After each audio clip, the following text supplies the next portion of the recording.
Welcome back. ಹಲವು ಪ್ರಮುಖ ವಿಷಯಗಳ ಬಗ್ಗೆ ಗಣ್ಯರಿಂದ ನಾವು ಮಾಹಿತಿಯನ್ನು ಪಡ್ಕೊಳ್ತಾ ಇದ್ವಿ. ಈಗ ನವೀನ್ ಅವರ ಸರದಿ. ನವೀನ್ ಅವರೇ, ಈಗ interest rate may be high ಆಗೇ ಉಳ್ಕೊಳ್ಳಬಹುದು ಅನ್ನೋ ಥರದ ಎಕ್ಸ್ಪೆಕ್ಟೇಷನ್ಸ್ ಇದ್ದಾವೆ. ಎಕನಾಮಿಕಲ್ ಸಿಚುವೇಶನ್ ಹಾಗೆ ಇದೆ. ಏನೋ ತುಂಬ ಬೆನಿಫಿಟ್ಗಳನ್ನು ಕೊಟ್ಬಿಡ್ತೀವಿ ಅಂತ ಸರ್ಕಾರ ಹೆಗಲ ಮೇಲೆ ಹೆಚ್ಚೆಚ್ಚು ಭಾರನ ಹೊತ್ಕೊಳ್ಳೋದಕ್ಕಾಗೋದಿಲ್ಲ. ಸೊ ಆ ಡೆವಲಪ್ಮೆಂಟು ಯಾವ ರೀತಿ ಎಫೆಕ್ಟ್ ಆಗ್ಬೋದು ಮುಂದಿನ ದಿನಗಳಲ್ಲಿ? ಈಗ ನೀವು 2019 ಅಂದರೆ ಪ್ಯಾಂಡಮಿಕ್ ಆದಮೇಲೆ ನೋಡಿದರೆ ಇನ್ಫ್ಲೇಷನ್ ಯಾಕೆ ಜಾಸ್ತಿ ಆಯಿತು ಅಕ್ರಾಸ್ ದ ಗ್ಲೋಬ್ ಅನ್ನೋದಕ್ಕೊಂದು ಕಾರಣ ಹುಡುಕೋತ ಹೋದರೆ ನಿಮಗೇನು ಅನಿಸುತ್ತೆ ಅಂತಂದರೆ, ಈಗ 2020 ಸ್ಟಾರ್ಟ್ ಆಫ್ 2020 ಪ್ಯಾಂಡಮಿಕ್ ಯಾವಾಗ ಸ್ಟಾರ್ಟ್ ಆಯಿತು, ಯೂಶ್ವಲಿ ಸೆಂಟ್ರಲ್ ಬ್ಯಾಂಕ್ಸ್ ಮನಿನ ಕ್ವಾಂಟಿಟೇಟಿವ್ ಈಸಿಂಗ್ ಅಂತ ಸರ್ ಹೇಳಿದ್ರಲ್ಲ, ಕ್ವಾಂಟಿಟೇಟಿವ್ ಈಸಿಂಗ್ ಮಾಡೋಕ್ಕೆ ಸ್ಟಾರ್ಟ್ ಮಾಡ್ತಾರೆ. ಸೊ ಕ್ವಾಂಟಿಟೇಟಿವ್ ಈಸಿಂಗ್ ಅಂದರೆ ಏನು ಅಂತಂದರೆ, ಮಾರ್ಕೆಟಲ್ಲಿ ಇರ್ತಕ್ಕಂಥ ಯಾವುದೋ ಜಂಕ್ ಬಾಂಡ್ಸ್ ಇರ್ಬೋದು, ಮಾರ್ಕೆಟಲ್ಲಿ ಬೇರೆ ಯಾವುದೋ ಒಂದು ಪತ್ರಕ್ಕೆ ನೀವು ರೊಕ್ಕ ರಿಲೀಸ್ ಮಾಡ್ಕೋತ ಹೋಗ್ತೀರಾ. ಯಾವುದು ಮಾರ್ಕೆಟ್, ಸೇ ಫಾರ್ ಎಕ್ಸಾಂಪಲ್ 2020 ಬೋಯಿಂಗಿಗೆ ಅಮೇರಿಕನ್ ಸೆಂಟ್ರಲ್ ಬ್ಯಾಂಕು ಅಥವಾ ಅಮೇರಿಕನ್ ಗೌರ್ಮೆಂಟು ಬೋಯಿಂಗಿದ್ದು $700 ಬಿಲಿಯನ್ ಅವ್ರಿಗೆ ಕೊಡ್ತು. ಹೆಂಗೆ ಕೊಡ್ತು? ನೀವು ಒಂದು ಬಾಂಡ್ ಇಶ್ಯೂ ಮಾಡಿ ನಾವು ಖರೀದಿ ಮಾಡ್ತೀವಿ. ಸೊ ಬೋಯಿಂಗಿಗೆ ದುಡ್ಡು ಹೋಯ್ತದು. ಬೋಯಿಂಗ್ ದುಡ್ಡು ಹೋದರೆ ಅದು ಎಕಾನಮಿಗೆ ಹೋದಂಗೆ. It is not in the with the federal reserve. So ಹಾಗೆ 2020 ಸ್ಟಾರ್ಟಲ್ಲಿ ಅಮೇರಿಕಾದ ಫೆಡರಲ್ ರಿಸರ್ವ್ ಡೆಫಿಸಿಟ್ಟು $3.5 ಟ್ರಿಲಿಯನ್ ಇತ್ತು 2020ಯಲ್ಲಿ. ಅಂದರೆ ಒಂದು 200 ವರ್ಷದ ಇತಿಹಾಸ ಇರೋ ಫೆಡರಲ್ ರಿಸರ್ವ್ಗೆ ಇಲ್ಲಿ ತನಕ ಅವರು ಡೆಫಿಸಿಟ್ ಇಟ್ಕೊಂಡಿರೋದು cumulative deficit is around $3.5 trillion ಇತ್ತು. ಬರೀ ಒಂದು 8 ತಿಂಗಳಲ್ಲಿ $7 to 8 ಟ್ರಿಲಿಯನ್ ಆ್ಯಡ್ ಮಾಡಿದರು. ನೀವು ವಿಚಾರ ಮಾಡಿ, ಒಂದು 200 ವರ್ಷದಲ್ಲಿ ಆಗಲೇ ಇರ್ತಕ್ಕಂಥದ್ದು ಇಮಿಡಿಯೇಟಾಗಿ ಎಕಾನಮಿಗೆ ಅಥವಾ ಪಂಪ್ ಆದರೆ, ಮನಿ ಪಂಪ್ ಆದರೆ ಇಮಿಡಿಯೇಟ್ಲಿ ಇನ್ಫ್ಲೇಷನ್ ಪಟ್ ಅಂತ ಶೂಟ್ ಆಗಿಬಿಡ್ತು. ಸೊ ದ್ಯಾಟ್ ಶೂಟ್ ಈಗ ಏನಾಯಿತು, ಫಾರ್ ಎಕ್ಸಾಂಪಲ್ ಅದರದ್ದು ಇಂಪ್ಯಾಕ್ಟ್ ಏನಾಯಿತು, $8 ಟ್ರಿಲಿಯನ್ ಇಂಡಿಯಾಕ್ಕೆ ಸ್ಟಾರ್ಟಪ್ಗಳಿಗೆ ಅರೌಂಡ್ $600 ಬಿಲಿಯನ್ ಬಂತು. ನಮ್ಮ ಬೆಂಗಳೂರಿಗೆ ಅರೌಂಡ್ $10 ಬಿಲಿಯನ್ ಬಂದಿರ್ಬೋದು. ಆ $10 ಬಿಲಿಯನ್ ಏನಾಯಿತು, $10 ಬಿಲಿಯನ್ ಸ್ಯಾಲ್ರಿಯಲ್ಲಿ ಬಂತು. ಯಾವ್ಯಾವುದು ಅವರು ಇದನ್ನು ಇನ್ಫ್ರಾಸ್ಟ್ರಕ್ಚರಿಗೆ ಸ್ಪೆಂಡ್ ಮಾಡಿದರು, ಸ್ಟಾರ್ಟಪ್ಗಳು ಲ್ಯಾಪ್ಟಾಪ್ ತೊಗೊಂಡ್ರು, ಅದನ್ನು ತೊಗೊಂಡ್ರು, ಇದನ್ನು ತೊಗೊಂಡ್ರು, ಮನಿ ಸರ್ಕ್ಯುಲೇಷನ್ ಜಾಸ್ತಿ ಆಯಿತು. ಈಗ ನೀವು ಅದನ್ನೆಲ್ಲ ನೋಡಿದರೆ ಪಟ್ ಅಂತ ಕೆಲವೊಂದಿಷ್ಟು ಕಾನ್ಸಂಟ್ರೇಟೆಡ್ ಶೂಟು ಆಯಿತು. ಸೊ ಇಷ್ಟೆಲ್ಲ ಆದಾಗ immediately federal reserve started tightening the money supply. ಅದಕ್ಕೆ ಇಂಟ್ರೆಸ್ಟ್ ರೇಟ್ ಜಾಸ್ತಿ ಮಾಡ್ಕೋತ ಅಲ್ಲಿಂದ ಸ್ಟಾರ್ಟ್ ಆಯಿತು. ಅದಕ್ಕೆ followed by European union start ಮಾಡಿದರು, ಫಾಲೋಡ್ ಬೈ ಇಂಡಿಯಾ. ಈಗ ಈ ಮನಿ ಸಪ್ಲೈನ ಫಾರಿನ್ನಿಂದ ಬರೋದು ಕಡಿಮೆ ಆಗೋತಾಗ ನಮಗೆ ಬಂದೇ ಬರುತ್ತೆ. ಯಾಕೆ ಅಂದರೆ ನಮ್ಮ ದೇಶ ಅಥವಾ ನಮ್ಮ ಗೌರ್ಮೆಂಟು ಇಲ್ಲಿ ಒಂದು ಹೂಡಿಕೆಗೆ ಅತಿ ಬೆಸ್ಟಾಗಿ ನೀವು ಎನ್ವಿರಾನ್ಮೆಂಟ್ ಕ್ರಿಯೇಟ್ ಮಾಡ್ತಾ ಇದ್ದೀರಾ, ಇರ್ರೆಸ್ಪೆಕ್ಟಿವ್ ಆಫ್ ಎನಿಥಿಂಗ್. ಗ್ಲೋಬಲಲ್ಲಿ ವಾರ್ ಆಗ್ತಾ ಇದೆ, ಪೊಲಿಟಿಕಲ್ ಇನ್ಸ್ಟಾಬಿಲಿಟಿ ಇದೆ, ಇನ್ನೊಂದಿದೆ, ಮತ್ತೊಂದಿದೆ. ಬಟ್ ಇಲ್ಲಿ this is the country where people want to invest. ಈಗ ನೀವು ಅದಾನಿ ಸ್ಟಾಕ್ ತೊಗೊಳ್ಳಿ, ಎಷ್ಟೋ ನೆಗೆಟಿವ್ ರಿಪೋರ್ಟ್ಸನ್ನು ನೀವು ಸ್ಪಿನ್ ಔಟ್ ಮಾಡಿದ ಮೇಲೂ ಸಹಿತ ನಿನ್ನೆ ಸಕ್ಸಸ್ಫುಲಿ ಅದು FPO ಆಯಿತು, follow on public offer successful complete ಆಯಿತು. ಒಂದು ನಾನು ಇಲ್ಲಿ ಏನು ಮೆಚ್ತೀನಿ ಅಂತಂದರೆ, ಲಾಸ್ಟ್ ಮೂಮೆಂಟಲ್ಲಿ ಅವ್ರ ಕೈ ಹಿಡಿದವರು ಫೆಲೋ ಇಂಡಸ್ಟ್ರಿಯಲಿಸ್ಟ್ಸ್, ಅವ್ರ family offices, Mukesh Ambani family office ಇರ್ಬೋದು, JSW ಫ್ಯಾಮಿಲಿ ಆಫೀಸ್ ಇರ್ಬೋದು, ಇವರೆಲ್ಲರೂ ಹುಯಿ ಅಂತ ಅದಾನಿ ಸ್ಟಾಕ್ ಖರೀದಿ ಮಾಡಿದರು. ಸೊ ಕಳ್ಕೊಂಡವ್ರು ಯಾರು? ಈ ಸುದ್ದಿ ಕೇಳಿ ಇನ್ಫಾರ್ಮೇಷನ್ ವಾರ್ ಇದು ಇಂಥ ಯಾರೋ ಸುದ್ದಿ ಹಬ್ಬಿಸ್ತಿರ್ತಾರೆ, ಪ್ಯಾನಿಕ್ ಸೇಲ್ ಮಾಡಿದವರು ಕಳ್ಕೊಂಡವ್ರು ಅದಾನಿಯಲ್ಲಿ ಮೇ ಬಿ. ಹೌದಾ? ಇಂಡಿಯಾ ಗ್ರೋತ್ ಸ್ಟೋರಿಯಲ್ಲಿ Adani is going to play biggest part, ಅದರಲ್ಲಿ ಡೌಟೇ ಇಲ್ಲ. ನೀವು ಬೇರೆ ಏನೇ ಪೊಲಿಟಿಕಲ್ ಅಫಿಲಿಯೇಷನ್ಸು ಅದು ಇದು ಮಾತಾಡಬಹುದು, but one thing, as a company he is the finest executor. ಇನ್ಫ್ರಾಸ್ಟ್ರಕ್ಚರಲ್ಲಿ ಬೇಕಾಗಿರೋದು ಎಕ್ಸಿಕ್ಯೂಷನ್. ಎಕ್ಸಿಕ್ಯೂಷನ್ ಕರೆಕ್ಟ್ ಇದ್ದರೆ ಇನ್ಫ್ರಾಸ್ಟ್ರಕ್ಚರ್ ಕಂಪ್ನಿ ಸಕ್ಸಸ್ಫುಲ್ ಆಗುತ್ತೆ. ನೀವು ಹಿಸ್ಟ್ರಿ ತೆಗೆದು ನೋಡಿ, ಇಂಡಿಯಾದಲ್ಲಿ ಸಕ್ಸಸ್ಫುಲ್ ಇನ್ಫ್ರಾಸ್ಟ್ರಕ್ಚರ್ ಕಂಪ್ನಿ ಅಂದರೆ ರುತ್ಲೆಸ್ ಆಗಿ ನೀವು ಎಕ್ಸಿಕ್ಯೂಟ್ ಮಾಡಬೇಕು, ಹಗಲು ರಾತ್ರಿ ನಿಂತು ದುಡಿಬೇಕು ನೀವು. ಅಂಥ ಒಂದು ನಿಮಗೆ ನಿಯತ್ತಿದ್ರೆ ನೀವು ಇನ್ಫ್ರಾಸ್ಟ್ರಕ್ಚರ್ ಕಂಪ್ನಿ ನಡೆಸ್ತೀರಾ, otherwise you will fail miserably. ಹಂಗೆ ಫೇಲ್ ಆಗಿದ್ದಕ್ಕೆ ಒಂದು 1000 ಉದಾಹರಣೆ ಕೊಡ್ಬೋದು ನಿಮಗೆ. ಇಲ್ಲಿ ಅವ್ರಿಗೆ ಗೌರ್ಮೆಂಟ್ ಸಪೋರ್ಟ್ ಇತ್ತು, ಎಲ್ಲ ಇತ್ತು, ಬಟ್ ಅವ್ರ ಲೌಸಿನೆಸ್, ಅವ್ರ ಮನೇಲಿ ಕೂತ್ಕೊಂಡು ಆರಾಮಾಗಿ ಕೂಡ್ತಿದ್ರು ಆ್ಯಸ್ ಅ ಓನರ್, ತೆಳಗಡೆ ಹಾಳಾಗಿ ಹೋಗ್ತಿತ್ತು. They will also screw up the infrastructure story of the country and their company. ಈ ಅದಾನಿ ವಿಷಯದ ಬಗ್ಗೆ ಸರ್, ಒಂದು 3 years ಅಲ್ಲಿ ತೀರಾ ರಿಮಾರ್ಕಬಲ್ ಅನ್ನೋ ಥರದ ಚೇಂಜಸ್ ಆಗ್ಬಿಟ್ಟಿದೆ ಅನ್ನೋದ್ರ ಬಗ್ಗೆ ಕ್ವೆಶನ್ಸ್ ಇದ್ದಿದ್ದು. ಸೊ ನಿಮ್ಮ ಕನ್ಸರ್ನ್ ಏನು ಆ ವಿಷಯದಲ್ಲಿ ಅಂತ? ಅಂದ್ರೆ ಒಂದು 3-4 ವರ್ಷದಲ್ಲಿ ತೀರಾ ಮ್ಯಾಗ್ನಾನಿಮಸ್ ಅನ್ನೋ ಥರದ ಗ್ರೋತ್. ಅದಕ್ಕೆ ವೆರಿ ಸಿಂಪಲ್ ಆಗಿ ಅವ್ರಿಗೆ ಲೆವರೇಜಿಂಗ್ ಸ್ಟ್ರಾಟಜಿ ಅಂತಾರೆ. ಈ ಫಾರ್ ಎಕ್ಸಾಂಪಲ್ ನಾನು ಸಿಂಪಲ್ ಆಗಿ ಹೇಳ್ತೀನಿ. ಅದಾನಿ ಎಂಟರ್ಪ್ರೈಸಸ್ ಒಂದು ಹೋಲ್ಡಿಂಗ್ ಕಂಪನಿ ಇದೆ. ಓಕೆ, ಆ ಹೋಲ್ಡಿಂಗ್ ಕಂಪನಿ ಇದೆ. ಓಕೆ, ಮೊದಲು ಅವರು ತಮ್ಮ ದುಡ್ಡು ಹಾಕಿ ಒಂದು ಕಂಪನಿ X ಅಂತ ಕ್ರಿಯೇಟ್ ಮಾಡ್ತಾರೆ. ಸೇ ಫಾರ್ ಎಕ್ಸಾಂಪಲ್ ನಾಳೆ ಅದಾನಿ ಡಿಜಿಟಲ್ ಯಾವುದೋ ಒಂದು ಸ್ಪೇಸಿಗೆ ಬರ್ತಾ ಇದೆ, ಇನ್ನೊಂದರಲ್ಲಿ ಬರ್ತಾ ಇದೆ ಅಂದರೆ ಒಂದು ಎಕ್ಸ್ ಅಮೌಂಟ್ ದುಡ್ಡು ಹಾಕ್ತಾರೆ, ಎಲ್ಲಿ ಹೋಲ್ಡಿಂಗ್ ಕಂಪ್ನಿಯಿಂದ. ಅದಕ್ಕೆ ಅವರು ಸ್ವಲ್ಪ ದುಡ್ಡು ಅಂದರೆ ಲೋನ್ ತಗೋತಾರೆ. ಎಸ್ ನವೀನ್ ಸರ್, ಇದು ತುಂಬ ಇಂಟ್ರೆಸ್ಟಿಂಗ್ ಆಗಿದೆ. ಇದನ್ನ ತುಂಬ ಕ್ವಿಕ್ ಆಗಿ ಕಟ್ ಮಾಡೋದಕ್ಕೆ ಇಷ್ಟ ಇಲ್ಲ. ಒಂದು ಕ್ವಿಕ್ ಬ್ರೇಕ್ ಹೋಗೋ ಸಮಯ ಈಗ. ಇನ್ನಷ್ಟು ಪ್ರಮುಖ ಅಂಶಗಳ ಬಗ್ಗೆ ಡಿಸ್ಕಸ್ ಮಾಡ್ತೀವಿ. ಈ ಅದಾನಿ ಸ್ಟೋರಿ ಬಗ್ಗೆನೂ ಚರ್ಚೆ ಮಾಡ್ತೀವಿ ಚಿಕ್ಕ ವಿರಾಮದ ಬಳಿಕ.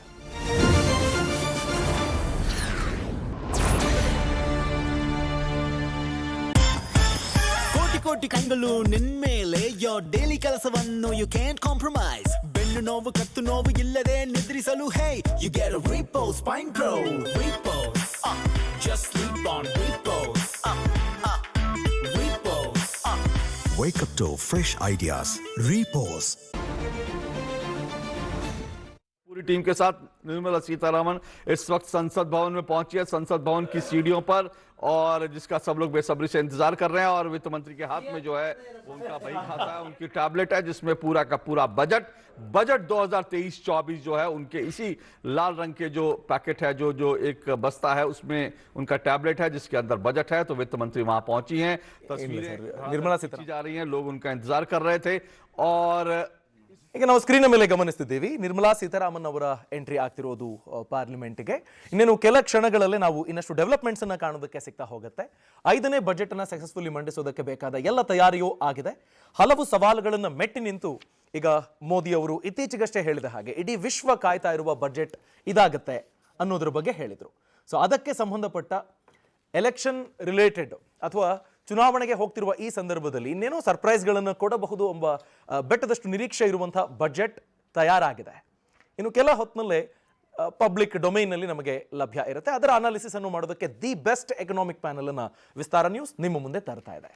ಸೊ ಇಲ್ಲಿವರೆಗೂ ನಾವು ಯಾವ ರೀತಿ ರಿಕವರಿ ಆಗಿದೆ, ರುಪಿಯ ಚಾಲೆಂಜಸ್ ಏನಿತ್ತು, ಅದರಿಂದ ಆದಂಥ ಬೆಳವಣಿಗೆಗಳು, ಗ್ಲೋಬಲ್ ಎಕನಾಮಿಕ್ ಪಾಲಿಸಿಗಳು ಅಂತ ನಾವು ನೋಡಿಕೊಂಡಾಗ ಅದು ಭಾರತದ ಮೇಲೆ ಆದ ಎಫೆಕ್ಟು, ಇದೆಲ್ಲದರ ಬಗ್ಗೆ ಚರ್ಚೆ ಮಾಡ್ತಾ ಇದ್ವಿ. ಇನ್ನಷ್ಟು ಪ್ರಮುಖ ಅಂಶಗಳನ್ನು ನಿಮ್ಮ ಮುಂದೆ ನಾವು ಇಡ್ತಾ ಹೋಗ್ತೀವಿ. ಈಗ ಆಗ್ತಿರುವಂಥ ಡೆವಲಪ್ಮೆಂಟ್ಸನ್ನು ಗಮನಿಸ್ತಿದ್ದೀರಿ. ನಿರ್ಮಲಾ ಸೀತಾರಾಮನ್ ಅವರು ಪೇಪರ್ಲೆಸ್ ಬಜೆಟ್ ಅನ್ನೇ ಕಳೆದ 2-3 ವರ್ಷದಿಂದ ಕೊಡ್ತಾ ಇರೋದು. ಈ ಬಾರಿಯೂ ಪೇಪರ್ಲೆಸ್ ಬಜೆಟೇ ಆಗಿರುತ್ತೆ, ಸ್ಮಾರ್ಟ್ ಬಜೆಟ್ ಅನ್ನಬಹುದು. ಈ ವಿಷಯದಲ್ಲಿ ನಾವು ನೋಡಿಕೊಂಡಾಗ ಯಾವ ರೀತಿಯಾಗಿ ಜನರ ಪ್ರಶ್ನೆಗಳನ್ನು ಸ್ಮಾರ್ಟ್ ಆಗಿ ಆನ್ಸರ್ ಮಾಡ್ತಾರೆ ಅನ್ನೋ ನಿರೀಕ್ಷೆಯ ಬಗ್ಗೆ ಕಾಯ್ತಾ ಇದ್ದಾರೆ ಜನ. ಸೊ ಪಾರ್ಲಿಮೆಂಟ್ಗೆ ಬರ್ತಿರುವಂತಹ ವಿಜುವಲ್ಸ್, ಇನ್ನೇನು ಕೆಲ ಹೊತ್ತಿನಲ್ಲೇ ಅವರ ಬಜೆಟ್ ಸ್ಪೀಚ್ ಆರಂಭ ಆಗುತ್ತೆ. ಎಕನಾಮಿಕ್ ಸರ್ವೆಯನ್ನು ನಾವು ಗಮನಿಸಿದ್ದೀವಿ. ಇತ್ತೀಚೆಗೆ ಅಥವಾ ಕಳೆದ ಬಜೆಟ್ನಲ್ಲಿ ಏನು ಯೋಚನೆ ಮಾಡಿದ್ವಿ ಅಲ್ವಾ, ಅದು ಎಷ್ಟರ ಮಟ್ಟಿಗೆ ಇಂಪ್ಲಿಮೆಂಟ್ ಆಗಿದೆ ಅಂತ. ಪ್ರತಿ ಬಜೆಟ್ ಕೂಡ ಇಟ್ಸ್ ಅ ರೋಡ್ ಮ್ಯಾಪ್, ನಾವು ಹೇಗೆ ಸಾಕ್ತೀವಿ ಅಂತ. ಈಗ ನಾವು ಎಕನಾಮಿಕ್ ಸರ್ವೆನಲ್ಲಿ ಗಮನಿಸಿದ್ದು ಆ ರೋಡ್ ಮ್ಯಾಪ್ ಅನ್ನು ನಾವು ಎಷ್ಟರ ಮಟ್ಟಿಗೆ ಇಂಪ್ಲಿಮೆಂಟ್ ಮಾಡೋದಕ್ಕೆ ಸಾಧ್ಯ ಆಗಿದೆ ಅಂತ. ಸೊ ನಾವು ಗ್ರೋತ್ ಸ್ಟೋರಿಯಲ್ಲಿ ಇತರೆ ದೇಶಗಳಿಂದ China, USA, France, Japan, Russia ಇದೆಲ್ಲದಕ್ಕಿಂತ ಮೀರಿ ಮುಂದೆ ಬಂದಿದ್ದೀವಿ ಅನ್ನೋದಂತೂ ಎಕನಾಮಿಕ್ ಸರ್ವೆನಲ್ಲಿ ಗೊತ್ತಾಗ್ತಾ ಇದೆ. ಇದಷ್ಟು ಪಾಸಿಟಿವ್ ನಮಗೆ ಸಿಗ್ತಿರುವಂಥ ಸುದ್ದಿ.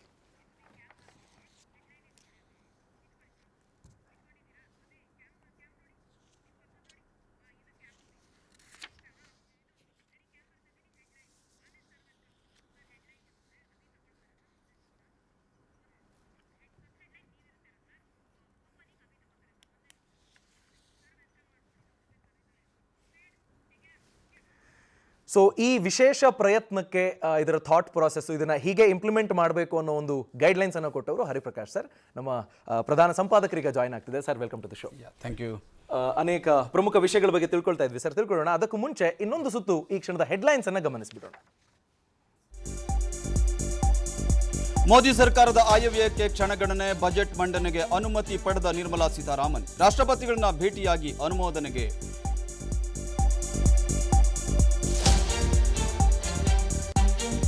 ಬಜೆಟ್ ಘೋಷಣೆಗೂ ಮುನ್ನವೇ ಷೇರು ಮಾರುಕಟ್ಟೆ ಸೂಚ್ಯಂಕ ಏರಿಕೆ, 59,900 ಅಂಕಕ್ಕೆ ಏರಿಕೆ ಕಂಡ ನಿಫ್ಟಿ. ಡಾಲರ್ ಎದುರು ರೂಪಾಯಿ ಮೌಲ್ಯವು ಕೊಂಚ ಹೆಚ್ಚಳ.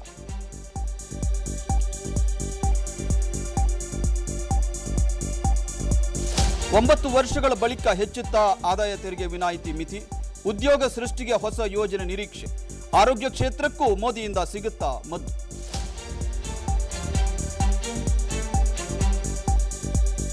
ನೂತನ ರಾಷ್ಟ್ರೀಯ ಶಿಕ್ಷಣ ನೀತಿ ಜಾರಿಗೆ ಸಿಗುತ್ತಾ ಅನುದಾನ, ಘೋಷಣೆಯಾಗುತ್ತಾ ಮತ್ತಷ್ಟು ವಂದೇ ಭಾರತ್ ರೈಲು, ಮೂಲ ಸೌಕರ್ಯ ವಲಯಕ್ಕೆ ಹೊಸ ಯೋಜನೆ ನಿರೀಕ್ಷೆ.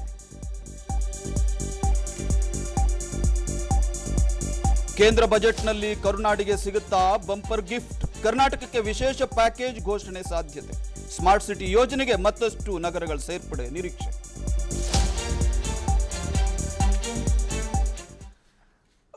ನಾವು ಮಾತಾಡ್ತಾ ಇದ್ವಿ ಅನೇಕ ಪ್ರಮುಖ ವಿಷಯಗಳ ಬಗ್ಗೆ. ಸೆನ್ಸೆಕ್ಸು 59,900 ಅದು ನಿಫ್ಟಿ ಅಂತ ಹೇಳಲಾಗಿತ್ತು. ಸೆನ್ಸೆಕ್ಸ್ 59,900, ನಿಫ್ಟಿ ನಿಮಗೆ ಆಲ್ಮೋಸ್ಟ್ 17,700 ವರೆಗೂ ಬಂದಿದೆ. ಇನ್ನು ಮಿಕ್ಕಂತೆ ಆಗ್ತಿರುವ ಡೆವಲಪ್ಮೆಂಟ್ಸ್ ಅನ್ನು ನಾವು ಗಮನಿಸ್ತಾ ಇದ್ದೀವಿ. ರಾಷ್ಟ್ರಪತಿಗಳವರಿಂದ ಈಗಾಗಲೇ ಬಜೆಟ್ಗೆ ಅನುಮೋದನೆಯನ್ನು ಪಡೆದುಕೊಳ್ಳಲಾಗಿದೆ. ಅದನ್ನ ಬಜೆಟ್ ಸ್ಪೀಚ್ನಲ್ಲಿ ಜನರ ಮುಂದೆ ಇಡುವಂತಹ ಪ್ರಯತ್ನ ಆಗುತ್ತೆ. ಅದಕ್ಕೆ ಬೇಕಾದ ಎಲ್ಲ ತಯಾರಿನೂ ಆಗಿದೆ. ಇನ್ನು ಮಿಕ್ಕಂತೆ ಪಾರ್ಲಿಮೆಂಟ್ನಲ್ಲಿ ಕಂಡು ಬಂದಿರುವ ದೃಶ್ಯಗಳನ್ನು ನೀವು ನೋಡ್ತಾ ಇದ್ದೀರಿ. ಸವಾಲಿನ ಬಜೆಟ್, ಡೆಫಿನೆಟ್ಲಿ 5ನೇ ಬಜೆಟ್ ಇದು.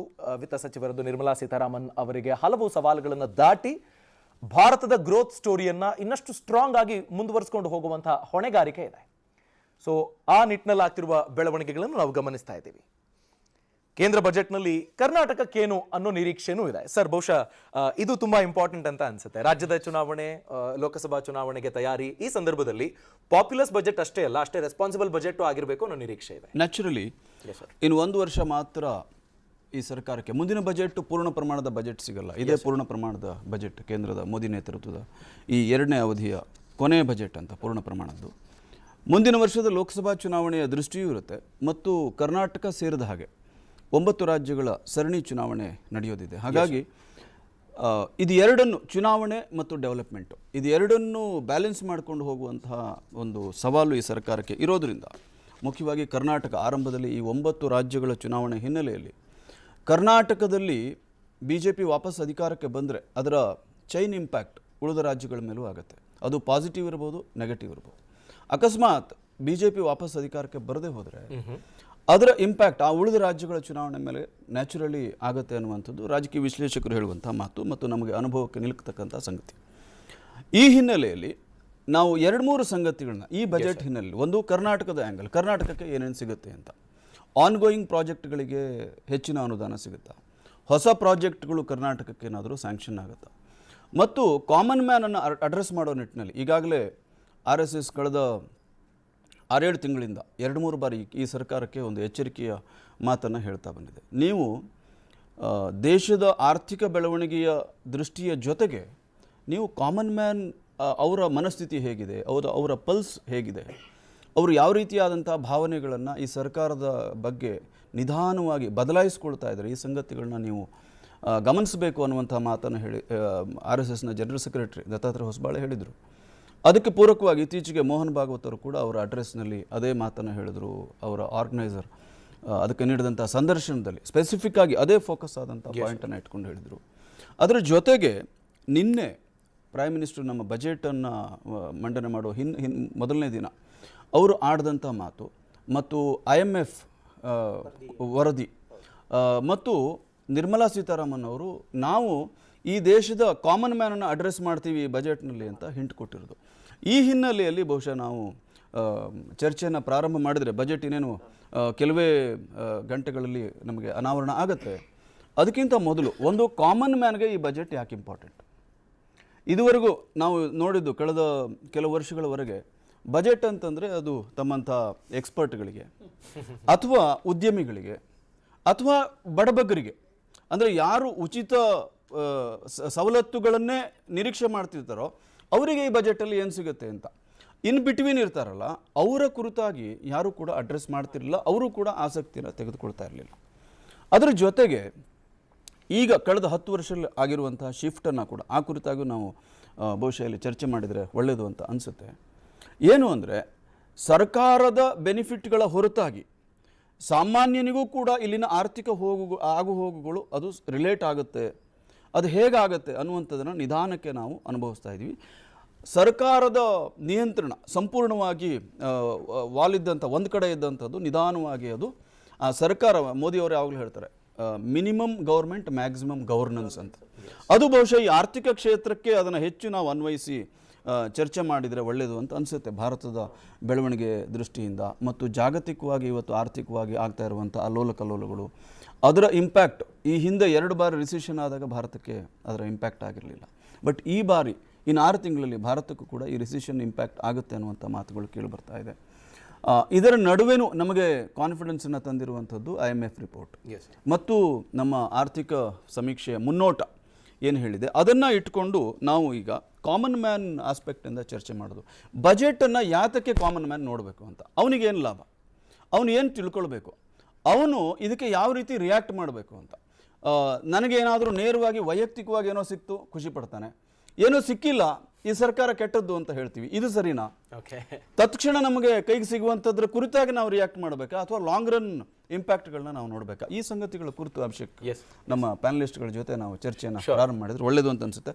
ಕಾಮನ್ ಮ್ಯಾನ್ಗೆ ರಂಗಸ್ವಾಮಿ ಅವರು ಈ ಬಜೆಟ್ ಯಾಕೆ ಇಂಪಾರ್ಟೆಂಟ್ ಆಗಬೇಕು ಅಂತ? ಹೌದು, ಥ್ಯಾಂಕ್ ಯು, ನಮಸ್ಕಾರ. ನೋಡಿ, ಕಾಮನ್ ಮ್ಯಾನ್ಗೆ ಇದು ಯಾಕೆ ಇಂಪಾರ್ಟೆಂಟ್ ಆಗುತ್ತೆ ಅಂದರೆ, ಕಳೆದ 6-7 ವರ್ಷದಿಂದ ನಮಗೆ ಏನೂ ಸಿಕ್ಕಿಲ್ಲ. ಪ್ರತಿ ಸರಿ ಕಾಮನ್ ಮ್ಯಾನ್ದು ಇದೆ, ಅವ್ರದ್ದು ಏನಿದೆ ಒಂದು ಆಲ್ವೇಸ್ ಬಡ್ಜೆಟ್ ಅಂದಿದ ತಕ್ಷಣ ಅವರು ನನಗಲ್ಲ ಅಂತ ಹೋಗುವಂಥ ಒಂದು ಸನ್ನಿವೇಶ ಸೃಷ್ಟಿಯಾಗೋಗಿದೆ. ಅದಕ್ಕೆ ನಾನು ಕಾಮನ್ ಮ್ಯಾನ್ನ ಖಂಡಿತ ದೂಷಿಸೋದಿಲ್ಲ. ಯಾತಕ್ಕಂದ್ರೆ ಇಲ್ಲಿ 2 ಅಂಶ. ಒಂದು, ದೀರ್ಘಾವಧಿಲಿ ಏನು ಲಾಭ ಆಗುತ್ತೆ ಅನ್ನೋದು, ಅದು ಸಾಮಾನ್ಯ ಮನುಷ್ಯನಿಗೆ ಅರ್ಥ ಆಗೋದಿಲ್ಲ. ಅದೇನಿದು ದೀರ್ಘಾವಧಿದು ಅದು ಸರ್ಕಾರ ನೋಡಿ ಇಂಪ್ಲಿಮೆಂಟ್ ಮಾಡಬೇಕು. ಅದಕ್ಕೆ ಅಲ್ವಾ ನಾವು ಸರ್ಕಾರಗಳನ್ನ ಚುನಾಯಿಸೋದು. ನಮಗೆ ಗೊತ್ತಿಲ್ಲ, ನಾವು ಆ ಮಟ್ಟದ ನಿರ್ಧಾರಗಳನ್ನು ತೆಗೆದುಕೊಳ್ಳೋಕ್ಕೆ ಶಕ್ತಿವಂತರಲ್ಲ ಅಂತಲೇ ಸಾಮಾನ್ಯ ಜನ ಸರ್ಕಾರಗಳನ್ನ ಆಯ್ಸುತ್ತೆ. ಹಾಗಾಗಿ ದೀರ್ಘಾವಧಿದು ಸರ್ಕಾರ ಯೋಚನೆ ಮಾಡಿ ಇಂಪ್ಲಿಮೆಂಟ್ ಮಾಡಬೇಕು. ನಾನು ಹೀಗೆ ಮಾಡಿದೆ ಅಂತಲೂ ಜನರಿಗೆ ತಿಳಿಸ್ಬೇಕು, ಅದು ಇಂಪಾರ್ಟೆಂಟೇ. ಯಾಕಂದರೆ ಅವನಿಗೆ ತಿಳುವಳಿಕೆ ಬೇಕು, ಮುಂದಿನ 5 ವರ್ಷದಲ್ಲಿ ನನ್ನ ಭಾರತ ಹೀಗಾಗ್ಬೋದು ಅನ್ನೋ ಒಂದು ಪರಿಕಲ್ಪನೆ ಕಟ್ಕೊಡ್ಬೇಕಾದ್ದು ಸರ್ಕಾರದ ಕೆಲಸ. ಹ್ಯಾವಿಂಗ್ ಸೆಡ್ ದಟ್, ಇವತ್ತು ನನಗೇನು ಲಾಭ ಅನ್ನೋದಷ್ಟೇ ಅವ್ನು ನೋಡೋದು. ಯಾಕಂದರೆ ಜನಸಾಮಾನ್ಯನಿಗೆ ನೀವು 5 ವರ್ಷದ ನಂತರ ಅಂದರೆ, ನೋಡಪ್ಪ ನೀನು ಊಟ ಮಾಡಬೇಡ, ಹಸ್ಕೊಂಡು ಇದ್ಬಿಡು, ಮುಂದಿನ ವಾರ ಅಥವಾ ಅದ್ರ ಮುಂದಿನ ವಾರ ಒಳ್ಳೆ ಔತಣದ್ದು ಊಟ ಕೊಡಿಸ್ತೀನಿ ಅಂದರೆ ಆ 15 ದಿನ ಬದುಕೋದು ಹೇಗೆ ಅವನು? 15 ದಿನಕ್ಕೆ ನೀವು ಒಂದು ಮುದ್ದೆನೋ ರಾಗಿ ರೊಟ್ಟಿನೋ ಕೊಟ್ಟಿರ್ಬೇಕಲ್ಲ ಅವನಿಗೆ. ತತ್ಕಾಲದ ನೀವೊಂದು ಅವನಿಗೆ ಏನೋ ಕೊಟ್ಟಿಲ್ಲ ಅಂದರೆ ಆತನಿಗೆ ನಾಳೆದು 5 ವರ್ಷ ಮುಂದಿಂದು ಆತ ಯೋಚಿಸ್ಲಾರ. ಹಾಗಾಗಿ ಈ ಬಜೆಟ್ ಯಾತಕ್ಕೆ ಮುಖ್ಯ ಆಗುತ್ತೆ ಅಂದರೆ, ಕಳೆದ 6-7 ವರ್ಷದಿಂದ ಯಾವುದೂ ನಮಗೆ ಬದಲಾವಣೆಗಳಾಗಿಲ್ಲ. ನಾವು ಏನು ಕೇಳ್ತೀವಿ, ಮಧ್ಯಮ ವರ್ಗ, ಸಾಮಾನ್ಯ ಮತ್ತು ಮಧ್ಯಮ ವರ್ಗದ ಜನ ನಾವು ಕೇಳೋದು ಒಂದೇ, ಇನ್ಕಮ್ ಟ್ಯಾಕ್ಸ್ ಸ್ಲ್ಯಾಬ್ ಏನಿದೆ ಅದನ್ನು ಸ್ವಲ್ಪ ಬದಲು ಮಾಡಿ ಉಸಿರಾಡಕ್ಕೆ ಒಂಚೂರು ಜಾಗ ಮಾಡಿಕೊಡಿ ಅಂತ.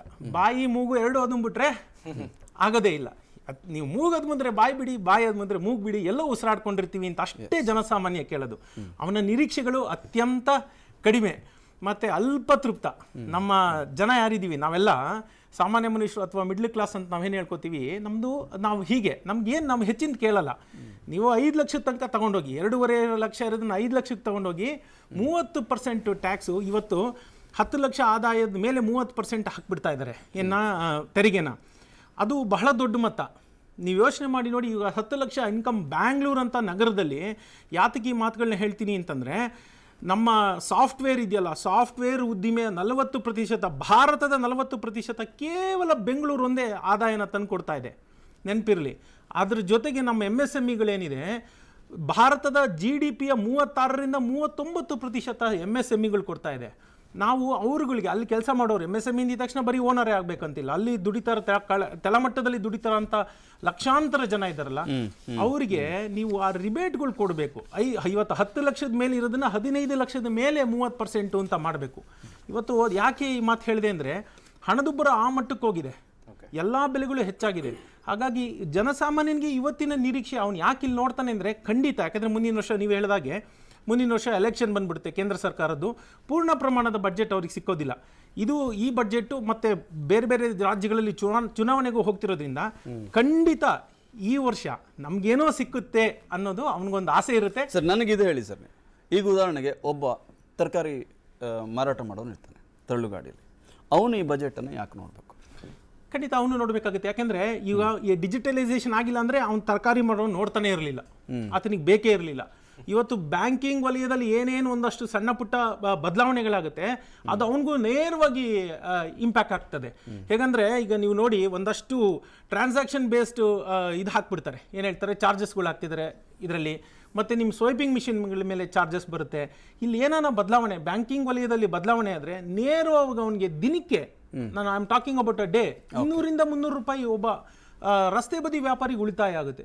It's a big amount. 200-300 ರೂಪಾಯಿ ಆತನಿಗೆ ಉಳಿದ್ರೆ ಆತನ ದಿನದ ಖರ್ಚಾಗೋಯ್ತು. ಹಾಗಾಗಿ ಇವತ್ತು ಆ ತಳ್ಳ ಗಾಡಿಯಲ್ಲಿ ಇರೋನು ಕೂಡ ಬಜ್ಜಿ ಬೋಂಡ ಹಾಕೋರು ಇರ್ಬೋದು, ಯಾಕಂದರೆ ಇವತ್ತು ಪೇಟಿಎಮ್ ಇರ್ಬೋದು, ಗೂಗಲ್ ಪೇ ಇರ್ಬೋದು, ಸರ್ವೇ ಸಾಮಾನ್ಯ ಆಗೋಗಿದೆ. ಎಷ್ಟೋ ಕಡೆ ನಾನೇ ನೋಡಿದ್ದೀನಿ, ಕ್ಯಾಶ್ ಕೊಡೋಕ್ಕೋದ್ರೆ ಹಣ ಬೇಡಪ್ಪ ನೀವು ಪೇಟಿಎಮ್ ಮಾಡಿಬಿಡಿ, ಯಾಕಂದರೆ ಚಿಲ್ಲರೆ ಸಮಸ್ಯೆ ಆಗೋಗಿದೆ, ಕೊಡೋಕ್ಕಾಗೋದಿಲ್ಲ. ಹಾಗಾಗಿ ಯಾವಾಗ ಅವರು ಬ್ಯಾಂಕಿಂಗ್ ವಲಯದಲ್ಲಿ ಬಂದರು, ಯಾವಾಗ ರಿಜಿಸ್ಟರ್ಡ್ ವ್ಯಾಪಾರದಲ್ಲಿ ಒಬ್ಬ ವ್ಯಕ್ತಿ ಬಂದ, ಅವ್ನು ಬಜೆಟ್ ನೋಡಲೇಬೇಕಾಗುತ್ತೆ. ಹಾಗಾಗಿ ಇವತ್ತು ಅವನು ನೋಡ್ತಾನೆ, ಅವನಿಗೆ ಬೇಕಾಗುತ್ತೆ, ಅದು ನೇರವಾಗಿ ಅವನಿಗೆ ಇಂಪ್ಯಾಕ್ಟ್ ಆಗೋದ್ರಿಂದ ಖಂಡಿತ ಸಾಮಾನ್ಯ ಮನುಷ್ಯ. ನವೀನ್ ಶೆಟ್ರೆ, ಮನೆಯಲ್ಲಿ ಗೃಹಿಣಿ ಇರ್ತಾಳೆ, ಅಡುಗೆ ಮಾಡೋದು ಬಿಟ್ಟರೆ ಬೇರೆ ಏನೂ ಕೆಲಸ ಇಲ್ಲ ಅವರಿಗೆ. ಮಕ್ಕಳನ್ನು ಶಾಲೆಗೆ ಕಳಿಸೋದು, ವಾಪಸ್ ಬಂದಮೇಲೆ ರಿಸೀವ್ ಮಾಡ್ಕೊಳ್ಳೋದು, ಗಂಡನ ಚೆನ್ನಾಗಿ ನೋಡ್ಕೊಳ್ಳೋದು, ಅಡುಗೆ ಮಾಡೋದು. ಅವರು ಈ ಬಜೆಟನ್ನು ನೋಡ್ಬೇಕಾ ಬೇಡ? ನೀವು ಹಂಗೆ ನೋಡಿದರೆ ಎಲ್ಲರೂ ನೋಡಬೇಕು. It is not that only ನಿಮಗೆ ಒಂದು 18 ವರ್ಷ ಆದಮೇಲೆ ನೀವು ಒಬ್ಬ ಸ್ಟೂಡೆಂಟ್ ಇರ್ಬೋದು, ಒಬ್ಬ ಗೃಹಿಣಿ ಇರ್ಬೋದು, ಒಬ್ಬರು ನೌಕರದಾರ ಇರ್ಬೋದು, ಎಲ್ಲರೂ ನೋಡಬೇಕಾಗುತ್ತೆ. ಈ ಗೃಹಿಣಿಯರು ಯಾಕೆ ನೋಡಬೇಕು ಅನ್ನೋದೊಂದು ಪಾಯಿಂಟ್ ನೋಡಿದರೆ, ಎಷ್ಟೋ ಇದ್ರ ಮೇಲೆ ತೆರಿಗೆ ಹಾಕ್ತಾರೆ, ಇಂಪೋರ್ಟ್ ಡ್ಯೂಟಿ ಹಾಕ್ತಾರೆ, ಈಗ ಜಾಸ್ತಿ ಆಗುತ್ತೆ. ಇನ್ನೊಂದ್ರ ಮೇಲೆ ಇದರು ಏನು ನಿಮಗೆ ಎಕ್ಸ್ಪೋರ್ಟನ್ನು ಬ್ಯಾನ್ ಮಾಡ್ತಾರೆ. ಇದರಿಂದ ಪ್ರೈಸಸ್ ಆ ಕಡೆ ಈ ಕಡೆ ವೇರಿಯೇಷನ್ ಆಗ್ತಿರುತ್ತೆ. ಸೆಕೆಂಡ್ ಏನು ಅಂತಂತಂದರೆ, ಗೃಹಿಣಿಯರಿಗೆ ಮೋರ್ ಫೋಕಸ್ ಏನಿರುತ್ತೆ ಅಂದರೆ, ಲಾಂಗ್ ಟರ್ಮ್ ಮನೆಗೆ ನಾವು ಒಂದು ಅಸೆಟ್ ಮಾಡ್ಕೊಳ್ಳೋಣ, ಮನೆ ಕಟ್ಟೋಣ, ನಾವು ಒಂದು ಮನೆ ಹೊಂದೋಣ ಅನ್ನೋದು ಅವ್ರದ್ದು ಫಸ್ಟ್ ಪ್ರಯಾರಿಟಿ ಇರುತ್ತೆ. ಸೆಕೆಂಡ್ ಪ್ರಯಾರಿಟಿ ಅವ್ರಿಗೆ ಒಂದಿಷ್ಟು ಬಂಗಾರ ತೊಗೊಳ್ಳೋಣ, ಇನ್ನೊಂದು ಮಾಡೋಣ ಅಂತಿರುತ್ತೆ. ಥರ್ಡ್ ಏನು ಅಂತಂತಂದರೆ ಆಮೇಲೆ ಸ್ಪೆಂಡಿಂಗು, ಮಕ್ಕಳ ಎಜುಕೇಷನ್ನು, ಅದು ಇದು ಅಂತ. ಓವರಾಲ್ ಎಕನಾಮಿಕ್ ಗ್ರೋತ್ ಅಂದರೆ ಒಂದು ದೇಶ ಎಲ್ಲ ರೀತಿಯಿಂದ ಬೆಳವಣಿಗೆ ಹಾಕೋತ ಹೋದರೆ ಗೃಹಿಣಿಯರಿಗೆ ಮೊದಲೇ ಬೇಕಾಗಿರೋದು ನೆಮ್ಮದಿ ಅಷ್ಟೇ. ಆ ನೆಮ್ಮದಿ ಕ್ರಿಯೇಟ್ ಆಗೋದು ಎಕಾನಮಿ ಆರಾಮಿದ್ದಾಗ. ಎಕನಾಮಿಕ್ ಇನ್ಸ್ಟೆಬಿಲಿಟಿ ಯಾವತ್ತಿಗೂ ಮನೆಗೆ ನೆಮ್ಮದಿ ತರಂಗಿಲ್ಲ. ಎಕನಾಮಿಕ್ ಸ್ಟೆಬಿಲಿಟಿ ಇದ್ರಷ್ಟೇ ಮನೆಗೆ ನೆಮ್ಮದಿ ಇರುತ್ತೆ. ಈಗ ನಾವು ಅನ್ಕೋಬಹುದು, ಏನು ನಮ್ಮ ಮನೇಲೆಲ್ಲ ಸರಿ ಇದೆ, ನಮ್ಮದು ಗೌರ್ಮೆಂಟ್ ನೌಕರಿ ಇದೆ, ನಮಗೆ ತಿಂಗಳು ಕರೆಕ್ಟ್ ಬರುತ್ತೆ ಅಂತಂತಂದು. ಹೌದಾ? ಇದು ಭಾಳ ದಿನ ಹೀಗೆ ಹೋಯಿತು, ಇನ್ಸ್ಟೆಬಿಲಿಟಿ ಇದ್ದದ್ದು. ಈಗ ನೋಡಿ, ಪಾಕಿಸ್ತಾನದ ಗೌರ್ಮೆಂಟದ ಎಂಪ್ಲಾಯ್ ಇದ್ದಾನೆ, ಅವರು 1990 ಮೊನ್ನೆ ತನಕ, ಈಗ ಲಾಸ್ಟ್ ಒಂದು 3-4 ವರ್ಷದ ಹಿಂದಿನ ತನಕ ಅವರಿಗೂ ತಿಂಗಳ ಪಗಾರ ಬರ್ತಾಯಿತ್ತು. ಈಗ ಆ ಕಂಟ್ರಿಗೆ ಆ ಗೌರ್ಮೆಂಟ್ ಎಂಪ್ಲಾಯೀಸ್ಗೂ ಪಗಾರ ಬರ್ತಾಯಿಲ್ಲ. ಶ್ರೀಲಂಕಾದಲ್ಲಿ ಗೌರ್ಮೆಂಟ್ ಎಂಪ್ಲಾಯೀಸ್ಗೆ ಪಗಾರ ಬರ್ತಾಯಿಲ್ಲ. ಇಲ್ಲಿ ಗೌರ್ಮೆಂಟ್ ಎಂಪ್ಲಾಯಿಗೂ ಪಗಾರ ಬರುತ್ತೆ. If at all economic growth ಆಗಲಿಲ್ಲ ಅಂತಂದರೆ ಏನು ಗ್ಯಾರಂಟಿ? ಬರೋಂಗಿಲ್ಲ. ಸೊ ಗೃಹಿಣಿಯರು ಯಾಕೆ ಇದನ್ನು ನೋಡಬೇಕು ಅಂತಂತಂದರೆ, ಅವ್ರು ಎಲ್ಲದನ್ನೂ ಡಿಸೆಕ್ಟ್ ಮಾಡಿ FDI ಏನಾಗ್ತಿದೆ, ಕರೆಂಟ್ ಅಕೌಂಟ್ ಡೆಫಿಸಿಟ್ ಮೇಲೆ ಏನಾಗ್ತಾಯಿದೆ ಅಷ್ಟೆಲ್ಲ ತಿಳ್ಕೊಳ್ಳೋದ್ರಕ್ಕಿಂತ ಜನರಲ್ ಟ್ರೆಂಡ್, ಜನರಲ್ ಆಗಿ ಗ್ರೋತ್ ಆಗ್ತಾ ಇದೆಯಾ, ಜನರಲ್ ಆಗಿ ಒಳ್ಳೇದು ಮಾಡ್ತಾ ಇದ್ದಾರೆ, ಲಾಂಗ್ ಟರ್ಮ್ ಅಸೆಟ್ ಕ್ರಿಯೇಟ್ ಆಗ್ತಾ ಇದೆಯಾ ಅನ್ನೋದು ಭಾಳ ಇಂಪಾರ್ಟೆಂಟ್. ಸರ್ ಅಂದರು ಅಲ್ಪ ತಪ್ಪಿರ್ತಾರೆ, ನನಗೇನು ಬೇಕು ಇವತ್ತು 15 ದಿನ ನನಗೆ ಬದುಕೋದು ಇಂಪಾರ್ಟೆಂಟು ಅಂತಂತಂದು. ಬಟ್ ಈ ಗೌರ್ಮೆಂಟ್ ಏನು ಮಾಡಿದೆ ಅಂತಂತಂದರೆ, ಅತಿ lowest of the community, for example ನಾವು ಅಂತ್ಯೋದಯ ಕೋವಿಡಲ್ಲಿ 80 ಕೋಟಿ ಜನಕ್ಕೆ ಫ್ರೀಯಾಗಿ 1.5 ವರ್ಷ ಕೊಟ್ಟಿದ್ದೀವಿ. ಇದು ಒಂದು ಮಾಡರ್ನ್ ಇತಿಹಾಸದಲ್ಲಿ, ಅಂದರೆ ಜಗತ್ತಿನ ಒಂದು ಇತಿಹಾಸದಲ್ಲಿ ಯಾವುದೇ ಗೌರ್ಮೆಂಟು ಎಲ್ಲೂ ಮಾಡಿಲ್ಲ ಜಗತ್ತಲ್ಲಿ. ಫಾರ್ ಎಕ್ಸಾಂಪಲ್ 1900 ಇಸ್ವಿಯಿಂದ ತೊಗೊಂಡ್ರೆ ನೀವು ಇಲ್ಲಿವರೆಗೂ 125 ವರ್ಷದಲ್ಲಿ ಇಷ್ಟು ಜನಕ್ಕೆ ಇಷ್ಟು ಫ್ರೀಯಾಗಿ ಇಂಥ ಒಂದು ಸಂದರ್ಭದಲ್ಲಿ ಊಟ ಕೊಟ್ಟಿಲ್ಲ. 1918 ಪ್ಯಾಂಡಮಿಕ್ ನೋಡ್ಕೊಳ್ಳಿ ನೀವು, ಫ್ಲೂ ಬಂದಾಗ ಲಕ್ಷಾಂತರ ಕೋಟ್ಯಾಂತರ ಜನ ಸತ್ತು ಹೋದರು. ಇವತ್ತೇನೂ ಆಗಿಲ್ಲ. ಯಾಕೆ ಈಗ ಅದನ್ನು ಕೊಡಬೇಕು ಅಂತಂದರೆ, ನಾವು ಪೆಟ್ರೋಲ್ ಇಳಿಸಂಗಿಲ್ಲ ಇವರು ಗೌರ್ಮೆಂಟ್ನವರು. ಹೌದಾ? ಪೆಟ್ರೋಲ್ ಬೆಲೆ ಇಳಿಯೋಂಗಿಲ್ಲ. ಆಲ್ದೋ ಕ್ರೂಡ್ ಪ್ರೈಸಸ್ ಕಡಿಮೆ ಆದರೂ ಇದನ್ನು ಇಳಿಸಲಿಲ್ಲ ಇವರು. ಯಾಕೆ? 80 ಕೋಟಿ ಜನಕ್ಕೆ ಯಾರು ಕೊಡ್ತಾರೆ? ಈಗ ನೀವು ಹೋಗಿ ಯಾರಾಗ 10 ಮಂದಿನ ಅಡಾಪ್ಟ್ ಮಾಡ್ಕೋತೀವ? ಇಲ್ಲ, ಅದು ಇಂಪ್ರ್ಯಾಕ್ಟಿಕಲ್ ಸೊಲ್ಯೂಷನ್. ಪ್ರಾಕ್ಟಿಕಲ್ ಸೊಲ್ಯೂಷನ್ ಅಂದರೆ ಸೆಂಟ್ರಲೈಸ್ಡ್ ಒಂದು ಯೂನಿಟ್ ಇರುತ್ತೆ. ಆ centralised government they will manage all the things. ಇವತ್ತಿನವರೆಗೂ ಕಂಟಿನ್ಯೂ ಇದೆ. 31 ಮಾರ್ಚ್ ತನಕ ಇಟ್ ಹ್ಯಾಸ್ ಬಿನ್ ಎಕ್ಸ್ಟೆಂಡೆಡ್. ಹೌದಾ? ಇದು ಭಾಳ ಇಂಪಾರ್ಟೆಂಟ್. ಯಾವಾಗ ಒಂದು ದೇಶದಲ್ಲಿ ಊಟದ ಸಮಸ್ಯೆ ಇರೋಂಗಿಲ್ಲ ಅಂದರೆ ಅಲ್ಲಿ ಸ್ಟೆಬಿಲಿಟಿ ಇರುತ್ತೆ. First important. ಒಂದು ಸೊಸೈಟಿ ಸುಸ್ಥಿರವಾಗಿರಬೇಕು, ಆರಾಮಿರಬೇಕು ಅಂತಂದರೆ ಊಟದ ಸಮಸ್ಯೆ ಇರಬಾರ್ದು. ಅದನ್ನು ಎನ್ಶೋರ್ ಮಾಡಿದ್ದಾರೆ. ಪ್ರೊಬಬಲಿ ಈ ಸಲದ ಎಕ್ಸ್ಪೆಕ್ಟೇಷನ್ ಏನು ಅಂತಂದರೆ, ಪೂರ್ತಿ ಎಂಡ್ ಆಫ್ ದ ಸ್ಪೆಕ್ಟ್ರಮ್ ಏನಿದ್ರು ಅವರಿಗೆ ಇಷ್ಟು ದಿನ ಮೋದಿ ಗೌರ್ಮೆಂಟ್ ಬೇಕಾದಷ್ಟು ಯೋಜನೆ ಕೊಟ್ಟರು, ಕೇರ್ ಮಾಡ್ಕೋತ ಬಂದಿದ್ದಾರೆ. ಯಾರು ಉದ್ಯಮಿಗಳಾಗ್ತಾರೆ ಅವರಿಗೆ ಬೆನಿಫಿಟ್ಸ್ ಇದೆ. PLI ಸ್ಕೀಮ್ ಬಂತು, ಅದು ಬಂತು, ಕಾರ್ಪೊರೇಟ್ ಟ್ಯಾಕ್ಸ್ ರೆಡ್ಯೂಸ್ ಆಯಿತು, ಲಾಸ್ಟ್ 3-4 ವರ್ಷದಲ್ಲಿ ಎಲ್ಲ ಆಯಿತು. ಮಿಡ್ಲ್ ಕ್ಲಾಸಿಗೆ ಏನೂ ಕೊಟ್ಟೇ ಇಲ್ಲ. ಆಲ್ದೋ ಈ ಗೌರ್ಮೆಂಟಿಗೆ ಮಿಡ್ಲ್ ಕ್ಲಾಸ್ ಡಾರ್ನಿಂಗ್ ಅಂದ್ರೂ ಸಹಿತ ಇವ್ರಿಗೆ ಏನೂ ಕೊಟ್ಟಿಲ್ಲ. ಈ ಸಲ ಕೊಡಬಹುದು ಅನ್ನೋದು ಅಗೇನ್ ಅದೊಂದು ಎಕ್ಸ್ಪೆಕ್ಟೇಷನ್ ಅಷ್ಟೇ. ಕೊಡ್ತಾರೋ ಕೊಡೋಂಗಿಲ್ಲ, ಇಟ್ ಅಗೇನ್ ಡಿಪೆಂಡ್ಸ್. ಯಾಕೆ ನೀವು ಇದನ್ನು ನೋಡಬೇಕು? ನಿರೀಕ್ಷೆ ಇದೆ. ಇದು ನೋಡಿ, ನಾವು ಒಂದೇ ಒಂದು ಐಸೋಲೇಟ್ ನೇಷನ್ ಅಲ್ಲ. ಆ ಕಡೆ ರಷ್ಯಾ ಉಕ್ರೇನ್ ವಾರ್ ಆಗ್ತಾ ಇದೆ, ಅದು ಚೈನಾ ನಮ್ಮ ಬಾಜುಗೆ ಬಂದು ಕೂತಿದೆ. ಹೌದಾ? ಸೊ ಇಷ್ಟೆಲ್ಲ ಇದ್ದಾಗ ನಮ್ಮ ದೇಶದ ಸೆಕ್ಯೂರಿಟಿ ಭಾಳ ಇಂಪಾರ್ಟೆಂಟು. ಸೆಕ್ಯೂರಿಟಿ ತಪ್ಪಿತು ಅಂತ ಇಟ್ಕೊಳ್ಳಿ, ಫುಡ್ ಹಾಹಾಕಾರ ಉಂಟಾಯಿತು ಅಂತ ಇಟ್ಕೊಳ್ಳಿ, ತುಂಬ ಚೇಂಜಸ್ ಆಗೋಗ್ಬಿಡುತ್ತೆ.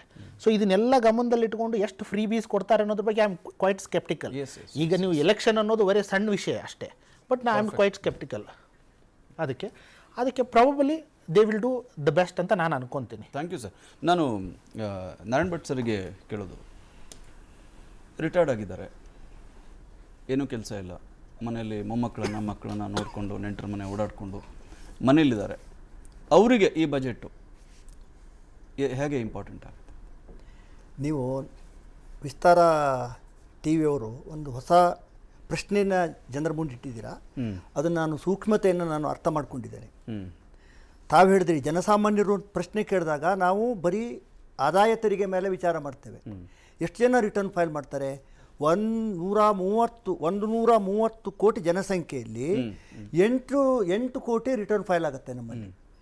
8 ಕೋಟಿ ರಿಟರ್ನಲ್ಲಿ ಅದನ್ನು ಸರಿಯಾಗಿ ಅಧ್ಯಯನ ಮಾಡಿದ್ರೆ ಭಾಳ ಆಶ್ಚರ್ಯಕರ ವಿಚಾರಗಳಿದ್ದಾವೆ ಅದರಲ್ಲಿ. ಅಲ್ಲ, ಏನಾಗುತ್ತೆ ಅಂದರೆ 5 ಲಕ್ಷದ ಒಳಗಡೆ ಡಿಕ್ಲೇರ್ ಮಾಡೋ ಇನ್ಕಮ್ ಇದೆಯಲ್ಲ, ಅದು 50%ಗಿಂತ ಮೇಲಿದೆ, 60% ಇದೆ. ಕಾಂಟ್ರಿಬ್ಯೂಷನ್ ಅವ್ರದ್ದೇನೆ ಅಲ್ಲಿದೆ. ಆಮೇಲೆ ಈವನ್ ಟ್ಯಾಕ್ಸೂ ಹಾಗೆ 10 ಲಕ್ಷದವರೆಗೆ ನೀವು ₹1 ಟ್ಯಾಕ್ಸ್ ಕಟ್ಟದೇ ಆಚೆ ಬರುವಂಥ ಕ್ಯಾಲ್ಕುಲೇಷನ್ ಇದೆ. ಇನ್ವೆಸ್ಟ್ಮೆಂಟ್ ಅಪಾರ್ಚುನಿಟಿ ಇದೆ, ಇವರು ಹೇಳ್ಬೋದು ಅದನ್ನು. ಹೀಗಿರುವಾಗ ಈ ಉಳಿದ ಅಂದರೆ ನಾನು 130 ಕೋಟಿ ಜನಸಂಖ್ಯೆಯಲ್ಲಿ 8 ಕೋಟಿ ತೆಗೆದುಬಿಟ್ರೆ ಉಳಿದ 120 ಕೋಟಿ ಜನರು ಈ ಇವತ್ತಿನ ಕಾರ್ಯಕ್ರಮವನ್ನಾಗಲಿ ಅಥವಾ ಬಜೆಟನ್ನು ಯಾಕಾಗಿ ನೋಡಬೇಕು, ಕೇಳಬೇಕು ಅನ್ನುವಂಥದ್ದು. ನನ್ನ ದೃಷ್ಟಿಯಲ್ಲಿ ಈ ಒಂದು ಬಜೆಟ್ ಏನಿದೆಯಲ್ಲ, ಅದು ಒಂದು ಸರ್ಕಾರದ ಸೈಕಾಲಜಿಯನ್ನು ತೋರಿಸ್ತದೆ.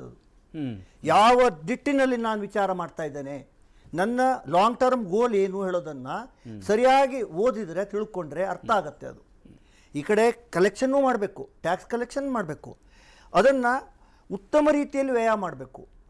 ಈಗ ನೀವು ಹೇಳ್ದಂಗೆ ಒಂದು ಹೊತ್ತಿಗೆ ರಾಗಿ ಮುದ್ದೆ ಕೊಡ್ತೀನಿ ಅಂತ ಹೇಳ್ಬಿಟ್ರೆ ಅದು ಇವತ್ತಿನ ಕ್ಷಣಿಕ ಸುಖ.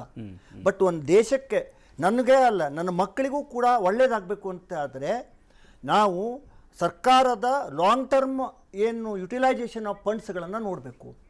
ಇವತ್ತು ಸರ್ಕಾರ ಮನೆ ಮನೆಗೆ ನಲ್ಲಿಯಲ್ಲಿ ನೀರು ಕೊಡ್ತಾ ಇದೆ. ಎಷ್ಟು ಸುಮಾರು 50%ಗಿಂತ ಹೆಚ್ಚು ಮನೆಗಳಿಗೆ ನಲ್ಲಿ ನೀರು ಹೋಗ್ಬಿಟ್ಟಿದೆ. ಸರ್, ಇನ್ನಷ್ಟು ಡೀಟೇಲ್ಸ್ ಅನ್ನ ಪಡ್ಕೊಳ್ತೀವಿ ಈ ನಿಟ್ಟಿನಲ್ಲಿ. ಈಗ ಪ್ರಧಾನಿಯವರ ಆಗಮನ ಆಗಿದೆ ಪಾರ್ಲಿಮೆಂಟ್ನಲ್ಲಿ, ನಾವು ಗಮನಿಸಿದ್ವಿ ಈಗಷ್ಟೇ. ಪ್ರಧಾನಿಯವರ ಆಗಮನ ಆಗಿದೆ. ಇನ್ನು ಕೆಲ ಕ್ಷಣಗಳಲ್ಲೇ ಬಹುಶಃ ಬಜೆಟ್ನ ಭಾಷಣ ಆರಂಭ ಆಗುತ್ತೆ. ಅದರಲ್ಲಿ ಏನೆಲ್ಲ ಅಂಶಗಳಿದ್ದಾವೆ ಅನ್ನೋದನ್ನ ಜನರ ಮುಂದೆ ಇಡುವ ಕೆಲಸ ಆಗುತ್ತೆ.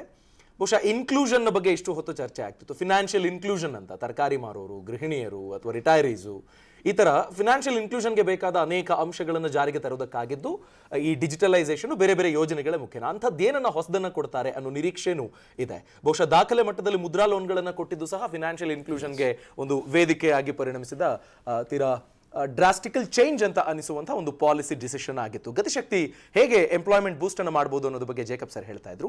ಇನ್ನಷ್ಟು ಪ್ರಮುಖ ವಿಷಯಗಳ ಬಗ್ಗೆ ನಿಮ್ಮ ಮುಂದೆ ನಾವು ಚರ್ಚೆ ಮಾಡ್ತೀವಿ, ತಿಳಿಸ್ಕೊಡ್ತೀವಿ ಚಿಕ್ಕ ವಿರಾಮದ ಬಳಿಕ.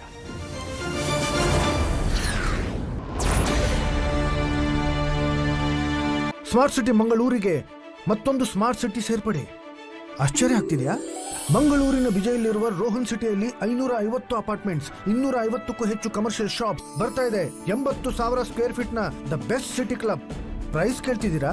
ತಿಂಗಳಿಗೆ ಕೇವಲ 31,000 ರೂಪಾಯಿ ಸುಲಭ ಕಂತು. ಹಾಗಾದ್ರೆ ತಡ ಯಾಕೆ? ಇವತ್ತೇ ಬುಕ್ ಮಾಡಿ. ರೋಹನ್ ಸಿಟಿ, ವಿಜಯ್, ಮಂಗಳೂರು. ತರಕಾರಿಗಳನ್ನ ತಗೋಬೇಕಾದ್ರೇನೆ ಅಳುದು ತೂಗಿ ತಗೋತೀವಿ.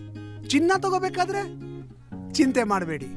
ಶ್ರೀ ಸ್ಟಾರ್ ಗೋಲ್ಡ್, ಹೊಸ ಭರವಸೆ, ಒಳ್ಳೊಳ್ಳೆ ಡಿಸೈನ್ ಒಡವೆಗಳ ಜೊತೆಗೆ 100% ಗ್ಯಾರಂಟಿ.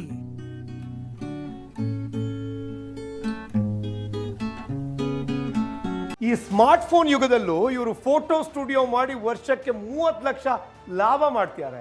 ನೀವು ಮಾಡಬೇಕಾ? ಅವರಿಂದ ಕಲಿಬೇಕಾ? ಫ್ರೀಡಮ್ ಆಪ್ ಅನ್ನ ಈಗಲೇ ಡೌನ್ಲೋಡ್ ಮಾಡಿ. ಮೆರಿಡಿಯನ್ ಸೋಲಾರ್ ಸಿಸ್ಟಮ್ ವತಿಯಿಂದ ಶ್ರೀ ಮಡಿವಾಳ ಮಾಚಿದೇವ ಜಯಂತ್ಯೋತ್ಸವದ ಶುಭಾಶಯಗಳು. ನಮಸ್ಕಾರ, ನಾನು ನಿಮ್ಮ ಚಿನ್ನಾರಿ ಮುತ್ತ, ನಿಮ್ಮ ಮನೆ ಮಗ ವಿಜಯ ರಾಘವೇಂದ್ರ ಮಾತಾಡ್ತಾ ಇದ್ದೀನಿ. ವೆಲ್ಕಮ್ ಟು ನಮ್ಮ Ashwasurya realities. For trust and value, Ashwasurya. ನಮ್ಮ ಅಶ್ವಸೂರ್ಯ ರಿಯಾಲಿಟೀಸ್ ಕಡೆಯಿಂದ ನಿಮ್ಗೋಸ್ಕರ ಕನಕಪುರ, ಮೈಸೂರು ರೋಡ್, ನೆಲಮಂಗಲದಲ್ಲಿ ಎಲ್ಲಾ ರೀತಿಯ ಅಪ್ಲೋಡ್ ಸೈಟ್ಗಳು ರೆಡಿ ಆಗಿದೆ. ಸೊ ಫ್ರೀ ವಿಸಿಟ್ ಗಾಗಿ ಇಲ್ಲಿ ಕಾಣಿಸ್ತಾ ಇದೆಯಲ್ಲ ನಂಬರು, ಇದಕ್ಕೆ ಕಾಂಟ್ಯಾಕ್ಟ್ ಮಾಡಿ. ನಿಮ್ಮ ಇನ್ವೆಸ್ಟ್ಮೆಂಟ್ಗೆ ಒಳ್ಳೆ ರಿಟರ್ನ್ಸ್ ಇರುತ್ತೆ. ನೀವು ಗಿರವಿ ಇಟ್ಟು ಬಿಡಿಸ್ಕೊಳಕ್ಕಾಗ್ದಿರೋ ಆಭರಣನ STJ ಗೋಲ್ಡ್ ಕಂಪನಿಯವರು ಬಿಡಿಸಿ ಮಾರುಕಟ್ಟೆಗಿಂತ ಅಧಿಕ ಬೆಲೆಗೆ ತಗೋತಿದ್ದಾರೆ. ಅಷ್ಟೇ ಅಲ್ಲ, ಒಂದು ಕೂಪನ್ ಕಾರ್ಡ್ ಕೂಡ ಕೊಡ್ತಾ ಇದ್ದಾರೆ. ನಿಮ್ಮ ಮನೆಯನ್ನು ವರ್ಣರಂಜಿತವಾಗಿ ಮಾಡಲು ಬಳಸಿ Global Colours and Chemicals waterproof paints 7 ವರ್ಷದ ವಾರಂಟಿಯೊಂದಿಗೆ ಮಾಸ್ಟರ್ ಟೆಕ್ಸ್ಚರ್ ಫಿನಿಶ್ ಹಾಗೂ ಎಕ್ಸ್ಟೀರಿಯರ್ ವಾಲ್ ಕೋಟಿಂಗ್ ನೊಂದಿಗೆ ಲಭ್ಯ. Global Colours and Chemicals, colouring your world. ಯಾವಾಗಲೂ ಸೂಪರ್ ಆಗಿ ನಿದ್ರೆ ಬೇಕಾ? ಒಂದು ಕಾಫಿಯ ಬೆಲೆಯಲ್ಲಿ ಕಂಫರ್ಟ್ ಸಿಗುತ್ತೆ. ಕಡಿಮೆ ಬೆಲೆಯ ಗುಣಮಟ್ಟದ mattress at an affordable price. Repose, just sleep on Repose. Wake up to fresh ideas. Repose. ಮಸಾಲೆ ಹಕೀಂ ಮಸಾಲೆ ಮಸಾಲೆ ಹಕೀಂ ಮಸಾಲೆ ಹಕೀಂ ಮಸಾಲೆ ಅತ್ತೆಗಾಗಲಿ ಪತಿಗಾಗಲಿ ಎಲ್ಲರಿಗೂ ಮೊಘಲೈ ಆಹಾರ ತಿನ್ನಿಸಲು ಇಂದೇ ಮನೆಗೆ ತನ್ನಿ ಹಕೀಂ ಮಸಾಲೆ. ಹೌದು, ಭಾರತದ ಮೊದಲ ಮೊಘಲೈ ಆಹಾರದ ಮಸಾಲ. ಈಗ ನಿಮ್ಮ ಮನೆಯಲ್ಲಿ ಮೊಘಲೈ ಆಹಾರ ತಯಾರಿಸಲು ಇನ್ನೂ ಸುಲಭ. ಈ ಮಸಾಲಾದಲ್ಲಿ ಹಳದಿ, ಮೆಣಸಿನಕಾಯಿ, ಧನಿಯಾ, ಗರಂ ಮಸಾಲ ಇದ್ದು ಎಲ್ಲಿವರೆಗೂ ಅಂದ್ರೆ ಉಪ್ಪು ಕೂಡ ಅವಶ್ಯಕತೆ ಇಲ್ಲ. ಹಕೀಂ ಮಸಾಲ, ನವಾಬರಿಗೆ ಪ್ರಿಯವಾದ ಮಸಾಲೆ. ಆರ್ಗ್ಯಾನಿಕ್ ಫಾರ್ಮಿಂಗ್ ಮಾಡಿದ್ರೆ ಬರೀ ನಿಮ್ಮ ಆರೋಗ್ಯ ಚೆನ್ನಾಗಿರೋದಲ್ಲ, ನಿಮ್ಮ ಹಣಕಾಸಿನ ಆರೋಗ್ಯ ಕೂಡ ಚೆನ್ನಾಗಿರುತ್ತೆ. ಆರ್ಗ್ಯಾನಿಕ್ ಫಾರ್ಮಿಂಗ್ ಕಲಿಬೇಕಾ? ಫ್ರೀಡಮ್ ಆಪ್ ಅನ್ನ ಈಗಲೇ ಡೌನ್ಲೋಡ್ ಮಾಡಿ. ನಂದ ಗೋಕುಲ ನಮ್ಮ ಮನೆ ಅಂತ ಹೆಮ್ಮೆಯಿಂದ ಹೇಳಬೇಕಾದ್ರೆ ಅದು ನಮ್ಮ ಸ್ವಂತ ಮನೆ ಆಗಿರ್ಬೇಕು. ಆದ್ರೆ ಈ ದುಬಾರಿ ಜಗತ್ತಲ್ಲಿ ನಮಗಿಷ್ಟವಾದ ಊರಲ್ಲಿ ಹೇಗ್ ಸಾಧ್ಯ? ಮಂಗಳೂರಿನ ಬಿಜೆಯಲ್ಲಿರುವ ರೋಹನ್ ಸಿಟಿಯಲ್ಲಿ 550 ಅಪಾರ್ಟ್ಮೆಂಟ್ಸ್, 250ಕ್ಕೂ ಹೆಚ್ಚು ಕಮರ್ಷಿಯಲ್ ಶಾಪ್ಸ್, 80,000 ಸ್ಕ್ವೇರ್ ಫೀಟ್ ನ ದ ಬೆಸ್ಟ್ ಸಿಟಿ ಕ್ಲಬ್ ಜೊತೆಗೆ ಮತ್ತಷ್ಟು ಸೌಲಭ್ಯಗಳು. ತಿಂಗಳಿಗೆ ಕೇವಲ 31,000 ರೂಪಾಯಿ ಇನ್ಸ್ಟಾಲ್ಮೆಂಟ್ ನಲ್ಲಿ ಹಿಂದೆ ಬುಕ್ ಮಾಡಿ. ನಂಬಿಕೆ ಮತ್ತು ವಿಶ್ವಾಸದಲ್ಲಿ ನಂಬರ್ 1 ರೋಹನ್ ಕಾರ್ಪೊರೇಷನ್. ನೀವು ಗಿರವಿ ಇಟ್ಟು ಬಿಡಿಸ್ಕೊಳಕ್ಕಾಗ್ದಿರೋ ಆಭರಣನ SDJ ಗೋಲ್ಡ್ ಕಂಪನಿಯವರು ಬಿಡಿಸಿ ಮಾರುಕಟ್ಟೆಗಿಂತ ಅಧಿಕ ಬೆಲೆಗೆ ತಗೋತಿದ್ದಾರೆ. ಅಷ್ಟೇ ಅಲ್ಲ, ಒಂದ್ ಕೂಪನ್ ಕಾರ್ಡ್ ಕೂಡ ಕೊಡ್ತಾ ಇದ್ದಾರೆ. ಮೆರಿಡಿಯನ್ ಸೋಲಾರ್ ಸಿಸ್ಟಮ್ ವತಿಯಿಂದ ಶ್ರೀ ಮಡಿವಾಳ ಮಾಚಿದೇವ ಜಯಂತ್ಯೋತ್ಸವದ ಶುಭಾಶಯಗಳು. ನಿಮ್ಮ ಮನೆಯನ್ನು ವರ್ಣರಂಜಿತವಾಗಿ ಮಾಡಲು ಬಳಸಿ Global Colours and Chemicals waterproof paints 7 ವರ್ಷದ ವಾರಂಟಿಯೊಂದಿಗೆ ಮಾಸ್ಟರ್ ಟೆಕ್ಸ್ ಟೆಕ್ಸ್ಚರ್ ಫಿನಿಶ್ ಹಾಗೂ ಎಕ್ಸ್ಟೀರಿಯರ್ ವಾಲ್ ಕೋಟಿಂಗ್ ನೊಂದಿಗೆ ಲಭ್ಯ. Global Colours and chemicals, coloring your world. Workmanship takes focus and dedication, deftness and dexterity. We are committed to perfection. We are dedicated to delight. We are more than right for luxury.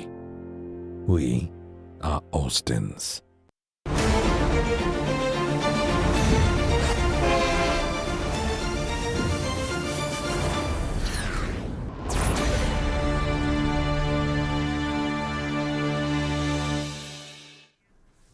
Modi budget 2023 ಬಗ್ಗೆ ಚರ್ಚೆ ಆಗ್ತಾ ಇತ್ತು. ತರಕಾರಿ ಮಾರೋರ್ಗೇನು, ಗೃಹಿಣಿಯರಿಗೇನು, ರಿಟೈರೀಸ್ಗೇನು, financial inclusion ಇದರೆಲ್ಲದ್ರ ಬಗ್ಗೆ ಚರ್ಚೆ ಆಗ್ತಾ ಇತ್ತು. May be ಯಾವುದೋ ಒಂದು ಡ್ಯಾಮೋ, ಒಂದು ಕನ್ಸ್ಟ್ರಕ್ಷನ್ ಆಕ್ಟಿವಿಟಿನೋ ಅನ್ನೋದು ಬರೀ ಆ ಕಂಪನಿಗಷ್ಟೇ ಕೊಟ್ಟಂತ ಆಗೋದಿಲ್ಲ. ಅಲ್ಲಿ ಕೆಲಸ ಮಾಡೋರು, ಅವರ ಮಕ್ಕಳ ಫೀಸು, ಅವರ ಹೆಲ್ತ್ ಸೆಕ್ಯೂರಿಟಿ, ಸೊ ಹೀಗೆ ಅನೇಕ ವಿಷಯಗಳಲ್ಲಿ ಡಿಸಿಪೇಟ್ ಆಗುತ್ತೆ ಆ ಫಂಡ್ ಅಲೋಕೇಶನ್ ಅನ್ನೋದ್ರ ಬಗ್ಗೆ ಚರ್ಚೆ ಮಾಡ್ತಾ ಇದ್ದೀವಿ. NS ಭಟ್ ಸರ್ ಮಾತಾಡ್ತಾ ಇದ್ರು. ಸೀನಿಯರ್ ಸಿಟಿಜನ್ಸು ಯಾಕೆ ಈ ಬಜೆಟನ್ನು ಕುತೂಹಲದಿಂದ ನೋಡಬೇಕು? ಈಗ ಸೀನಿಯರ್ ಸಿಟಿಜನ್ಸ್ಗಳು ಯಾಕೆ ಈ ಬಜೆಟ್ಗಳನ್ನು ನೋಡಬೇಕು ಅಂದರೆ, ಈಗ ರಿಟೈರ್ಡ್ ಪರ್ಸನ್ಸ್ ಇರ್ತಾರೆ, ಅವರ ರಿಟೈರ್ಮೆಂಟ್ ಫಂಡ್ಗಳನ್ನು ಎಲ್ಲೋ ಒಂದು ಕಡೆ ಪಾರ್ಕ್ ಮಾಡಿ ಮುಂದಿನ ಜೀವನಗಳನ್ನು ನಡೆಸ್ಕೊಂಡು ಹೋಗಬೇಕು. ಸರ್ಕಾರಿ ಉದ್ಯೋಗದಲ್ಲಿದ್ದವರಿಗೆ ಮಾತ್ರ ಪೆನ್ಷನ್ಗಳು ಬರ್ತವೆ. ಉಳಿದ ಪ್ರೈವೇಟು ಅಥವಾ ಸೆಮಿ ಗೌರ್ಮೆಂಟ್ ಅಥಾರಿಟೀಸ್ನಲ್ಲಿ ಪೆನ್ಷನ್ ಫೆಸಿಲಿಟಿ ಇಲ್ಲ. ಹಾಗಾದರೆ ಅವರು ಊಟ ಮಾಡ್ಕೊಂಡು ಹೋಗೋದು ಹೇಗೆ? ಅವರು ಇನ್ವೆಸ್ಟ್ಮೆಂಟ್ ಮಾಡಿ ಆ ಇನ್ವೆಸ್ಟ್ಮೆಂಟ್ ರಿಟರ್ನಲ್ಲೇ ಮಾಡ್ಕೊಂಡು ಹೋಗಿರಬೇಕು, ಇಲ್ಲ ಅವರ ಮಕ್ಕಳು ಅವರನ್ನು ಪೋಷಿಸಿಕೊಂಡು ಹೋಗಬೇಕಾಗಿದೆ. ಇಂದಿನ ಸಂದಿಗ್ಧ ಪರಿಸ್ಥಿತಿಯಲ್ಲಿ ಮಕ್ಕಳು ಪೋಷಿಸಿಕೊಂಡು ಹೋಗ್ತಾರೆ ಹೇಳುವುದು ಇದ್ದರೂ ಕೂಡ ತಾವು ತಮ್ಮ ಕಾಲ ಮೇಲೆ ನಿಂತ್ಕೊಳ್ಳುವಂತಹ ಒಂದು ಕಾಲಘಟ್ಟದಲ್ಲಿ ನಾವಿದ್ದೇವೆ ಇವತ್ತು. ಸೊ ಅದಕ್ಕಾಗಿ ಅವರು ಏನು ನಿರೀಕ್ಷೆ ಮಾಡ್ತಾರೆ ಈ ಬಜೆಟ್ನಲ್ಲಿ ಅಂದರೆ, ATTTAದಲ್ಲಿ 10,000 ರೂಪಾಯಿ ಎಕ್ಸಮ್ಷನ್ ಕೊಟ್ಟಿದ್ದಾರೆ, ATTTದಲ್ಲಿ ಬಿದಲ್ಲಿ 50,000 ರೂಪಾಯಿ ಕೊಟ್ಟಿದ್ದಾರೆ. ಅದು ಏನು ದೊಡ್ಡ ಮಹಾ ದುಡ್ಡು ಅಂತೇಳಿ, ಇದು ಮಕ್ಕಳಿಗೆ ಆಟಿಕೆ ಸಾಮಾನು ಕೊಟ್ಟಾಗೆ. 5 ಲಕ್ಷದವರೆಗೆ ನಿಮಗೆ ಎಕ್ಸಮ್ಷನ್ ಇದೆ. ಒಂದು ಸ್ವಲ್ಪ ಬದುಕಲಿಕ್ಕೆ ಏನು ಬೇಕು? 20,000 ರೂಪಾಯಿ ಬೇಕಾ ಎವರೇಜ್ ಇದರಲ್ಲಿ? 20 ಅಂದರೆ 2,40,000 ರೂಪಾಯಿ ಅವ್ರು ಎಕ್ಸಮ್ಷನ್ನಲ್ಲಿ ಇಟ್ಬಿಡ್ಬೇಕು. ಅಷ್ಟು ಬೇಸಿಕ್ ಸೋಷಿಯಲ್ ಸೆಕ್ಯೂರಿಟಿ ಕೊಡಬೇಕು. ಈ ನಮ್ಮಲ್ಲಿ ಏನು ಅಂದರೆ, ನಾವು ಸಾಮಾಜಿಕ ನ್ಯಾಯದ ಬಗ್ಗೆ ಎಲ್ಲರೂ ಮಾತಾಡ್ತೀವಿ, ಆದರೆ ಇಲ್ಲೊಂದು ಕ್ಲಾಸ್ ಇದೆ, ನಾನು ನಿಮ್ಮ ಗಮನಕ್ಕೆ ತರ್ತೇನೆ. ಸೆಕ್ಷನ್ 80TDB ಅಂತ ಒಂದು ಸೆಕ್ಷನ್ ಇದೆ. ಅದರಲ್ಲಿ ಏನಿದೆ ಅಂತಂದರೆ, ಈ ಯಾವುದೇ ಅನಾರೋಗ್ಯದ ಸಂದರ್ಭದಲ್ಲಿ ಮೆಡಿಕಲ್ ಎಕ್ಸ್ಪೆನ್ಸಸ್ ಇರುತ್ತಲ್ಲ, ಅದು ಕ್ಯಾನ್ಸರ್ ಇರ್ಬೋದು, ಹಾರ್ಟ್ ಟ್ರೀಟ್ಮೆಂಟ್ ಅಥವಾ ಬ್ರೈನ್ ಸಂಬಂಧಪಟ್ಟ ಕೆಲವೊಂದಿಷ್ಟು ನಿರ್ದಿಷ್ಟವಾದ ರೋಗಗಳಿಗೆ ಹೆವಿ ಖರ್ಚು ಇರ್ತವೆ. ಈಗ ನಮ್ಮ ಇದರಲ್ಲಿ ಅಮೇರಿಕಾ ಅಥವಾ ವಿವಿಧ ಕಂಟ್ರಿಗಳಲ್ಲಿ ಸೋಷಿಯಲ್ ಸೆಕ್ಯೂರಿಟಿಯಲ್ಲಿ ಇನ್ಶೂರೆನ್ಸ್ ಫ್ರೀ ಇದೆ. ಅವರ ಮೆಡಿಕಲ್ ಖರ್ಚು ಅವರೇ ನೋಡ್ಕೊಬಿಡುತ್ತೆ, ಸರ್ಕಾರವೇ ನೋಡ್ಕೊಡುತ್ತೆ. ನಮ್ಮಲ್ಲಿ ಆ ಪರಿಸ್ಥಿತಿ ಇಲ್ಲ. ಜನಸಾಮಾನ್ಯರಿಗೆ, ಅದರಲ್ಲೂ ವಯಸ್ಸಾದವರಿಗೆ ರೋಗಗಳು ಬರೋದು ಜಾಸ್ತಿ ಅವರಿಗೆ. ಆ ವಯಸ್ಸಾದವರು ಹೇಗೆ ಮಾಡಬೇಕು ಅಂದರೆ, ಇಲ್ಲೊಂದು ವಿಡಂಬನೆ ಇದೆ, ನಾನು ಅದ್ರ ಬಗ್ಗೆ ತಮ್ಮ ಗಮನ ತರ್ತೇನೆ. ಎಷ್ಟು ಕೊಟ್ಟಿದ್ದಾರೆ ಅಂದರೆ 40,000 ರೂಪಾಯಿ ಕೊಟ್ಟಿದ್ದಾರೆ. ಹಾರ್ಟ್ ಆಪರೇಷನ್ ಆದರೆ ಮಿನಿಮಮ್ 5 ಲಕ್ಷ ಇರುತ್ತೆ ನಿಮಗೆ. ಯಾವುದೇ ಆಪರೇಷನ್ ಏನೇ ಒಂದು ಸರ್ಜರಿ ಆಗಬೇಕು ಅಂದರೆ 5 ರಿಂದ 10 ಲಕ್ಷ ರೂಪಾಯಿ ಇರುತ್ತೆ. 40,000 ರೂಪಾಯಿ 1 ಲಕ್ಷ ರೂಪಾಯಿ ಸೀನಿಯರ್ ಸಿಟಿಜನ್ನಿಗೆ, ಬಿಲೋ 60 40,000 ರೂಪಾಯಿ ಕೊಟ್ಟಿದ್ದಾರೆ. ಏನು ತಿಳ್ಕೊಂಡಿದ್ದಾರೆ ಇಲ್ಲಿ? ಇನ್ನೊಂದು ಸೆಕ್ಷನ್ ಇದೆ ನೋಡಿ, ಗೌರ್ಮೆಂಟ್ನವರು ಅವ್ರಿಗಾಗಿ ತಂದ್ಕೊಂಡಿರೋದು 80 GGB ಮತ್ತು 80 GGC ಅಂತ ಒಂದು ಸೆಕ್ಷನ್ ಇದೆ. ತಮಗೆಲ್ಲ ಗೊತ್ತಿದೆ, ಸೆಕ್ಷನ್ ಮಾತ್ರ ಗೊತ್ತಿರಲಿಕ್ಕಿಲ್ಲ. ಅದು ಪೊಲಿಟಿಕಲ್ ಪಾರ್ಟಿಗಳಿಗೆ ಡೊನೇಷನ್ ಕೊಟ್ಟರೆ ಲಿಮಿಟೇ ಇಲ್ಲ ಅದಕ್ಕೆ. ನೀವು 10 ಲಕ್ಷ ರೂಪಾಯಿ ಪೊಲಿಟಿಕಲ್ ಪಾರ್ಟಿ ಕೊಟ್ಟರೆ ನೋ ಟ್ಯಾಕ್ಸ್ ಎಕ್ಸಮ್ಷನ್ನು. ನಾನು ಇದ್ದ ಎಲ್ಲ ಈ ಓಲ್ಡ್ ಏಜ್ನವರು ಹೂಡಿಟ್ಟ ಎಲ್ಲ ಹಣವೂ ಕೂಡ ನನ್ನ ಆಪರೇಷನ್ಗೆ ಖರ್ಚಾದರೆ ನನಗೆ 1 ಲಕ್ಷ ರೂಪಾಯಿ ವಿನಾಯಿತಿ ಕೊಡ್ತಾರೆ. ಇದು ಸರಿನಾ? ಇದರಲ್ಲಿ ಸಾಮಾಜಿಕ ನ್ಯಾಯ ಇದೆಯಾ? ಇಂಥದ್ದೆಲ್ಲ ಪ್ರಶ್ನೆಗಳು ಬಜೆಟ್ನಲ್ಲಿ ಉತ್ತರ ಕೊಡಲ್ಪಡುತ್ತದೆ. ಆದ್ದರಿಂದ ವಯಸ್ಸಾದವರು, ರಿಟೈರ್ ಆದವರು ಈ ಬಜೆಟ್ನನ್ನು ನೋಡಿದರೆ ಈ ಸರ್ಕಾರ ಯಾವ ದಿಕ್ಕಿನಲ್ಲಿ ಹೊರಟಿದೆ ಎನ್ನುವಂಥ ಒಂದು ಗೇಜನ್ನು ತಾವು ಮಾಡ್ಬೋದು. ಆದ್ದರಿಂದ ದಯವಿಟ್ಟು ಎಲ್ಲರೂ ಕೂಡ ಬಜೆಟನ್ನು ನೋಡಬೇಕು ಅಂತ ನಾನು ಕೇಳ್ತೀನಿ. ಜೊತೆಗೆ ನಾನು ಒಂದು ಆ್ಯಡ್ ಮಾಡಿಬಿಡ್ತೀನಿ ನೋಡಿ. ಸೀನಿಯರ್ ಸಿಟಿಸನ್ಗಳು ಯಾಕೆ ನೋಡಬೇಕು ಅಂತಂದರೆ, ಇಂಗ್ಲೆಂಡ್ ಮತ್ತು ಕೆನಡಾ ದೇಶದ ಒಟ್ಟು ಪಾಪ್ಯುಲೇಷನ್ ಎಷ್ಟಿದೆ? 12 ಕೋಟಿಯಷ್ಟು ನಾವಿಲ್ಲಿ ಸೀನಿಯರ್ ಸಿಟಿಸನ್ಸ್ ಇದ್ದೀವಿ. ಐರನಿ ಏನಂದರೆ, ಅದರಲ್ಲಿ 50 ರಿಂದ 55 ಲಕ್ಷ ಜನಕ್ಕೆ ಮಾತ್ರ ಪೆನ್ಷನ್ ಬರೋದು, ಇನ್ನು ಮಿಕ್ಕಿದವ್ರಿಗೆ ಪೆನ್ಷನ್ ಇಲ್ಲ. ಉಳಿದವ್ರು ಏನು ಮಾಡಬೇಕು? ಬದುಕಿಗೆ ಎಲ್ಲೋ ತಂದಿದ್ದು ಹೇಗೋ ಮಾಡಿ ಒಂದಷ್ಟು FD ಹಾಕಿಟ್ಟಿರ್ತಾರೆ. ಬಡ್ಡಿ ರೇಟ್ ಹಾಗೆ ಇರುತ್ತಾ, ಕಡಿಮೆ ಆಗುತ್ತಾ, ಜಾಸ್ತಿ ಆಗುತ್ತಾ ಅನ್ನೋ ಹಿಂಟ್ಗಳು ಕೂಡ ನಮಗೆ ಬಡ್ಜೆಟಲ್ಲಿ ಸಿಗ್ತಾ ಹೋಗುತ್ತೆ. ಆಗ ನಿಮ್ಗೊಂದು ಐಡಿಯಾ ಬರುತ್ತೆ, ಇದನ್ನ 5 ವರ್ಷಕ್ಕೆ ಲಾಕ್ ಮಾಡಲಾ, ನನ್ನ FDನ 10 ವರ್ಷಕ್ಕೆ ಲಾಕ್ ಮಾಡಲಾ, ಇಲ್ಲ better to lock it for 3 years. ಈ ರೀತಿಯ ಪ್ರಶ್ನೆಗಳಿಗೆ ಕೂಡ ನಿಮಗೆ ಉತ್ತರ ಸಿಗುತ್ತೆ. ಹಾಗಾಗಿ ಸೀನಿಯರ್ ಸಿಟಿಸನ್ ಮೋರ್ಸೋ ಎಲ್ಲರೂ ನೋಡಬೇಕು, ಸೀನಿಯರ್ ಸಿಟಿಸನ್ ಇನ್ನೂ ನೋಡಬೇಕು. ಯಾಕಂದರೆ ಅವರಿಗೆ ಆದಾಯ ಕಡಿಮೆ ಇರುತ್ತೆ. ನಾನು ಮೊದಲೇ ಹೇಳಿದೆ, 12 ಕೋಟಿ ಜನದಲ್ಲಿ 50 ರಿಂದ 60 ಲಕ್ಷ ಜನಕ್ಕೆ ಅಷ್ಟೇ ಪೆನ್ಷನ್ ಇರೋದು. ಉಳಿದವ್ರಿಗೆ ಗತಿ ಏನು? ಅವ್ರು ಬದುಕಬೇಕಲ್ಲ. ಅವರೆಲ್ಲ ಒಂದು ಕಡೆ FD ಇಡ್ತಾರಲ್ವಾ, ನನ್ನ ರೇಟ್ ಆಫ್ ಇಂಟ್ರೆಸ್ಟ್ ಎಲ್ಲಿ ಹೋಗುತ್ತೆ ಮುಂದೆ? ಈ ವರ್ಷ ಇಷ್ಟೇ ಇರುತ್ತಾ, ಮುಂದಿನ ವರ್ಷ ಏನು? ಅದೆಲ್ಲ ಹಿಂಟು, ಈ ಸುಳಿವುಗಳೆಲ್ಲ ಇಲ್ಲಿ ಸಿಕ್ಕುತ್ತೆ. ಹಾಗಾಗಿ ಸೀನಿಯರ್ ಸಿಟಿಸನ್ ನೋಡಲೇಬೇಕಿದ್ದನ್ನು. FD ಅಂತ ಹೇಳಿದ್ರಿಂದ ಅದಕ್ಕೊಂದು ಸಪ್ಲಿಮೆಂಟ್ರಿ ಕ್ವಶನ್ ನಾನು ಕೇಳ್ತೀನಿ ನಿಮಗೆ. FD ರೇಟ್ ಆಫ್ ಇಂಟ್ರೆಸ್ಟು ದಿನೇ ಕಡಿಮೆ ಆಗ್ತಾ ಇದೆ.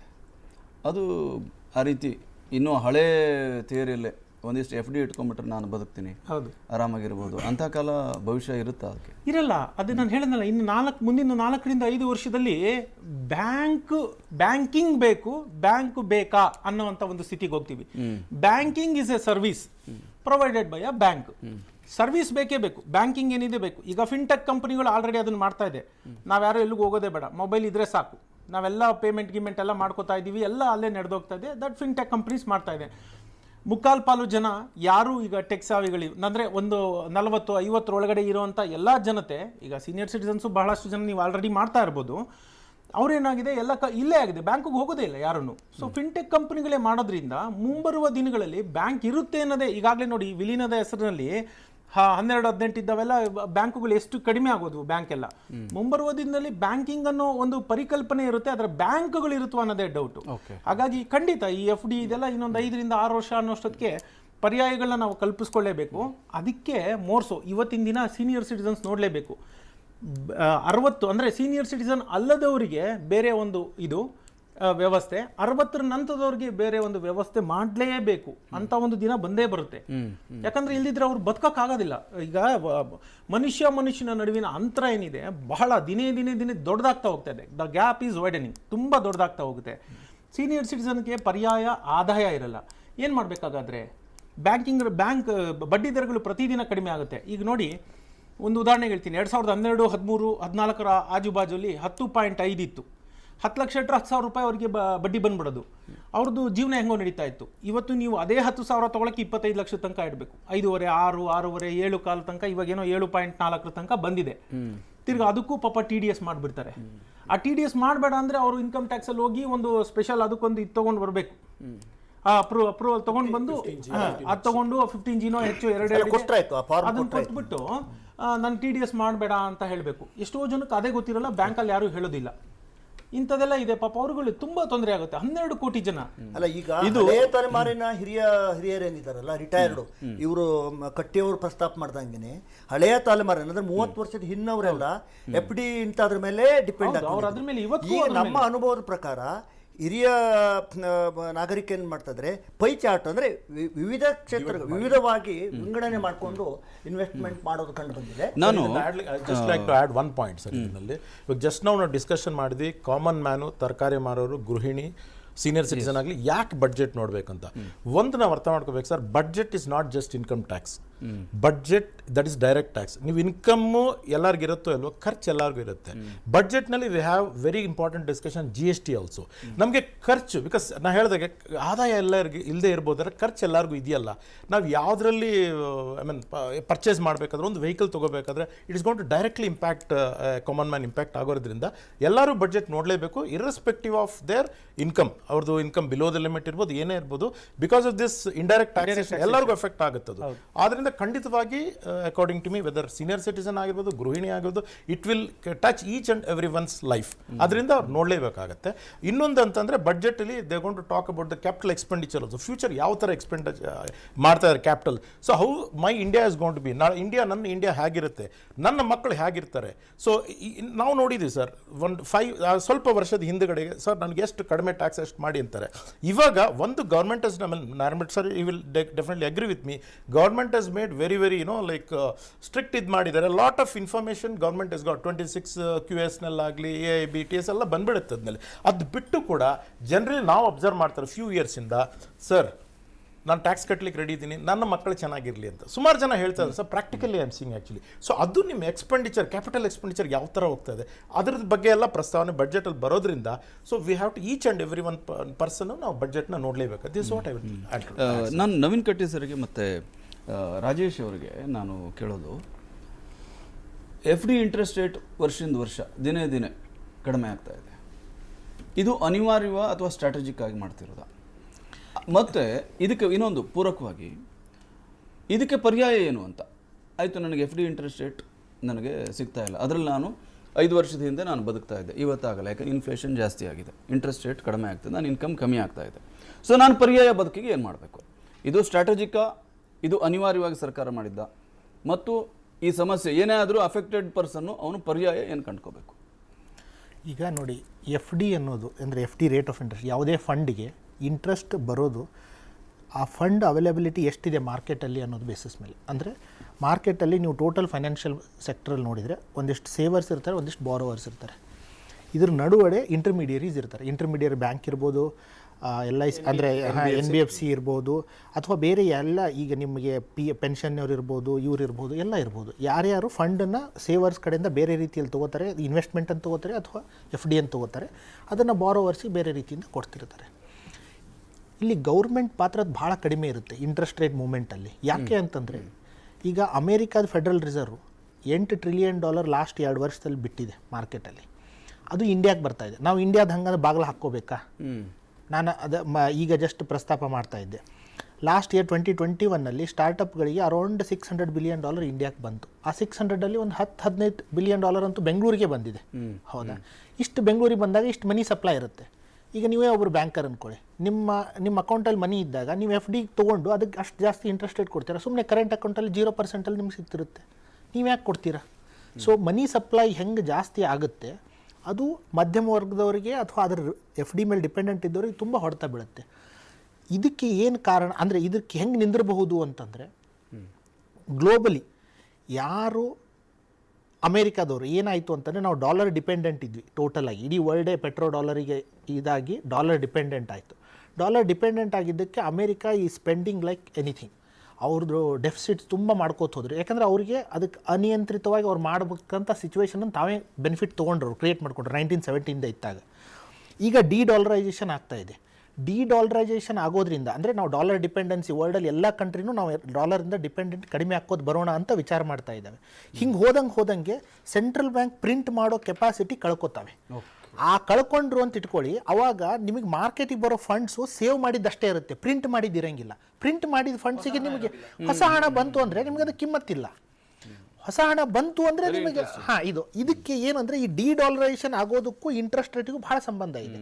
ಇನ್ನೊಂದು 10 ವರ್ಷದಲ್ಲಿ ನಾವು ಡಾಲರ್ ಡಿಪೆಂಡೆನ್ಸಿ ಪೂರ್ತಿ ಈಗಿರೋದಕ್ಕಿಂತ ಒಂದು 50% ಕಡಿಮೆ ಆಯಿತು ಅಂತ ಅಂದ್ಕೊಳ್ಳಿ, ಅವಾಗ FD ರೇಟ್ ಮತ್ತೆ ಸ್ಟೇಬಲ್ ಆಗ್ಬೋದು. ನಾನು ಹಿಂಗೆ ಆಗುತ್ತೆ ಅಂತ ಹೇಳಂಗಿಲ್ಲ, ಬಟ್ ಆಗಬಹುದು. ಈ ಒಂದು ಸೆಂಟ್ರಲ್ ಬ್ಯಾಂಕ್ ಪ್ರಿಂಟ್ ಮಾಡೋ ಇದೊಂದು ಏನಿದೆಯಲ್ಲ, ಇದೊಂದು ಸ್ಟಾರ್ಟ್ ಆಗಿದ್ದು 2000 ಅಥವಾ ಮಿಡ್ ಆಫ್ 90ಸ್ನಿಂದ ಸ್ಟಾರ್ಟ್ ಆಗಿದೆ. ಇದು ಎಕ್ಸ್ಟೆನ್ಸಿವ್ಲಿ ಮಾಡ್ತಾ ಇದ್ದಾರೆ US-ದವರು. ಅದರ ನಂತರ ನಾವೇನೂ ಮಾಡಿಲ್ಲ, ಬಿಕಾಸ್ ನಮಗಾದರೆ ನಮ್ಗೆ ಫಿಸಿಕಲ್ ಡೆಫಿಸಿಟ್ ಇಂಪಾರ್ಟೆಂಟು, ನಾವು ಅದನ್ನು ನೋಡ್ತೀವಿ. ಅಮೆರಿಕದ ನೀವು ಬಜೆಟ್ ನೋಡಿದರೆ ಅಲ್ಲಿ ಯಾರು ಫಿಸಿಕಲ್ ಡೆಫಿಸಿಟ್ ಮಾತಾಡೋಂಗಿಲ್ಲ. ಸುಮ್ಮನೆ ಈಗ ನಾವೇನಾದರೂ 8 ಟ್ರಿಲಿಯನ್, ಇಂಡಿಯಾದವ್ರೇನು 1 ಟ್ರಿಲಿಯನ್ ಅಲ್ಲ, ಒಂದು 500 ಬಿಲಿಯನ್ ಪ್ರಿಂಟ್ ಮಾಡಿದ್ವಿ ಅಂತ ಇಟ್ಕೊಳ್ಳಿ, ಹಾಹಾಕಾರ ಎದ್ದು ಬಿಡ್ತಿತ್ತು. ಫಿಚ್ ಬಂತು, ಗ್ಲೋಬಲ್ ರೇಟಿಂಗ್ ಕಡಿಮೆ ಆಯಿತು, ಅದಾಯಿತು, ಇದಾಯಿತು. ಯಾರೇ ಮಾಡಲಿ, ಚೈನಾದವ್ರು ಮಾಡಲಿ, ಮತ್ತೊಬ್ರು ಮಾಡಲಿ, ಹೀಗೆ ಆ ಡಾಲರ್ ಡಿಪೆಂಡೆನ್ಸಿ ಕಡಿಮೆ ಆಯಿತು ಅಂತಂತಂದರೆ, ಸೆಂಟ್ರಲ್ ಬ್ಯಾಂಕ್ ಪ್ರಿಂಟ್ ಮಾಡೋದು ಕಡಿಮೆ ಆಯ್ತು ಅಂದರೆ ಇವ್ರಿಗೆ ಬೆನಿಫಿಟ್ ಆಗುತ್ತೆ. It's very very important. ಇಲ್ಲಿ ಕೇಂದ್ರ ಸರ್ಕಾರದ ಪಾತ್ರ, ರಾಜ್ಯ ಸರ್ಕಾರದ ಪಾತ್ರ, ನಮ್ಮ ಪಾತ್ರ ಏನೂ ಇರಂಗಿಲ್ಲ. Fine sir. ಇನ್ನಷ್ಟು ಪ್ರಮುಖ ವಿಷಯಗಳ ಬಗ್ಗೆ ತಿಳ್ಕೊಳ್ತೀವಿ. ಈಗ ಒಂದು ಕ್ವಿಕ್ ಬ್ರೇಕ್ ಅನ್ನು ತೆಗೆದುಕೊಳ್ಳೋ ಸಮಯ. ಇನ್ನು ಹಲವು ಪ್ರಮುಖ ವಿಷಯಗಳ ವಿಶ್ಲೇಷಣೆ ನಿಮ್ಮ ಮುಂದೆ ಬರುತ್ತೆ.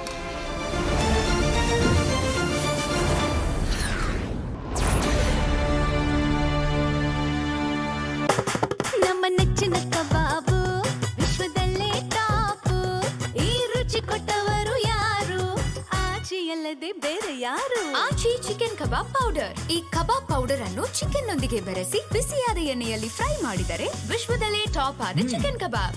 ಆಚಿ chicken kebab powder. Smart city ಮಂಗಳೂರಿಗೆ ಮತ್ತೊಂದು ಸ್ಮಾರ್ಟ್ ಸಿಟಿ ಸೇರ್ಪಡೆ. ಆಶ್ಚರ್ಯ ಆಗ್ತಿದೆಯಾ? ಮಂಗಳೂರಿನ ಬಿಜೈಲಿರುವ ರೋಹನ್ ಸಿಟಿಯಲ್ಲಿ 550 ಅಪಾರ್ಟ್ಮೆಂಟ್ಸ್, 250ಕ್ಕೂ ಹೆಚ್ಚು ಕಮರ್ಷಿಯಲ್ ಶಾಪ್ಸ್ ಬರ್ತಾ ಇದೆ. 80,000 ಸ್ಕ್ವೇರ್ ಫೀಟ್ ನ the best city club. Price ಕೇಳ್ತಿದ್ದೀರಾ? ತಿಂಗಳಿಗೆ ಕೇವಲ 31,000 ರೂಪಾಯಿ ಸುಲಭ ಕಂತು. ಹಾಗಾದ್ರೆ ತಡ ಯಾಕೆ? ಇವತ್ತೇ ಬುಕ್ ಮಾಡಿ. ರೋಹನ್ ಸಿಟಿ, ವಿಜಯ್, ಮಂಗಳೂರು. ವಿಶಿಷ್ಟ ಮತ್ತು ಸೊಗಸು, ಅಲರ್ಜಿ ನಿರೋಧಕ, ಉತ್ತಮ ಫ್ಯಾಷನ್, ಅಂದದ ಕಲಾತ್ಮಕತೆ, ಸುದೀರ್ಘ ಬಾಳಿಕೆಗೆ ಲಿನನ್ ವೋಗ್ ಉತ್ಕೃಷ್ಟ ಬಟ್ಟೆಗಳು. ಈಗ ಜಯನಗರ 4ನೇ ಟಿ ಬ್ಲಾಕ್ ಬೆಂಗಳೂರಿನಲ್ಲಿ. ಬೇರೆ ಕಡೆ ಅಡ ಇಟ್ಟಿರೋ ಚಿನ್ನನ ಬಿಡಿಸೋಕೆ ಹಣ ಬೇಕಾ? ಜಾಸ್ತಿ ಬಡ್ಡಿಗೆ ಅಡ ಇಟ್ಟಿರೋ ಚಿನ್ನನ ಬಿಡಿಸಿ ಕಡಿಮೆ ಬಡ್ಡಿಗೆ ಅಡ ಇಡ್ಬೇಕಾ? ನಿಮ್ಮ ಚಿನ್ನನ ನಿಮಗೆಲ್ಲಿಷ್ಟಾನೋ ಅಲ್ಲಿ ಮಾರ್ಬೇಕಾ? ಶ್ರೀ ಸ್ಟಾರ್ ಗೋಲ್ಡ್ ಕಂಪನಿ ನಿಮ್ಮ ಬದುಕಿಗೆ ಶ್ರೀರಕ್ಷೆ. ಮಕ್ಕಳಿಗೆ ಪ್ರಾಯೋಗಿಕ ಕಲಿಕೆಯ ಜೊತೆಗೆ ಪರಿಣಾಮಕಾರಿ ಬೋಧನಾ ತಂತ್ರಗಳ ಪರಿಕಲ್ಪನೆಯ ಮೂಲಕ ಶಿಕ್ಷಣ ನೀಡೋದ್ರೊಂದಿಗೆ ಈ ನೆಲದ ಸಂಸ್ಕೃತಿ ಹಾಗೂ ಮೌಲ್ಯಗಳನ್ನು ಕಲಿಸಿಕೊಟ್ಟು ಸಶಕ್ತ ದೇಶ ನಿರ್ಮಾಣಕ್ಕೆ ಅವರನ್ನ ಅಣಿಗೊಳಿಸುತ್ತಿದೆ ಸಿಬಿಎಸ್ಇ ನ್ಯೂ ದೆಹಲಿಯಿಂದ ಮಾನ್ಯತೆ ಪಡೆದ ವಾಗ್ದೇವಿ ವಿಲಾಸ್ ಶಾಲೆ. ವೈವಿಧ್ಯಮಯ ಕಲಿಕೆಯ ಅವಕಾಶದ ತಾಣ. 2023-24ನೇ ಶೈಕ್ಷಣಿಕ ವರ್ಷದ ಅಡ್ಮಿಷನ್ ಪ್ರಾರಂಭವಾಗಿದೆ.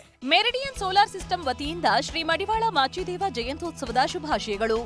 ಇವರು ಹೂವಿನ ಕೃಷಿ ಮಾಡಿ 1 ಎಕರೆಯಲ್ಲಿ ವರ್ಷಕ್ಕೆ 30 ಲಕ್ಷ ಸಂಪಾದನೆ ಮಾಡ್ತಾರೆ. ಅವರಿಂದ ಕಲಿಬೇಕಾ? ಫ್ರೀಡಮ್ ಆಪ್ ಅನ್ನ ಈಗಲೇ ಡೌನ್ಲೋಡ್ ಮಾಡಿ. ನೀವು ಗಿರವಿ ಇಟ್ಟು ಬಿಡಿಸ್ಕೊಳಕ್ಕಾಗ್ದಿರೋ ಆಭರಣನ SDJ ಗೋಲ್ಡ್ ಕಂಪನಿಯವರು ಬಿಡಿಸಿ ಮಾರುಕಟ್ಟೆಗಿಂತ ಅಧಿಕ ಬೆಲೆಗೆ ತಗೋತಿದ್ದಾರೆ. ಅಷ್ಟೇ ಅಲ್ಲ, ಒಂದ್ ಕೂಪನ್ ಕಾರ್ಡ್ ಕೂಡ ಕೊಡ್ತಾ ಇದ್ದಾರೆ. ನಮಸ್ಕಾರ, ನಾನು ನಿಮ್ಮ ಚಿನ್ನಾರಿ ಮುತ್ತ, ನಿಮ್ಮ ಮನೆ ಮಗ ವಿಜಯ ರಾಘವೇಂದ್ರ ಮಾತಾಡ್ತಾ ಇದ್ದೀನಿ. ವೆಲ್ಕಮ್ ಟು ನಮ್ಮ Ashwasurya realities. For trust and value, Ashwasurya. ನಿಮ್ಮೆಲ್ಲರಿಗೋಸ್ಕರ ನಮ್ಮ ಅಶ್ವಸೂರ್ಯ ರಿಯಾಲಿಟೀಸ್ ಅವರು ಕನಕಪುರ ಮತ್ತು ನೆಲಮಂಗಲದಲ್ಲಿ ಎಲ್ಲಾ ರೀತಿಯ ಅಪ್ರೋಡ್ ಸೈಟ್ ರೆಡಿಯಾಗಿದೆ. ಫ್ರೀ ಸೈಟ್ ವಿಸಿಟ್ಗಾಗಿ ಕೆಳಗಡೆ ನಂಬರ್ ಹೋಗ್ತದೆ, ಕಾಂಟ್ಯಾಕ್ಟ್ ಮಾಡಿ.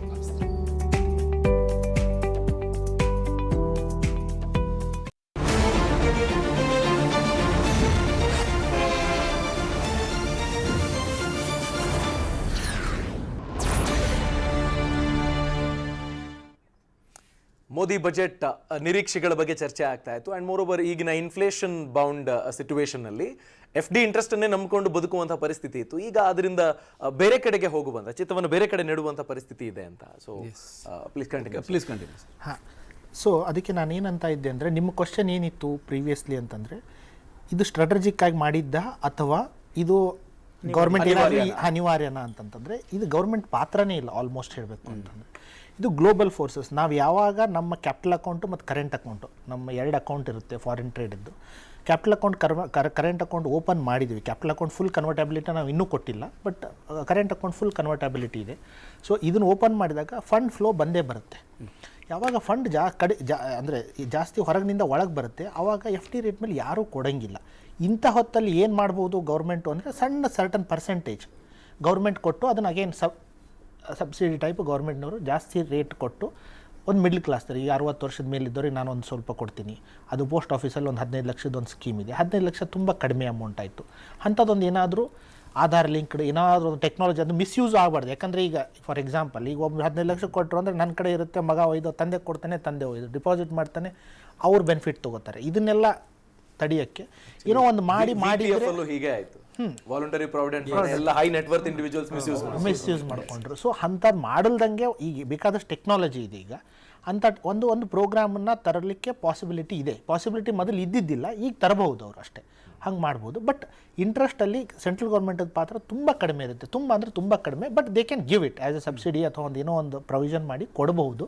ಅದನ್ನು ನಾವು ನೋಡಬೇಕು ಬಜೆಟಲ್ಲಿ. ರಂಗಸ್ವಾಮಿ ಸರ್. ಸತ್ಯ, ನವೀನ್ ಅವರು ಹೇಳಿದ್ದನ್ನು ನಾನು ಅರ್ಧ ಒಪ್ತೀನಿ. ಯಾಕಂತಂದರೆ ಕೇಂದ್ರ ಸರ್ಕಾರದ ಪಾತ್ರ ಬಡ್ಡಿ ದರಗಳ ನಿರ್ಧಾರದಲ್ಲಿ ಅತಿ ಕಡಿಮೆ ಇರುತ್ತೆ ಅನ್ನೋದು ಅದು ಸತ್ಯ, ಒಪ್ಪೋ ಮಾತು. ಆದರೆ ಯಾವಾಗ ಬೇಕಾದರೂ ರಿಸರ್ವ್ ಬ್ಯಾಂಕ್ ಏನಿದೆ ಅದರ ಒಂದು ಡಿಸಿಷನ್ನ ಇದು ಇನ್ಫ್ಲುಯೆನ್ಸ್ ಮಾಡ್ಬೋದು. ಬಡ್ಡಿ ದರ ಏರಿಕೆ ಇಳಿಕೆ ಯಾವಾಗ ಸಮಾಜದ ಒಂದು ಆರ್ಥಿಕ ಸ್ಥಿತಿಗತಿಗಳು ಏನಿರುತ್ತೆ ಅದನ್ನು ನೋಡಿಕೊಂಡು ಅದು ಇಂಟರ್ವ್ಯೂನ್ ಯಾವತ್ತಿದ್ರೂ ಮಾಡ್ಬೋದು, ಮಾಡಿ ಅದಕ್ಕೊಂದು ನಿರ್ದೇಶನ ಕೊಡ್ಬೋದು, ಹೀಗೆ ಮಾಡು ಅಂತ ಹೇಳ್ಬೋದು. ಎರಡನೇದು, ಇದು ಅನಿವಾರ್ಯನಾ ಅಲ್ವಾ ಅಂತ ಕೇಳಿದ್ರೆ ಅನಿವಾರ್ಯ ಆಗಿ ಈಗ ಮಾಡ್ತಿದ್ದಾರೆ ಅಂತ ನಾನು ಹೇಳ್ತೀನಿ. ಯಾತಕ್ಕಿದು ಅನಿವಾರ್ಯ ಆಗಿದೆ ಅಂತಂದರೆ 2 ಕಾರಣ. ಮೊದಲನೇ ಕಾರಣ, ನೀವು ಜಾಗತಿಕ ಮಟ್ಟದ ಆರ್ಥಿಕತೆ ನೋಡ್ಕೊಂಡ್ಬಂದರೆ ಯುರೋಪ್ ಇರ್ಬೋದು, ಅಮೆರಿಕ ಇರ್ಬೋದು, ನೋಡ್ಕೊಂಡು ಬನ್ನಿ, ಅಲ್ಲೆಲ್ಲ ಬಡ್ಡಿ ದರಗಳು 1.5% ತನಕ ಇದೆ. 1.5, 1.25, 2.25 ಹೀಗೆಲ್ಲ ಇದೆ. ಅಲ್ಲಿರೋ ಈಗ ಇದೇನಿದೆ ಇನ್ಫ್ಲೇಷನ್ ಎಲ್ಲ 3.25 ಹೋಗ್ಬಿಟ್ಟಿದೆ ಅಲ್ಲೆಲ್ಲ. ಹಾಗಾಗಿ ಇವತ್ತು ಜಾಗತಿಕವಾಗಿ ಎಲ್ಲ ಕಡೆ ನೆಗೆಟಿವ್ ಇಂಟ್ರೆಸ್ಟ್ ರೇಟ್ ಅಂತ ಹೇಳ್ತೀವಿ. ನಮಗೇನೋ ಕಣ್ಣಿಗೆ ಕಾಣೋದೇನೋ 5.5%, 6% ಅಂತ ಬಂತು, 7% ಬಂತು ಅಂದರು. ನಮ್ಮ ಇದೇನಿದೆ ಹಣದುಬ್ಬರ 8.25 ಇದ್ದಾಗ 1.25% ನಾವು ನೆಗೆಟಿವ್ ಇಂಟ್ರೆಸ್ಟು. ಈಗ ಜರ್ಮನಿ ಅಂತ ದೇಶದಲ್ಲಿ ಏನಾಗಿದೆ ನೋಡಿ, ಅಲ್ಲಿ ಇವತ್ತು ಹೇಳ್ತಾರೆ 100 ರೂಪಾಯಿ ಬಾಂಡು ನೀವು ತಗೊಳ್ಳಿ, 5 ವರ್ಷ ಬಿಟ್ಟು ನಿಮಗೆ ನಾನು 95 ಯೂರೋ ಕೊಡ್ತೀನಿ ಅಂತಾರೆ. 100 ಯೂರೋ ಬಾಂಡ್ ಇವತ್ತು ಖರೀದಿ ಮಾಡಿದ್ರೆ 5 ವರ್ಷ ಬಿಟ್ಟು 95. ಜನ ಮುಗಿಬುದ್ದು ತಗೋತಾ ಇದ್ದಾರೆ ಜರ್ಮನಿಲಿ. ಅದನ್ನ ಯಾಕೆ ತಗೋತಾ ಇದ್ದಾರೆ ಅಂದರೆ 5 ವರ್ಷದ ನಂತರ ನಿಮ್ಮ ಯೂರೋ ಬೆಲೆ 75 ಆಗಿರುತ್ತೋ 80 ಆಗಿರುತ್ತೋ ಗೊತ್ತಿಲ್ಲ. ಬಿಕಾಸ್ ಆಫ್ ಇನ್ಫ್ಲೇಷನ್ನು ಅದರ ಖರೀದಿ ಶಕ್ತಿ ಕುಸಿತಾ ಹೋಗುತ್ತೆ. ಹಾಗಾಗಿ ಗೌರ್ಮೆಂಟೇ ಒಂದು ನಿರ್ಧಾರ ಮಾಡಿ, ಇಲ್ಲಪ್ಪ ನೀನು ಜಾಸ್ತಿ ಕುಸಿಯಕ್ಕೆ ಬಿಡಲ್ಲ, 95ಕ್ಕೆ ಇಡ್ತೀನಿ ಅಂದಾಗ ಜನ ಹೆಚ್ಚು ಅಲ್ಲೋಗಿ ತಗೋತಾರೆ. ಪರಿಸ್ಥಿತಿ ಹೀಗಿದೆ.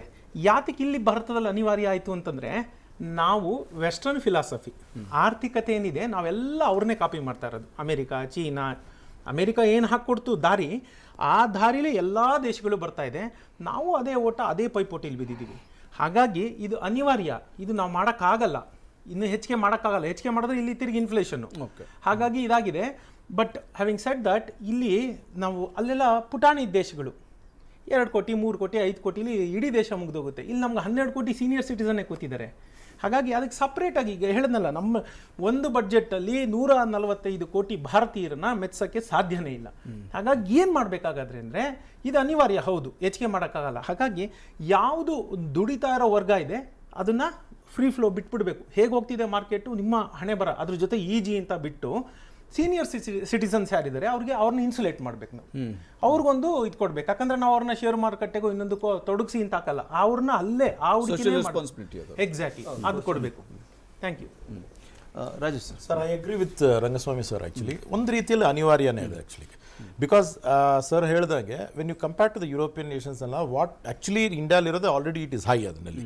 Second thing sir, DNA of Indians is saving only. ಅದರಲ್ಲಿ ಒಂದು saving is always good. But ಇನ್ನೊಂದು ಕೋಣದಲ್ಲಿ ತಾವು ನೋಡೋದಾದರೆ, ಅನ್ಲೆಸ್ ಯು ಸ್ಪೆಂಡ್, ಆ್ಯಕ್ಟಿವಿಟಿ ಆಗೋದಿಲ್ಲ. ನಿಮ್ಮ ಎಕಾನಮಿ ಮುಂದೆ ಹೋಗ್ಬೇಕಂದ್ರೆ you have to spend. Indirectly I think government wants people to spend ಮಾಡಿದ್ರೇ ನಿಮಗೆ ಎಕಾನಮಿ ಒಂದು ಮೂವ್ ಆಗೋದು. ಸೊ ಆ ನಿಟ್ಟಿನಲ್ಲಿ ನೋಡಿದ್ರೆ I think it is definitely ಅನಿವಾರ್ಯನೇ. ಒಂದು world level whatever is ಅದಕ್ಕೆ ಮ್ಯಾಚ್ ಆಗ್ತಾ ಇದೆ. Plus government want people to spend money so that activities of the like economy takes place ಅಂತ it's my opinion sir. Doctor Jacob ಕ್ರಾಸ್ನಾ sir, ನಾವು ಬೇರೆಲ್ಲ ವಿಷಯಗಳ ಬಗ್ಗೆ ಮಾತಾಡಿದ್ವಿ. ಜನ ಸಾಮಾನ್ಯವಾಗಿ ಈ ಬಜೆಟು, ಫಿನಾನ್ಸು ಅಥವಾ ಇದು ಏನು ಗೊತ್ತಿಲ್ಲದೆ ಹೋದಂಥವ್ರು ಮತ್ತು ಪೊಲಿಟಿಕಲಿ ಮೋಟಿವೇಟೆಡ್ ಇದರಿಂದ ಕೂಡ ಜನ ಮಾತಾಡೋದನ್ನು ನಾವು ನೋಡ್ತೀವಿ.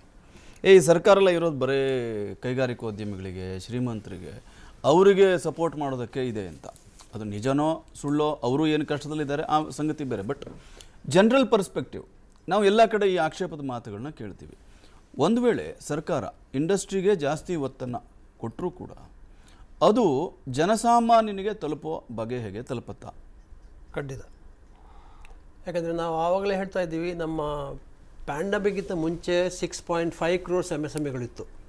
ಪ್ಯಾಂಡಮಿಕ್ ಆದಮೇಲೆ 6.3 crores ಬಂತು. ಅದರಲ್ಲಿ 11.1 crore ಎಂಪ್ಲಾಯ್ಮೆಂಟ್ ಕೊಟ್ಟಿದ್ದೀವಿ ಇವಾಗ. ಅಂದರೆ 48% of employment comes from MSME. ಅದರಲ್ಲೂ ಈ 6.3 crores ಆಫ್ MSMEನಲ್ಲಿ 95% micro, 4% is only small, 1% is medium. That means when you say MSME 95% proprietor. ಮತ್ತು ಸ್ಪೆಷಲಿ ಇನ್ನೊಂದು ನಮ್ಮದೊಂದು ಅನಿವಾರ್ಯ ಅಂತ ಏನಂದರೆ, ಈ ಪ್ರೊಪ್ರೈಟರ್ ಮತ್ತು ಪಾರ್ಟ್ನರ್ಶಿಪ್ಗೆ ಟ್ಯಾಕ್ಸ್ ಬೆನಿಫಿಟ್ ಇಲ್ಲ, ಇನ್ಕಮ್ ಟ್ಯಾಕ್ಸ್ ಕಾರ್ಪೊರೇಟ್ಗೆ ಮಾತ್ರ ಇದೆ, ಪ್ರೈವೇಟ್ ಲಿಮಿಟೆಡ್ ಕಂಪ್ನಿ ಅದು ಮಾತ್ರ. ಓಕೆ. ದಟ್ ಈಸ್ ಏನಾದರೂ ಒಂದು ದೊಡ್ಡ ಹೊಡೆತ. ಇವಾಗ highest tax paid by the proprietorship and partnership concern. ಕಾರ್ಪೊರೇಟ್ಗೆ 20% ಮಾಡಿದ್ದಾರೆ, ಇದು still they pay 35% proprietor and partnership. ಇನ್ನೂ ಮಾಡಿಲ್ಲ. 4-5 ವರ್ಷದಿಂದ ಕೇಳ್ಕೊಂಡು ಬರ್ತಾ ಇದ್ವಿ. ದ ಎಷ್ಟು ಹೊಡೆತ ಅಂದರೆ ನಿರ್ಮಲಾ ಸೀತಾರಾಮನ್ ಗೊತ್ತಿದೆಯೋ ಎಲ್ಲೋ ಗೊತ್ತಿಲ್ಲ, ಎಷ್ಟು ಹೇಳಿದ್ರು ಮಾಡ್ತಾ ಇಲ್ಲ. ಅದಕ್ಕೆ ಬೇರೆ ಕಾರಣ ಇದೆ ಅಲ್ಲ, ಆಮೇಲೆ ನೋಡೋಣ. ಸೊ ಇಲ್ಲಿ ಇವಾಗ ಎಂಪ್ಲಾಯ್ಮೆಂಟ್ 95% MSMEನಲ್ಲಿ ನಿಮ್ಗೆ ಇಷ್ಟೊಂದು ಕೋಟಿ ಎಂಪ್ಲಾಯ್ಮೆಂಟ್ ಬರುವ ಜಾಗದಲ್ಲಿ ಇಲ್ಲಿ ನೀವು ಆ ಸಾಮಾನ್ಯ ಜನಗಳಿಗೆ, ವರ್ಕರ್ಸ್ಗಳಿಗೆ ನೀವು ಒಂದು ವೇಳೆ ಈ ಇನ್ಕಮ್ ಟ್ಯಾಕ್ಸ್ ಬೆನಿಫಿಟ್ ಜಾಸ್ತಿ ಮಾಡದೇ ಹೋದರೆ ಈ ಇನ್ಫ್ಲೇಷನ್ನಲ್ಲಿ ಹೇಗೆ ಜೀವನ ಆಗುತ್ತೆ? ಆ್ಯಂಡ್ ಆಲ್ ದೀಸ್ ಮೈಕ್ರೋ ಯೂನಿಟ್ಸ್ಗಳು ದೇ ವರ್ಕ್ ಆನ್ 1-2% ಪ್ರಾಫಿಟ್. ಅದೊಂದು ಸರ್, ತಮ್ಮಿಂದ ನಾನು ಆನ್ಸರ್ ಬಯಸ್ತಾ ಇರೋದು, ಒಂದು industry, it may be larger industry or mid scale industry or small scale industry, ಅದರಿಂದ ಡೈರೆಕ್ಟ್ಲಿ ಇಂಡೈರೆಕ್ಟ್ಲಿ ಅದು ಹೇಗೆ ಕಾಮನ್ ಮ್ಯಾನ್ಗೆ ಕನೆಕ್ಟ್ ಆಗುತ್ತೆ ಅಂತ ಸರ್ಕಾರ ಕೊಡುವಂಥ ಸಪೋರ್ಟ್ ಅಥವಾ ಸಪೋರ್ಟ್ ಮಾಡದೇ ಇದ್ದರೆ ಆ ಎರಡೂ ವೇನಲ್ಲಿ ಕಾಮನ್ ಮ್ಯಾನ್ ಹೇಗೆ ಅಫೆಕ್ಟ್ ಆಗ್ತಾನೆ ಅಂತ. Employment, purely employment. And plus unemployment ಕೊಟ್ಬಿಟ್ಟು ಯಾವಾಗ ನಾವು ಇಕಾನಮಿ ಕ್ರಿಯೇಟ್ ಮಾಡ್ತೀವೋ, ಸಂಬಳ ಕೊಡ್ತೀವೋ, ಸಂಬಳ ಕೊಟ್ಟ ಜನ ಅವನು ಖರೀದಿ ಮಾಡ್ತಾನಲ್ಲ ಸಾಮಾನುಗಳು, ಆ ಖರೀದಿ ಮಾಡುವ ಸಾಮಾನುಗಳಿಗೆ ಅವನು ಕೈಯಲ್ಲಿ ಕಾಸು ಸಿಕ್ಕಿದರೆ ಜಾಸ್ತಿ ಸಾಮಾನು ಖರೀದಿ ಆಗುತ್ತೆ. ಸೊ ಜಾಸ್ತಿ ಸೇಲ್ ಆದರೆ ಕನ್ಸ್ಯೂಮರಿಸಮ್ನಲ್ಲಿ ಜಾಸ್ತಿ GST ಹೋಗುತ್ತೆ. So there all indirect effect. ಈಗ ಯಾವಾಗ ಇವಾಗ ಪಬ್ಲಿಕ್ ಸೆಕ್ಟರ್ ಕಂಪನಿನವರು ಅಥವಾ ಮಲ್ಟಿನ್ಯಾಷನಲ್ಗಳು, ಫ್ಲಿಪ್ಕಾರ್ಟ್ನವರು, ಅಮೆಝಾನ್ನವರು ಎಲ್ಲ 10,000 8,000 ಜನಗಳನ್ನು ತೆಗೆದಾಕ್ಬಿಟ್ರು ಅಂತ ಹೇಳಿದ್ರು. ಆದರೆ employment is improving and increasing in the MSME. ಅದು ಕೂಡ MSMEನಲ್ಲಿ ಯಾರು ಈ 95% ಸ್ಮಾಲ್ ಯೂನಿಟ್ಸ್ಗಳು. ಸೊ ಇವರಿಗೆ ನೀವು ಬೆನಿಫಿಟ್ ಕೊಡದೆ ಹೋದರೆ ಸ್ಪೆಷಲಿ ಆವಾಗ ನಿಮ್ಗೆ ಎಂಪ್ಲಾಯ್ಮೆಂಟ್ ಜನರೇಷನ್ ಆಗಲ್ಲ, ಸಂಬಳ ಸಿಗಲ್ಲ. So they become unemployed. Most of the rural ಏರಿಯಾದಿಂದ ಬ್ಯಾಂಗ್ಳೂರಿಗೆ ಬರೋದು ಯಾತಕ್ಕೆ? ಸ್ಮಾಲ್ ಸ್ಕೇಲ್ ಇಂಡಸ್ಟ್ರಿನಲ್ಲಿ ಕೆಲಸ ಸಿಗುತ್ತೆ ಅಂತ. ಕೆಲಸ ಸಿಕ್ಕಿದಾಗ ಒಂದು ಮಿನಿಮಮ್ ಏಜ್ 10,000 15,000 ಸಂಬಳ ಸಿಗುತ್ತೆ. ಸಂಬಳ ಸಿಕ್ಕಿದ್ರೆ ನಾವು ಹೆಂಡತಿ ಮಗಳಿಗೆ ಖರ್ಚು ಮಾಡ್ತಾನೆ. See, this is the cyclic effect in MSME where Nirmala Sitharaman should have given corporate ಗೆ ಯಾವ 20% ಕೊಟ್ಟಿದ್ದೀರೋ ಇಂಡಸ್ಟ್ರಿಗೆ ಯಾಕೆ ಕೊಟ್ಟಿಲ್ಲ ನೀವು? Wonderful sir. ಆ ಪಾಯಿಂಟ್ ಬಗ್ಗೆ ಡಿಸ್ಕಸ್ ಮಾಡೋಣ. ಇನ್ನಷ್ಟು ಪ್ರಮುಖ ಅಂಶಗಳನ್ನು ನಿಮ್ಮ ಮುಂದೆ ತರ್ತೀವಿ ಚಿಕ್ಕ ವಿರಾಮದ ಬಳಿಕ.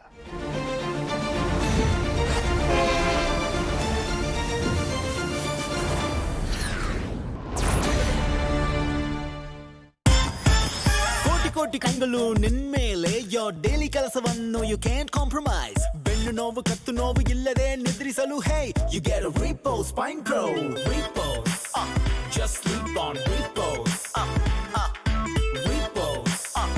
Wake up to fresh ideas. Repose. New Baldwin International Residential Schools, pioneer in the field of education, ನಾವು ಮಾತಾಡ್ತಾ ಇದ್ವಿ ಅನೇಕ ಪ್ರಮುಖ ವಿಷಯಗಳ ಬಗ್ಗೆ. ಸೆನ್ಸೆಕ್ಸ್ 59,900, ಅದು ನಿಫ್ಟಿ ಅಂತ ಹೇಳಲಾಗಿತ್ತು. ಸೆನ್ಸೆಕ್ಸ್ 59,900, ನಿಫ್ಟಿ ನಿಮಗೆ ಆಲ್ಮೋಸ್ಟ್ 17,700 ವರೆಗೂ ಬಂದಿದೆ. ಇನ್ನು ಮಿಕ್ಕಂತೆ ಆಗ್ತಿರುವ ಡೆವಲಪ್ಮೆಂಟ್ಸ್ ಅನ್ನು ನಾವು ಗಮನಿಸ್ತಾ ಇದ್ದೀವಿ. ರಾಷ್ಟ್ರಪತಿಗಳವರಿಂದ ಈಗಾಗಲೇ ಬಜೆಟ್ಗೆ ಅನುಮೋದನೆಯನ್ನು ಪಡೆದುಕೊಳ್ಳಲಾಗಿದೆ. ಅದನ್ನು ಬಜೆಟ್ ಸ್ಪೀಚ್ನಲ್ಲಿ ಜನರ ಮುಂದೆ ಇಡುವಂತಹ ಪ್ರಯತ್ನ ಆಗುತ್ತೆ. ಅದಕ್ಕೆ ಬೇಕಾದ ಎಲ್ಲ ತಯಾರಿನೂ ಆಗಿದೆ. ಇನ್ನು ಮಿಕ್ಕಂತೆ ಪಾರ್ಲಿಮೆಂಟ್ನಲ್ಲಿ ಕಂಡು ಬಂದಿರುವ ದೃಶ್ಯಗಳನ್ನು ನೀವು ನೋಡ್ತಾ ಇದ್ದೀರಿ. ಸವಾಲಿನ ಬಜೆಟ್, ಡೆಫಿನೆಟ್ಲಿ 5ನೇ ಬಜೆಟ್ ಇದು. ವಿತ್ತ ಸಚಿವರದ್ದು ನಿರ್ಮಲಾ ಸೀತಾರಾಮನ್ ಅವರಿಗೆ ಹಲವು ಸವಾಲುಗಳನ್ನು ದಾಟಿ ಭಾರತದ ಗ್ರೋತ್ ಸ್ಟೋರಿಯನ್ನ ಇನ್ನಷ್ಟು ಸ್ಟ್ರಾಂಗ್ ಆಗಿ ಮುಂದುವರಿಸಿಕೊಂಡು ಹೋಗುವಂತಹ ಹೊಣೆಗಾರಿಕೆ ಇದೆ. ಸೊ ಆ ನಿಟ್ಟಿನಲ್ಲಿ ಆಗ್ತಿರುವ ಬೆಳವಣಿಗೆಗಳನ್ನು ನಾವು ಗಮನಿಸ್ತಾ ಇದ್ದೀವಿ. ಕೇಂದ್ರ ಬಜೆಟ್ನಲ್ಲಿ ಕರ್ನಾಟಕಕ್ಕೇನು ಅನ್ನೋ ನಿರೀಕ್ಷೆನೂ ಇದೆ. ಸರ್, ಬಹುಶಃ ಇದು ತುಂಬಾ ಇಂಪಾರ್ಟೆಂಟ್ ಅಂತ ಅನ್ಸುತ್ತೆ. ರಾಜ್ಯದ ಚುನಾವಣೆ, ಲೋಕಸಭಾ ಚುನಾವಣೆಗೆ ತಯಾರಿ, ಈ ಸಂದರ್ಭದಲ್ಲಿ ಪಾಪ್ಯುಲಸ್ ಬಜೆಟ್ ಅಷ್ಟೇ ಅಲ್ಲ, ಅಷ್ಟೇ ರೆಸ್ಪಾನ್ಸಿಬಲ್ ಬಜೆಟ್ ಆಗಿರಬೇಕು ಅನ್ನೋ ನಿರೀಕ್ಷೆ ಇದೆ. ನ್ಯಾಚುರಲಿ ಇನ್ನು 1 ವರ್ಷ ಮಾತ್ರ ಈ ಸರ್ಕಾರಕ್ಕೆ. ಮುಂದಿನ ಬಜೆಟ್ ಪೂರ್ಣ ಪ್ರಮಾಣದ ಬಜೆಟ್ ಸಿಗಲ್ಲ. ಇದೇ ಪೂರ್ಣ ಪ್ರಮಾಣದ ಬಜೆಟ್, ಕೇಂದ್ರದ ಮೋದಿ ನೇತೃತ್ವದ ಈ 2ನೇ ಅವಧಿಯ ಕೊನೆಯ ಬಜೆಟ್ ಅಂತ ಪೂರ್ಣ ಪ್ರಮಾಣದ್ದು. ಮುಂದಿನ ವರ್ಷದ ಲೋಕಸಭಾ ಚುನಾವಣೆಯ ದೃಷ್ಟಿಯೂ ಇರುತ್ತೆ ಮತ್ತು ಕರ್ನಾಟಕ ಸೇರಿದ ಹಾಗೆ 9 ರಾಜ್ಯಗಳ ಸರಣಿ ಚುನಾವಣೆ ನಡೆಯೋದಿದೆ. ಹಾಗಾಗಿ ಇದು ಎರಡನ್ನು, ಚುನಾವಣೆ ಮತ್ತು ಡೆವಲಪ್ಮೆಂಟು, ಇದು ಎರಡನ್ನು ಬ್ಯಾಲೆನ್ಸ್ ಮಾಡಿಕೊಂಡು ಹೋಗುವಂತಹ ಒಂದು ಸವಾಲು ಈ ಸರ್ಕಾರಕ್ಕೆ ಇರೋದ್ರಿಂದ ಮುಖ್ಯವಾಗಿ ಕರ್ನಾಟಕ ಆರಂಭದಲ್ಲಿ ಈ 9 ರಾಜ್ಯಗಳ ಚುನಾವಣೆ ಹಿನ್ನೆಲೆಯಲ್ಲಿ ಕರ್ನಾಟಕದಲ್ಲಿ BJP ವಾಪಸ್ ಅಧಿಕಾರಕ್ಕೆ ಬಂದರೆ ಅದರ ಚೈನ್ ಇಂಪ್ಯಾಕ್ಟ್ ಉಳಿದ ರಾಜ್ಯಗಳ ಮೇಲೂ ಆಗುತ್ತೆ. ಅದು ಪಾಸಿಟಿವ್ ಇರ್ಬೋದು, ನೆಗೆಟಿವ್ ಇರ್ಬೋದು. ಅಕಸ್ಮಾತ್ BJP ವಾಪಸ್ ಅಧಿಕಾರಕ್ಕೆ ಬರದೇ ಹೋದರೆ ಅದರ ಇಂಪ್ಯಾಕ್ಟ್ ಆ ಉಳಿದ ರಾಜ್ಯಗಳ ಚುನಾವಣೆ ಮೇಲೆ ನ್ಯಾಚುರಲಿ ಆಗುತ್ತೆ ಅನ್ನುವಂಥದ್ದು ರಾಜಕೀಯ ವಿಶ್ಲೇಷಕರು ಹೇಳುವಂಥ ಮಾತು ಮತ್ತು ನಮಗೆ ಅನುಭವಕ್ಕೆ ನಿಲ್ಕತಕ್ಕಂಥ ಸಂಗತಿ. ಈ ಹಿನ್ನೆಲೆಯಲ್ಲಿ ನಾವು 2-3 ಸಂಗತಿಗಳನ್ನ ಈ ಬಜೆಟ್ ಹಿನ್ನೆಲೆಯಲ್ಲಿ, ಒಂದು ಕರ್ನಾಟಕದ ಆ್ಯಂಗಲ್, ಕರ್ನಾಟಕಕ್ಕೆ ಏನೇನು ಸಿಗುತ್ತೆ ಅಂತ, ಆನ್ಗೋಯಿಂಗ್ ಪ್ರಾಜೆಕ್ಟ್ಗಳಿಗೆ ಹೆಚ್ಚಿನ ಅನುದಾನ ಸಿಗುತ್ತಾ, ಹೊಸ ಪ್ರಾಜೆಕ್ಟ್ಗಳು ಕರ್ನಾಟಕಕ್ಕೆ ಏನಾದರೂ ಸ್ಯಾಂಕ್ಷನ್ ಆಗುತ್ತಾ, ಮತ್ತು ಕಾಮನ್ ಮ್ಯಾನನ್ನು ಅಡ್ರೆಸ್ ಮಾಡೋ ನಿಟ್ಟಿನಲ್ಲಿ ಈಗಾಗಲೇ RSS ಕಳೆದ 6-7 ತಿಂಗಳಿಂದ 2-3 ಬಾರಿ ಈ ಸರ್ಕಾರಕ್ಕೆ ಒಂದು ಎಚ್ಚರಿಕೆಯ ಮಾತನ್ನು ಹೇಳ್ತಾ ಬಂದಿದೆ. ನೀವು ದೇಶದ ಆರ್ಥಿಕ ಬೆಳವಣಿಗೆಯ ದೃಷ್ಟಿಯ ಜೊತೆಗೆ ನೀವು ಕಾಮನ್ ಮ್ಯಾನ್ ಅವರ ಮನಸ್ಥಿತಿ ಹೇಗಿದೆ, ಅವರ ಪಲ್ಸ್ ಹೇಗಿದೆ, ಅವರು ಯಾವ ರೀತಿಯಾದಂಥ ಭಾವನೆಗಳನ್ನು ಈ ಸರ್ಕಾರದ ಬಗ್ಗೆ ನಿಧಾನವಾಗಿ ಬದಲಾಯಿಸ್ಕೊಳ್ತಾ ಇದ್ದಾರೆ, ಈ ಸಂಗತಿಗಳನ್ನ ನೀವು ಗಮನಿಸಬೇಕು ಅನ್ನುವಂಥ ಮಾತನ್ನು ಹೇಳಿ RSSನ ಜನರಲ್ ಸೆಕ್ರೆಟರಿ ದತ್ತಾತ್ರೇಯ ಹೊಸಬಾಳೆ ಹೇಳಿದರು. ಅದಕ್ಕೆ ಪೂರಕವಾಗಿ ಇತ್ತೀಚೆಗೆ ಮೋಹನ್ ಭಾಗವತ್ ಅವರು ಕೂಡ ಅವರ ಅಡ್ರೆಸ್ನಲ್ಲಿ ಅದೇ ಮಾತನ್ನು ಹೇಳಿದರು. ಅವರ ಆರ್ಗನೈಸರ್ ಅದಕ್ಕೆ ನೀಡಿದಂಥ ಸಂದರ್ಶನದಲ್ಲಿ ಸ್ಪೆಸಿಫಿಕ್ ಆಗಿ ಅದೇ ಫೋಕಸ್ ಆದಂಥ ಪಾಯಿಂಟನ್ನು ಇಟ್ಕೊಂಡು ಹೇಳಿದರು. ಅದರ ಜೊತೆಗೆ ನಿನ್ನೆ ಪ್ರೈಮ್ ಮಿನಿಸ್ಟರ್ ನಮ್ಮ ಬಜೆಟನ್ನು ಮಂಡನೆ ಮಾಡೋ ಮೊದಲನೇ ದಿನ ಅವರು ಆಡಿದಂಥ ಮಾತು ಮತ್ತು IMF ವರದಿ ಮತ್ತು ನಿರ್ಮಲಾ ಸೀತಾರಾಮನ್ ಅವರು ನಾವು ಈ ದೇಶದ ಕಾಮನ್ ಮ್ಯಾನನ್ನು ಅಡ್ರೆಸ್ ಮಾಡ್ತೀವಿ ಈ ಬಜೆಟ್ನಲ್ಲಿ ಅಂತ ಹಿಂಟ್ ಕೊಟ್ಟಿರೋದು. ಈ ಹಿನ್ನೆಲೆಯಲ್ಲಿ ಬಹುಶಃ ನಾವು ಚರ್ಚೆಯನ್ನು ಪ್ರಾರಂಭ ಮಾಡಿದರೆ ಬಜೆಟ್ ಇನ್ನೇನು ಕೆಲವೇ ಗಂಟೆಗಳಲ್ಲಿ ನಮಗೆ ಅನಾವರಣ ಆಗುತ್ತೆ. ಅದಕ್ಕಿಂತ ಮೊದಲು ಒಂದು ಕಾಮನ್ ಮ್ಯಾನ್ಗೆ ಈ ಬಜೆಟ್ ಯಾಕೆ ಇಂಪಾರ್ಟೆಂಟ್? ಇದುವರೆಗೂ ನಾವು ನೋಡಿದ್ದು ಕಳೆದ ಕೆಲವು ವರ್ಷಗಳವರೆಗೆ ಬಜೆಟ್ ಅಂತಂದರೆ ಅದು ತಮ್ಮಂಥ ಎಕ್ಸ್ಪರ್ಟ್ಗಳಿಗೆ ಅಥವಾ ಉದ್ಯಮಿಗಳಿಗೆ ಅಥವಾ ಬಡಬಗ್ಗರಿಗೆ, ಅಂದರೆ ಯಾರು ಉಚಿತ ಸವಲತ್ತುಗಳನ್ನೇ ನಿರೀಕ್ಷೆ ಮಾಡ್ತಿರ್ತಾರೋ ಅವರಿಗೆ ಈ ಬಜೆಟಲ್ಲಿ ಏನು ಸಿಗುತ್ತೆ ಅಂತ ಇನ್ ಬಿಟ್ವೀನ್ ಇರ್ತಾರಲ್ಲ ಅವರ ಕುರಿತಾಗಿ ಯಾರೂ ಕೂಡ ಅಡ್ರೆಸ್ ಮಾಡ್ತಿರಲಿಲ್ಲ, ಅವರು ಕೂಡ ಆಸಕ್ತಿಯನ್ನು ತೆಗೆದುಕೊಳ್ತಾ ಇರಲಿಲ್ಲ. ಅದರ ಜೊತೆಗೆ ಈಗ ಕಳೆದ 10 ವರ್ಷದಲ್ಲಿ ಆಗಿರುವಂಥ ಶಿಫ್ಟನ್ನು ಕೂಡ ಆ ಕುರಿತಾಗೂ ನಾವು ಬಹುಶಃ ಇಲ್ಲಿ ಚರ್ಚೆ ಮಾಡಿದರೆ ಒಳ್ಳೆಯದು ಅಂತ ಅನಿಸುತ್ತೆ. ಏನು ಅಂದರೆ ಸರ್ಕಾರದ ಬೆನಿಫಿಟ್ಗಳ ಹೊರತಾಗಿ ಸಾಮಾನ್ಯನಿಗೂ ಕೂಡ ಇಲ್ಲಿನ ಆರ್ಥಿಕ ಆಗುಹೋಗುಗಳು ಅದು ರಿಲೇಟ್ ಆಗುತ್ತೆ, ಅದು ಹೇಗಾಗುತ್ತೆ ಅನ್ನುವಂಥದ್ದನ್ನು ನಿಧಾನಕ್ಕೆ ನಾವು ಅನುಭವಿಸ್ತಾ ಇದ್ದೀವಿ. ಸರ್ಕಾರದ ನಿಯಂತ್ರಣ ಸಂಪೂರ್ಣವಾಗಿ ವಾಲಿದ್ದಂಥ ಒಂದು ಕಡೆ ಇದ್ದಂಥದ್ದು ನಿಧಾನವಾಗಿ ಅದು ಆ ಸರ್ಕಾರ, ಮೋದಿಯವರು ಯಾವಾಗಲೂ ಹೇಳ್ತಾರೆ ಮಿನಿಮಮ್ ಗೌರ್ಮೆಂಟ್ ಮ್ಯಾಕ್ಸಿಮಮ್ ಗವರ್ನೆನ್ಸ್ ಅಂತ, ಅದು ಬಹುಶಃ ಈ ಆರ್ಥಿಕ ಕ್ಷೇತ್ರಕ್ಕೆ ಅದನ್ನು ಹೆಚ್ಚು ನಾವು ಅನ್ವಯಿಸಿ ಚರ್ಚೆ ಮಾಡಿದರೆ ಒಳ್ಳೆಯದು ಅಂತ ಅನಿಸುತ್ತೆ. ಭಾರತದ ಬೆಳವಣಿಗೆ ದೃಷ್ಟಿಯಿಂದ ಮತ್ತು ಜಾಗತಿಕವಾಗಿ ಇವತ್ತು ಆರ್ಥಿಕವಾಗಿ ಆಗ್ತಾ ಇರುವಂಥ ಅಲ್ಲೋಲ ಕಲ್ಲೋಲಗಳು, ಅದರ ಇಂಪ್ಯಾಕ್ಟ್ ಈ ಹಿಂದೆ 2 ಬಾರಿ ರಿಸೆಷನ್ ಆದಾಗ ಭಾರತಕ್ಕೆ ಅದರ ಇಂಪ್ಯಾಕ್ಟ್ ಆಗಿರಲಿಲ್ಲ. ಬಟ್ ಈ ಬಾರಿ ಇನ್ನು 6 ತಿಂಗಳಲ್ಲಿ ಭಾರತಕ್ಕೂ ಕೂಡ ಈ ರಿಸೆಷನ್ ಇಂಪ್ಯಾಕ್ಟ್ ಆಗುತ್ತೆ ಅನ್ನುವಂಥ ಮಾತುಗಳು ಕೇಳಿ ಬರ್ತಾ ಇದೆ. ಇದರ ನಡುವೆನೂ ನಮಗೆ ಕಾನ್ಫಿಡೆನ್ಸನ್ನು ತಂದಿರುವಂಥದ್ದು IMF ರಿಪೋರ್ಟ್ ಮತ್ತು ನಮ್ಮ ಆರ್ಥಿಕ ಸಮೀಕ್ಷೆಯ ಮುನ್ನೋಟ ಏನು ಹೇಳಿದೆ ಅದನ್ನು ಇಟ್ಕೊಂಡು ನಾವು ಈಗ ಕಾಮನ್ ಮ್ಯಾನ್ ಆಸ್ಪೆಕ್ಟಿಂದ ಚರ್ಚೆ ಮಾಡೋದು. ಬಜೆಟನ್ನು ಯಾತಕ್ಕೆ ಕಾಮನ್ ಮ್ಯಾನ್ ನೋಡಬೇಕು ಅಂತ, ಅವನಿಗೇನು ಲಾಭ, ಅವನು ಏನು ತಿಳ್ಕೊಳ್ಬೇಕು, ಅವನು ಇದಕ್ಕೆ ಯಾವ ರೀತಿ ರಿಯಾಕ್ಟ್ ಮಾಡಬೇಕು ಅಂತ. ನನಗೇನಾದರೂ ನೇರವಾಗಿ ವೈಯಕ್ತಿಕವಾಗಿ ಏನೋ ಸಿಕ್ತು ಖುಷಿ ಪಡ್ತಾನೆ, ಏನೋ ಸಿಕ್ಕಿಲ್ಲ ಈ ಸರ್ಕಾರ ಕೆಟ್ಟದ್ದು ಅಂತ ಹೇಳ್ತೀವಿ, ಇದು ಸರಿನಾ? ತತ್ಕ್ಷಣ ನಮಗೆ ಕೈಗೆ ಸಿಗುವಂಥದ್ರ ಕುರಿತಾಗಿ ನಾವು ರಿಯಾಕ್ಟ್ ಮಾಡಬೇಕಾ ಅಥವಾ ಲಾಂಗ್ ರನ್ ಇಂಪ್ಯಾಕ್ಟ್ಗಳನ್ನ ನಾವು ನೋಡಬೇಕಾ? ಈ ಸಂಗತಿಗಳ ಕುರಿತು ಅಭಿಷೇಕ್ ನಮ್ಮ ಪ್ಯಾನಲಿಸ್ಟ್ಗಳ ಜೊತೆ ನಾವು ಚರ್ಚೆಯನ್ನು ಪ್ರಾರಂಭ ಮಾಡಿದ್ರೆ ಒಳ್ಳೆಯದು ಅಂತ ಅನಿಸುತ್ತೆ. ಕಾಮನ್ ಮ್ಯಾನ್ಗೆ ರಂಗಸ್ವಾಮಿ ಅವರು ಈ ಬಜೆಟ್ ಯಾಕೆ ಇಂಪಾರ್ಟೆಂಟ್ ಆಗಬೇಕು ಅಂತ? ಹೌದು, ಥ್ಯಾಂಕ್ ಯು, ನಮಸ್ಕಾರ. ನೋಡಿ, ಕಾಮನ್ ಮ್ಯಾನ್ಗೆ ಇದು ಯಾಕೆ ಇಂಪಾರ್ಟೆಂಟ್ ಆಗುತ್ತೆ ಅಂದರೆ ಕಳೆದ 6-7 ವರ್ಷದಿಂದ ನಮಗೆ ಏನೂ ಸಿಕ್ಕಿಲ್ಲ. ಪ್ರತಿ ಸರಿ ಕಾಮನ್ ಮ್ಯಾನ್ದು ಇದೆ, ಅವ್ರದ್ದು ಏನಿದೆ ಒಂದು ಆಲ್ವೇಸ್ ಬಡ್ಜೆಟ್ ಅಂದಿದ ತಕ್ಷಣ ಅವರು ನನಗಲ್ಲ ಅಂತ ಹೋಗುವಂಥ ಒಂದು ಸನ್ನಿವೇಶ ಸೃಷ್ಟಿಯಾಗೋಗಿದೆ. ಅದಕ್ಕೆ ನಾನು ಕಾಮನ್ ಮ್ಯಾನ್ನ ಖಂಡಿತ ದೂಷಿಸೋದಿಲ್ಲ. ಯಾತಕ್ಕಂದರೆ ಇಲ್ಲಿ 2 ಅಂಶ. ಒಂದು, ದೀರ್ಘಾವಧಿಲಿ ಏನು ಲಾಭ ಆಗುತ್ತೆ ಅನ್ನೋದು ಅದು ಸಾಮಾನ್ಯ ಮನುಷ್ಯನಿಗೆ ಅರ್ಥ ಆಗೋದಿಲ್ಲ.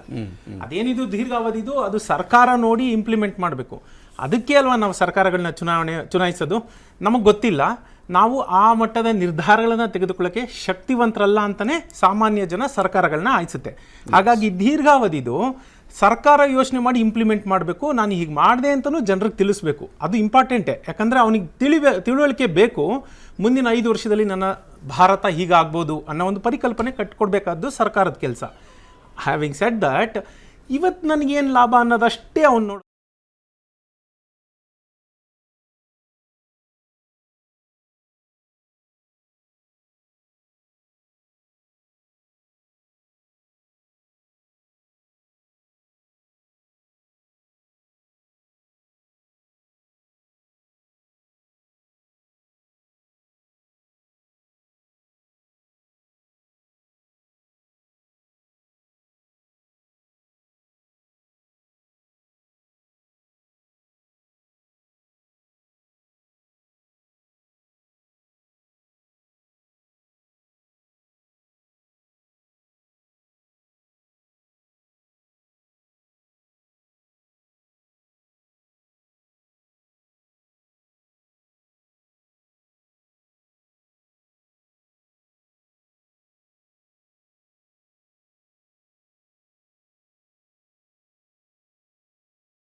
ಅಂಶನೂ ಇದೆ.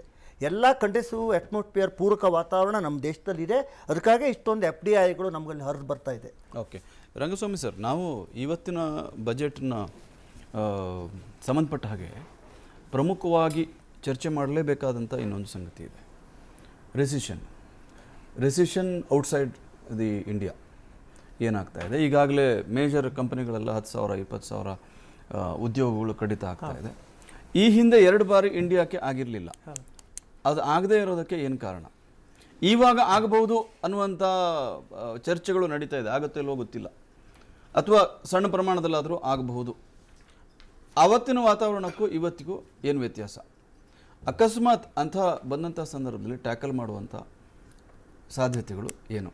ಖಂಡಿತ ಇದು ಅತ್ಯುತ್ತಮವಾದ ಪ್ರಶ್ನೆ. ಯಾಕೆಂತಂದರೆ ಇವತ್ತಿನ ದಿನದಲ್ಲಿ ಮುಂದೆ ಈಗ ನೆಕ್ಸ್ಟ್ 6 ತಿಂಗಳಲ್ಲಿ ಆಗುವಂಥದ್ದು ಇದು. ಇನ್ನು 5 ವರ್ಷದ ಮುಂದಿಂದೇ ನಾವು ಮಾತಾಡ್ತಾ ಇಲ್ಲ.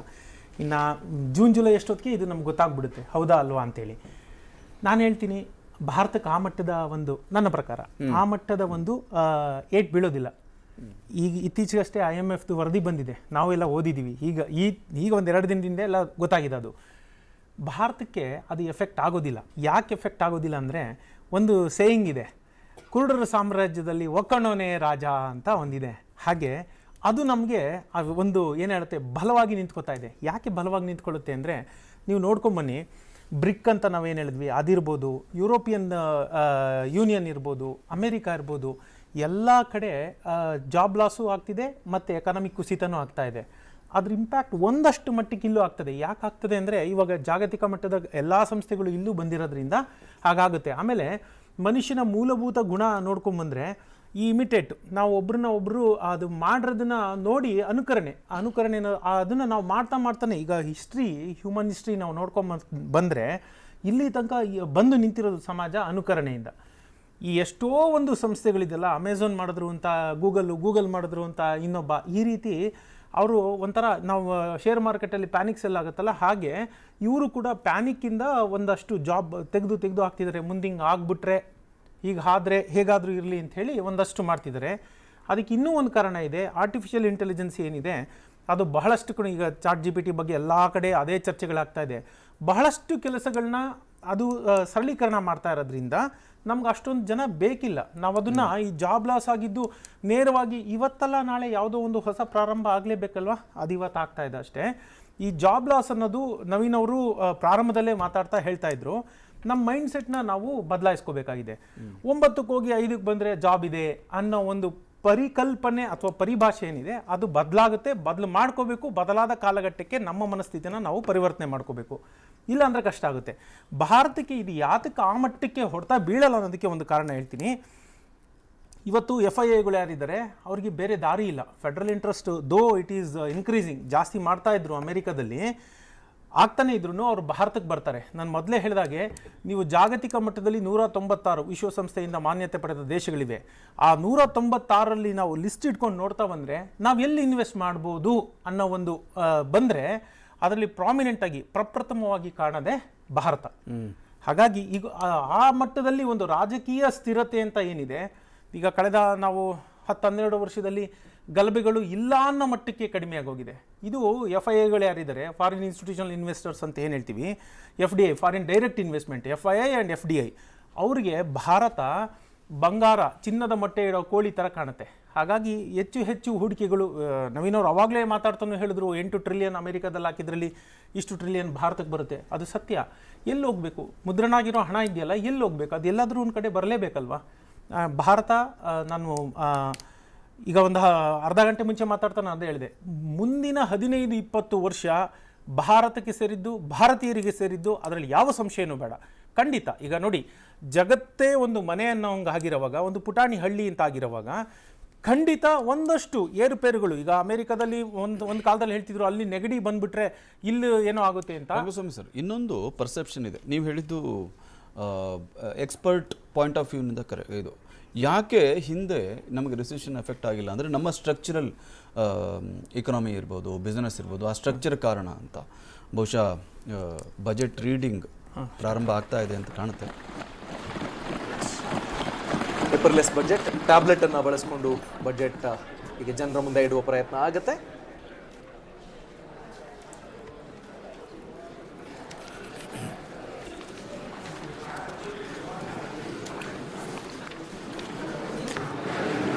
Honorable Speaker, I present the budget for 2023-2024. This is the first budget in Amrit Kal. This budget hopes to build on the foundation laid in the previous budget and the blueprint drawn for India at 100. We envision a prosperous and inclusive India in which the fruits of development will reach all sections and citizens, especially our youth, women, farmers, OBCs, scheduled castes and scheduled tribes. In the 75th year of our independence, the world has recognized the Indian economy, our youth, women, farmers, OBCs, scheduled castes and scheduled tribes. In the 75th year of our independence, the world has recognized the Indian economy as a bright star. Our current year's economic growth is estimated to be at 7%. It is notable that this is the highest among all the major economies. This is in spite of the massive slowdown globally caused by COVID-19 and the war. The Indian economy is therefore on the right track, and despite a time of challenges, heading towards a bright future. Today, as Indians stand with their head held high and the world appreciates India's achievements and successes, we are sure that elders who had fought for India's independence will, with joy, bless us in our endeavors going forward as well. Our focus on wide-ranging reforms and sound policies implemented through Sabka Prayas, resulting in Jan Bhagidari and targeted support to those in need, helped us perform well in trying times. India's rising global profile is because of the several accomplishments. Unique world-class digital public infrastructure, example, Aadhaar, CoWIN and UPI. COVID vaccination drive in unparalleled scale and speed. Proactive role in frontier areas such as achieving the climate-related goals, Mission Life and National Hydrogen Mission. During the COVID-19 pandemic, we ensured that no one goes to bed hungry with a scheme to supply free food grains to over 80 crore persons for 28 months. Continuing our commitment to ensure food and nutritional security, we are implementing from 1st January 2023 a scheme to supply free food grain to all Antyodaya and priority households for the next 1 year. Under PM Garib Kalyan Anna Yojana, the entire expenditure of about 2 lakh crore will be borne by the central government. In these times of global challenges, the G20 presidency gives us a unique opportunity to strengthen India's role in the world economic order. With the theme of Vasudhaiva Kutumbakam, we are steering an ambitious, people-centric agenda to address global challenges and to facilitate sustainable economic development.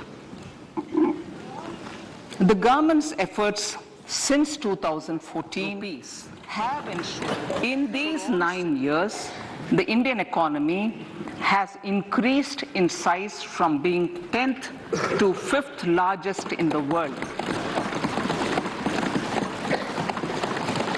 We have significantly improved our position as well as a well-governed and innovative country with a conducive environment for business as reflected in several global indices.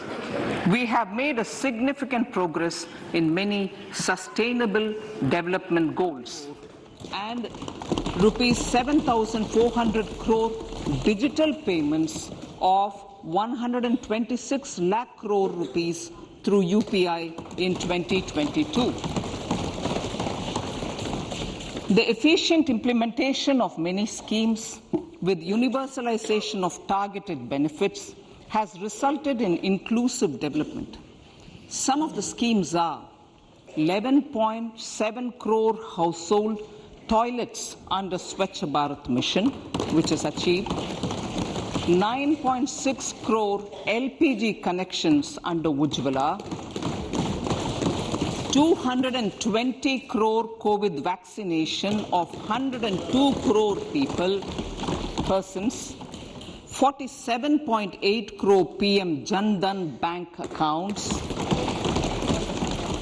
insurance cover for 44.6 crore persons under PM Suraksha Bima and PM Jeevan Jyoti Yojana, and cash transfer of 2.2 lakh crores of rupees to 11.4 crore to over 11.4 crore farmers under PM Kisan Samman Nidhi. Our vision for the Amrit Kal includes technology-driven and knowledge-based economy with strong public finances and a robust financial sector. To achieve this, Jan Bhagidari through Sabka Saath Sabka Prayas is essential. The economic agenda for achieving this vision focuses on three things. First, facilitating ample opportunities for citizens, especially the youth, to fulfill their aspirations. Second, providing strong impetus to growth and job creation. And third, strengthening macroeconomic stability. To service these focus areas in our journey to India at 100, we believe that the following four opportunities can be transformative during Amrit Kal. Economic empowerment of women. Deen Dayal Antyodaya Yojana National Rural Livelihood Mission has achieved remarkable success by mobilizing rural women into 81 lakh self-help groups.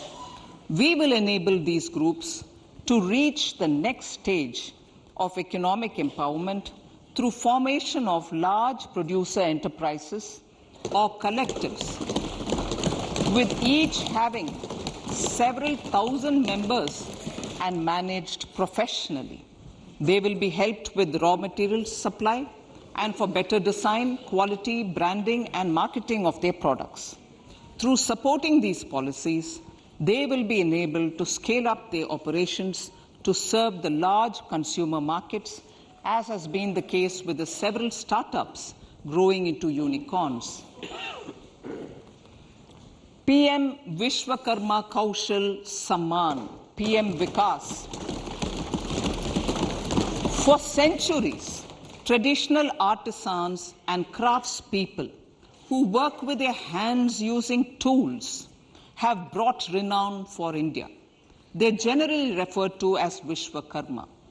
The art and the handicraft created by them represents the true spirit of Atmanirbhar Bharat.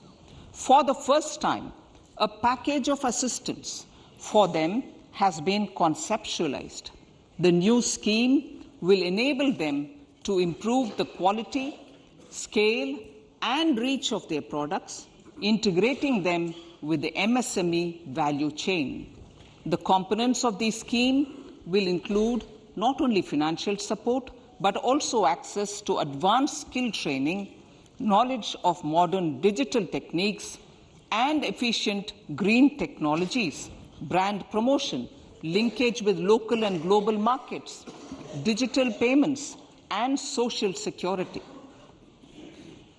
This will greatly benefit the scheduled castes, scheduled tribes, OBCs, women, and people belonging to the weaker sections. Tourism. The country offers immense attraction for domestic as well as foreign tourists. There is a large potential to be tapped in tourism. The sector holds huge opportunities for jobs and entrepreneurship for youth in particular. Promotion of tourism will be taken up on mission mode with active participation of states, convergence of government programs, and public-private partnerships. Green growth. We are implementing many programs for green fuel, green energy, green farming, green mobility, green buildings, and green equipment, and policies for efficient use of energy across various economic sectors. These green growth efforts help in reducing carbon intensity of the economy and provides for large-scale green job opportunities.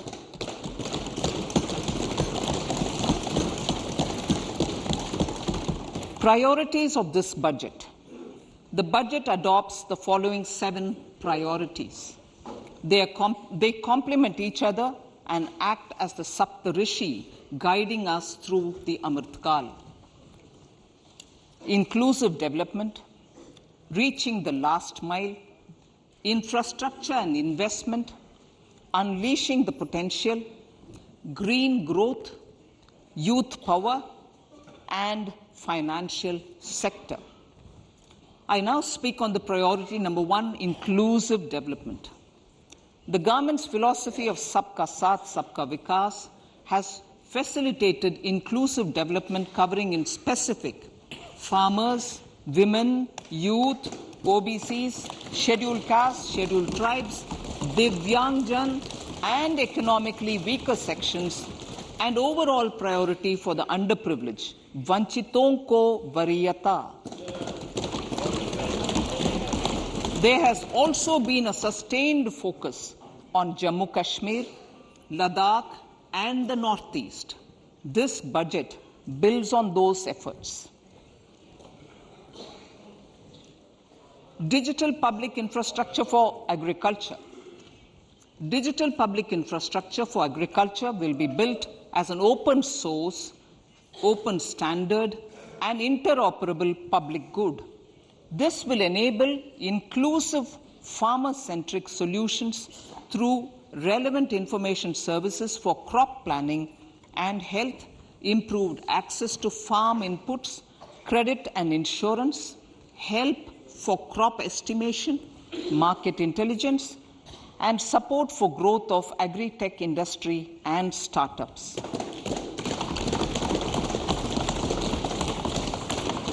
An agriculture accelerator fund.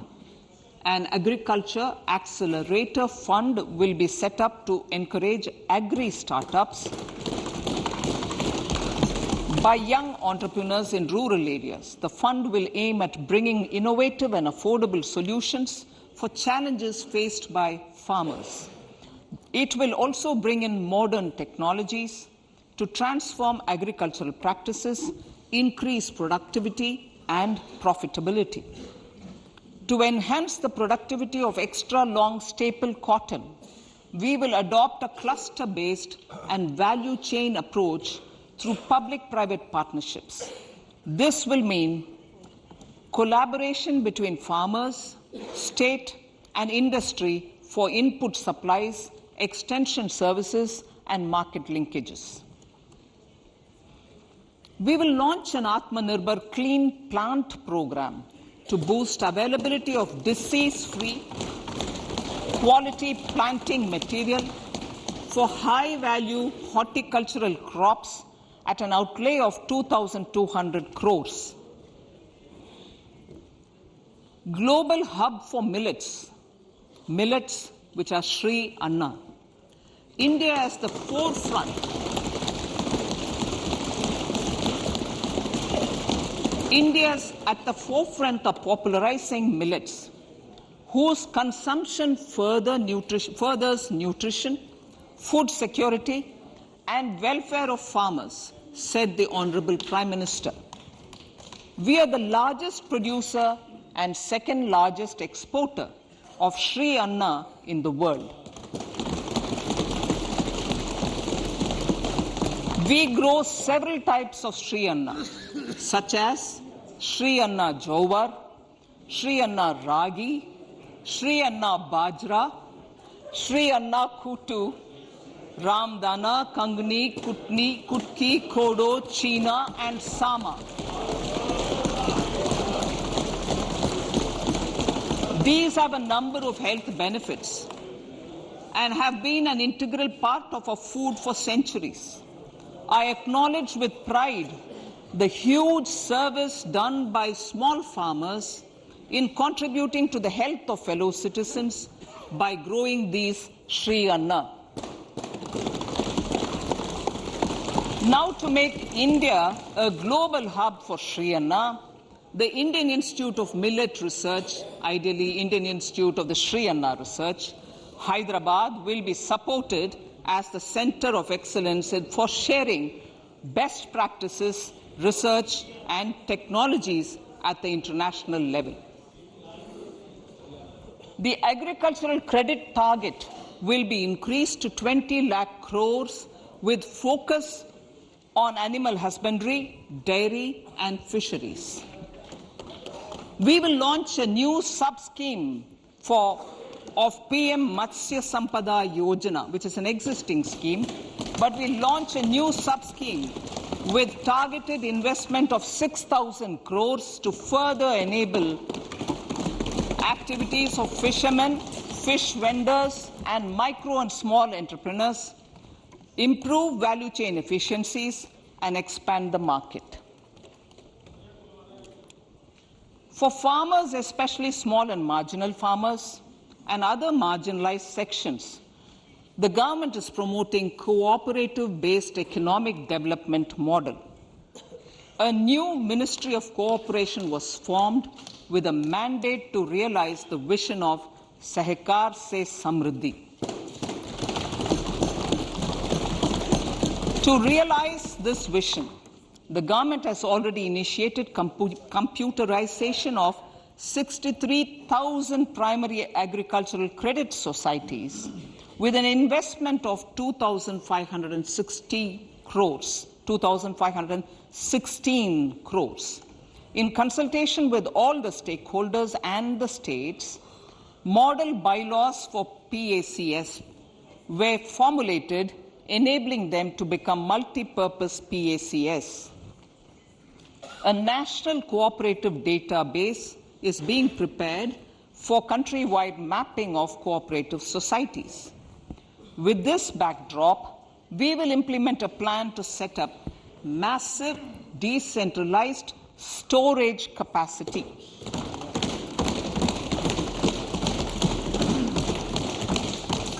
This will help farmers store their produce and realize remunerative prices through sale at appropriate times. The government will also facilitate setting up of a large number of multi-purpose cooperative societies, primary fishery societies, and dairy cooperative societies in uncovered panchayat and villages in the next 5 years.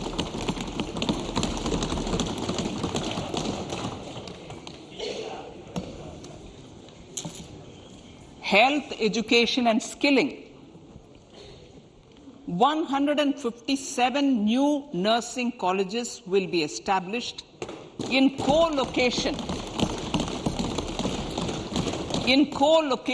with the existing 157 medical colleges established since 2014.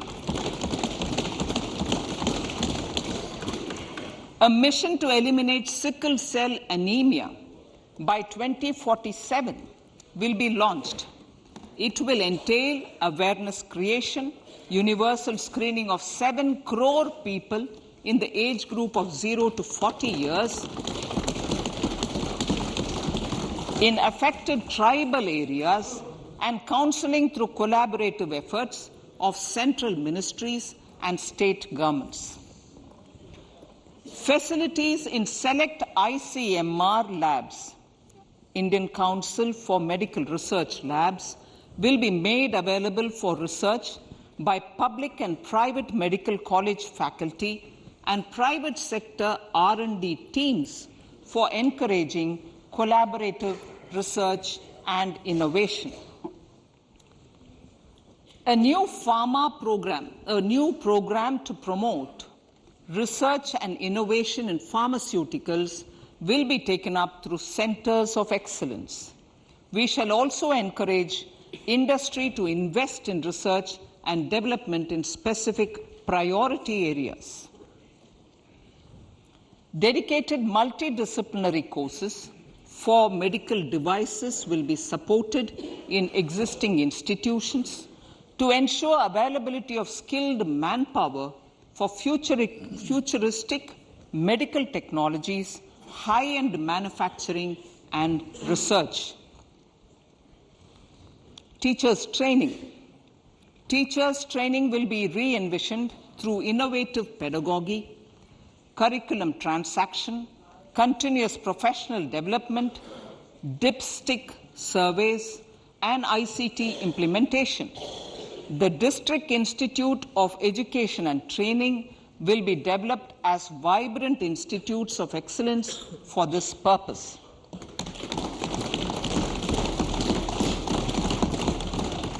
National Digital Library for Children and Adolescents. A National Digital Library for Children and Adolescents will be set up for facilitating availability of quality books across geographies, languages, genres, and levels, and device-agnostic accessibility. States will be encouraged to set up physical libraries for them at panchayat and ward levels and provide infrastructure for accessing the national digital library resources. Additionally, to build a culture of reading and to make up for pandemic time learning loss, the National Book Trust, the Children's Book Trust, and other sources will be encouraged to provide and replenish non-curricular titles in regional languages and in English to these physical libraries. Collaboration with NGOs that work in literacy will also be a part of this initiative to inculcate financial literacy. Financial sector regulators and organizations will be encouraged to provide age-appropriate reading material to these libraries. I move to priority 2, reaching the last mile. Prime Minister Vajpayee's government had formed the Ministry of Tribal Affairs and the Department of Development of Northeast Region to provide a sharper focus to the objective of reaching the last mile. Our government has formed the Ministries of Ayush, Fisheries, Animal Husbandry and Dairying, Skill Development, Jal Shakti and Cooperation. Building on the success of the Aspirational Districts program, the government has recently launched the Aspirational Blocks program, covering 500 blocks for saturation of essential government services across multiple domains such as health, nutrition, education, agriculture, water resources, financial inclusion, skill development, and basic infrastructure.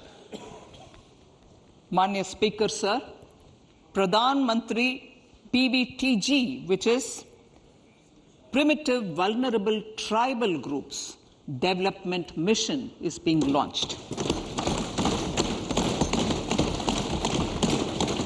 To improve socio-economic conditions of the particularly vulnerable tribal groups, the PVTGs as we refer them to, Pradhan Mantri PVTG Development Mission will be launched.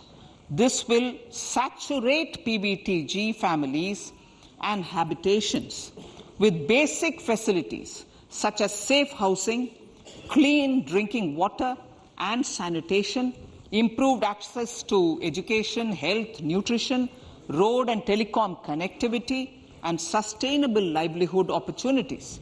An amount of 15,000 crores will be made available to implement the mission in the next 3 years under the Development Action Plan for the Scheduled Tribes. Ekalavya Model Residential Schools. In the next 3 years, Center will recruit 38,800 teachers and support staff for the 740 Ekalavya Model Residential Schools, which is serving 3.5 lakh tribal students.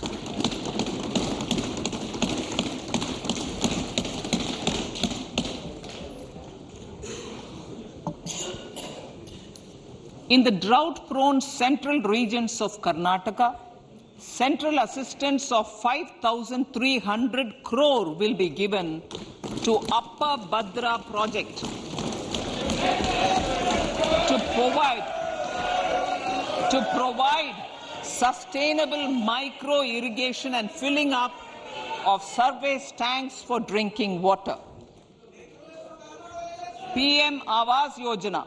The outlay for PM Awas Yojana is being enhanced by 66% to over 79,000 crores. Bharat Shared Repository of Inscriptions will be set up in a digital epigraphy museum with digitization of 1 lakh ancient inscriptions in the first stage. Support for poor prisoners. For poor persons who are in prisons and unable to afford the penalty or the bail amount, required financial support will be provided. Priority number 3, infrastructure and investment. Investments in infrastructure and productive capacity have a large multiplier impact on growth and employment. After the subdued period of the pandemic, private investments are growing again. The budget takes the lead once again to ramp up the virtuous cycle of investment and job creation. Honorable Speaker, sir, the capital investment outlay is being increased steeply for the 3rd year in a row by 33% to 10 lakh crores, which would be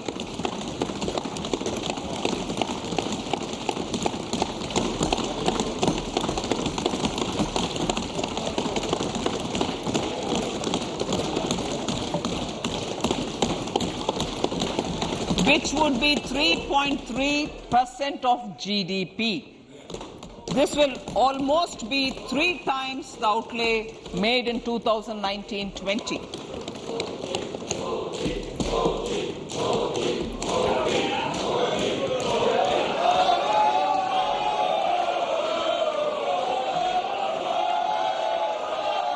This substantial increase in recent years is central to the government's efforts to enhance growth potential and job creation, crowd in private investments, and provide a cushion against global headwinds. The direct capital investment by the centre is complemented by the provision made for creation of capital assets through grants and aids to state.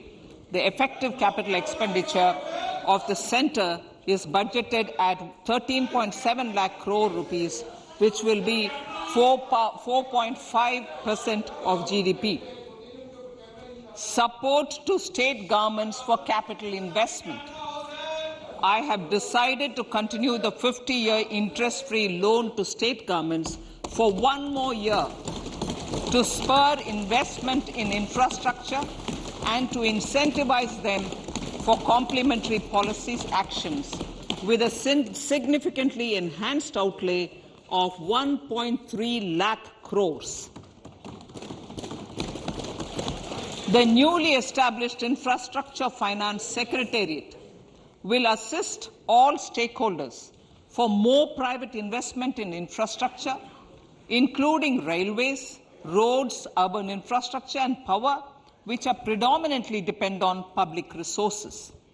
The harmonized master list of infrastructure will be reviewed by an expert committee for recommending the classification and financing framework suitable for Amrit Kal. A capital outlay, I'm talking about railways now, sir, Honorable Speaker, railways. A capital outlay of 2.40 lakh crores has been provided for the railways. This is the highest ever outlay this highest ever outlay is about 9 times the outlay made in 2013-14. 100 critical transport infrastructure projects for last and first mile connectivity for ports, coal, steel, fertilizer and food grain sectors have been identified. They will be taken up on priority with investment of 75,000 crores, including 15,000 crore from private sources. 50 additional airports, heliports, water aerodromes, and advanced landing grounds will be revived for improving regional air connectivity.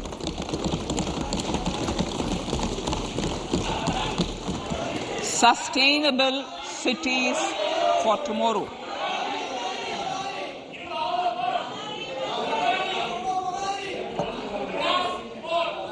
States and cities will be encouraged to undertake urban planning reforms and actions to transform our cities into sustainable cities of tomorrow. This means efficient use of land resources, adequate resources for urban infrastructure, transit-oriented development, enhanced availability and affordability of urban land and opportunities for all. Through property tax governance reforms and ring-fencing user charges on urban infrastructure, cities will be incentivized to improve their creditworthiness for municipal bonds. Like the RIDF, an Urban Infrastructure Development Fund will be established through use of priority sector lending shortfall. This will be managed by the National Housing Bank and will be used by public agencies to create urban infrastructure in Tier 2 and Tier 3 cities. States will be encouraged to leverage resources from the grants of the 15th Finance Commission as well as existing schemes to adopt appropriate user charges while accessing the UIDF. We expect to make available 10,000 crore rupees per annum for this purpose. All cities and towns will be enabled for 100% mechanical desludging of septic tanks and sewers to transition from manhole to machine hole mode.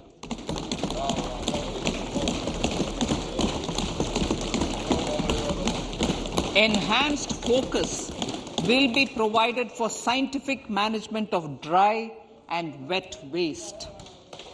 Honorable Speaker, sir, our Prime Minister had said, good governance is the key to a nation's progress. Our government is committed to providing a transparent and accountable administration which works for the betterment and welfare of common citizens. Mission Karma Yogi. Under Mission Karma Yogi, Centre, states and the Union territories are making and implementing capacity building plans for civil servants. The government has also launched an integrated online training platform, I Got Karma Yogi, to provide continuous learning opportunities for lakhs of government employees to upgrade their skills and facilitate people-centric approach. Sir, for enhancing ease of doing business, more than 39,000 compliances have been reduced and more than 3,400 legal provisions have been decriminalized. For furthering the trust-based governance, we have introduced the Jan Vishwas Bill to amend 42 central acts. This budget proposes a series of measures to unleash the potential of our economy. Centers of Excellence for Artificial Intelligence. For realizing the vision of Make AI in India and Make AI Work for India, 3 centers of excellence for artificial intelligence will be set up in top educational institutions. Leading industry players will partner in conducting interdisciplinary research, develop cutting-edge applications, and scalable problem solutions in the areas of agriculture, health, and sustainable cities. This will galvanize an effective AI ecosystem and nurture quality human resources in the field. National Data Governance Policy to unleash innovation and research by startups and academia. A national data governance policy will be brought out. This will enable access to anonymized data. The KYC process will be simplified, adopting a risk-based instead of one-size-fits-all approach. The financial sector regulators will also be encouraged to have a KYC system fully amenable to meet the needs of digital India. One-stop solution for identity and address updating. A one-stop solution for reconciliation and updating of identity and address of individuals maintained by various government agencies, regulators, and regulated entities will be established using DigiLocker service and Aadhaar as foundational identity. Speaker, sir, common business identifier for the business establishments required to have a permanent account number. The PAN will be used as the common identifier for all digital systems of specified government agencies. This will bring ease of doing business, and it will be facilitated through a legal mandate. For obviating the need for separate submission of same information to different government agencies, a system of unified filing process will be set up. Such filing of information or return in simplified forms on a common portal will be shared with other agencies as per the filer's choice. Vivad Se Vishwas 1, relief for MSMEs.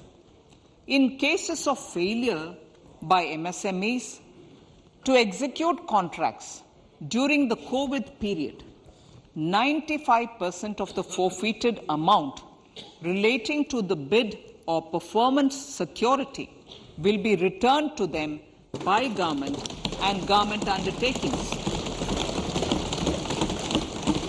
This will provide relief to the MSMEs. Vivad Se Vishwas 2, settling contractual disputes. To settle contractual disputes of government and government undertakings wherein arbitral award is under challenge in a court, a voluntary settlement scheme with standardized terms will be introduced.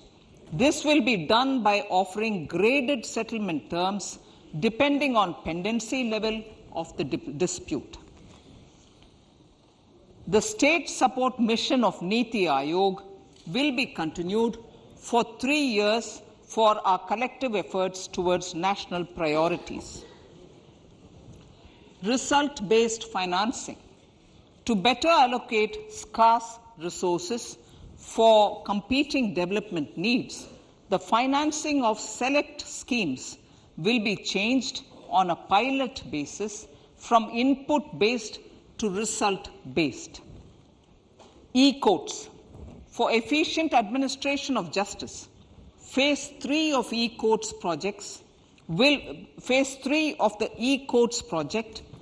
be launched with an outlay of 7,000 crores. Fintech services in India have been facilitated by our digital public infrastructure, including Aadhaar, PM Jan Dhan Yojana, Video, KYC, India Stack, and UPI.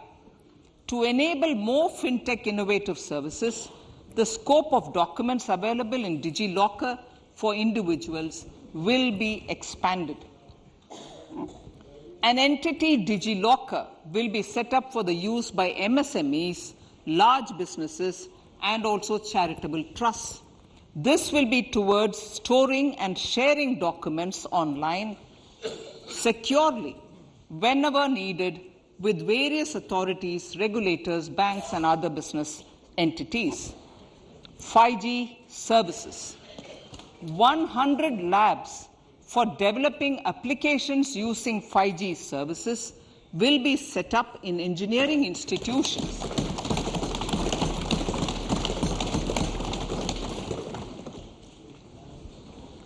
To realize a new range of opportunities, business models, and employment potential, the labs will cover, among others, applications such as smart classrooms, precision farming, intelligent transport systems, and healthcare applications. Lab-grown diamonds. Lab-grown diamonds is a technology and innovation-driven emerging sector with high employment potential. These environment-friendly diamonds, which have optically and chemically the same properties as natural diamonds. To encourage indigenous production of LGD, lab-grown diamond seeds and machines, and to reduce import dependency, a research and development grant will be provided to one of the IITs for 5 years. To reduce the cost of production, a proposal to review the custom duty on LGD seeds will be indicated in Part B of the speech. I come to the fifth priority, Honourable Speaker, sir, green growth. Honourable Prime Minister has given a vision for life or lifestyle for environment to spur a movement of environmentally conscious lifestyle. India is moving forward firmly for the Panchamrit, the net zero carbon emission by 2070 to usher in green industrial and economic transition. This budget builds on our focus on green growth. The recently launched National Green Hydrogen Mission, with an outlay of 19,700 crores, will facilitate transition of the economy to low carbon intensity, reduce dependence on fossil fuel imports, and make the country assume technology and market leadership in this sunrise sector. Our target is to reach an annual production of 5 MMT by 2030. Energy transition. This budget provides for 35,000 crores for priority capital investment towards energy transition and net zero objectives and energy security by Ministry of Petroleum and Natural Gas. To steer the economy on sustainable development path, battery energy storage systems with capacity of 4,000 MWH will be supported with viability gap funding. A detailed framework for pumped storage projects will also be formulated. Renewable energy evacuation. The interstate transmission system for evacuation and grid integration of 13 gigawatt renewable energy from Ladakh will be constructed with investment of 20,700 crore, including central support of 8,300 crores. Green Credit Program. For encouraging behavioral change, a green credit program will be notified under the Environment Protection Act. This will incentivize environmentally sustainable and responsive actions by companies, individuals, and local bodies, and help mobilize additional resources for such activities. PM Program for Restoration, Awareness, Nourishment, and Amelioration of Mother Earth, PM Pranam, will be launched to incentivize states and union territories to promote alternative fertilizers and balanced use of chemical fertilizers. Go Bardhan Scheme. 500 new waste to wealth plants under Go Bardhan, galvanizing organic bio-agro resources done. Go Bardhan scheme will be established for promoting circular economy. These will include 200 compressed biogas plants, including 75 plants in urban areas, and 300 community or cluster-based plants at a total investment of 10,000 crores. I will refer to this in Part B also. In due course, a 5% CBG mandate will be introduced for all organizations marketing natural and biogas. For collection of biomass and distribution of biomanure, appropriate fiscal support will also be provided. Bharatiya Prakritik Kheti Bio Input Resource Centers. Over the next 3 years, we will facilitate 1 crore farmers to adopt natural farming. For this, Honorable Speaker, 10,000 bio input resource centers will be set up, creating a national level distributed micro fertilizer and pesticide manufacturing network. Mishti.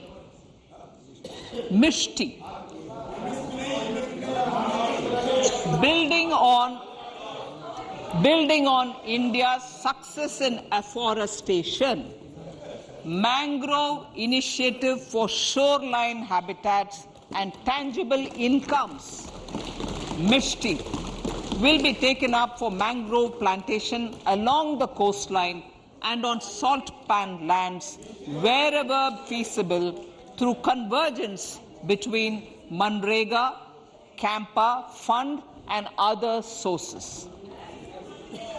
Amrit Dharohar. Wetlands are vital ecosystems which sustain biological diversity. In his latest Mann Ki Baat, the Prime Minister said, now, I quote, now the total number of Ramsar sites in our country has increased to 75, whereas before 2014, there were only 26, unquote. Local communities have always been at the forefront of conservation efforts. The government will promote their unique conservation values through Amrit Dharohar, a scheme that will be implemented over the next 3 years to encourage optimal use of wetlands and enhance biodiversity, carbon stock, ecotourism opportunities, and income generation for local communities. Coastal shipping. Coastal shipping will be promoted as the energy efficient and lower cost mode of transport, both for passengers and freight, through PPP mode with viability gap funding. Vehicle replacement. Vehicle replacement is an important continuing policy, replacing the old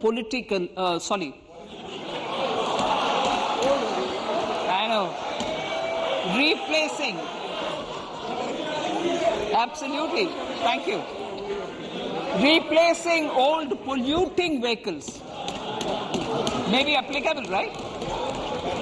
Replacing old polluting vehicles is an important part of greening our economy. In furtherance of the vehicle scrapping policy mentioned in Budget 21-22, I have allocated adequate funds to scrap old vehicles of the central government. States will also be supported in replacing old vehicles and old state ambulances. Honorable Speaker, sir, I move to priority 6, youth power.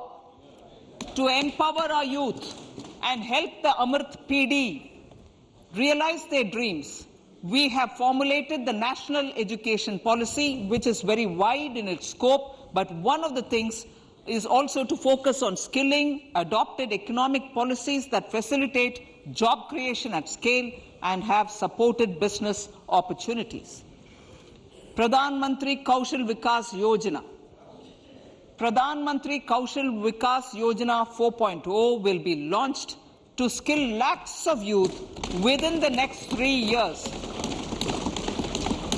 On-job training, industry partnership, and alignment of courses with needs of industry will be emphasized. The scheme will also cover new age courses for Industry 4.0 like coding, AI, robotics, mechatronics, IoT, 3D printing, drones, and other soft skills.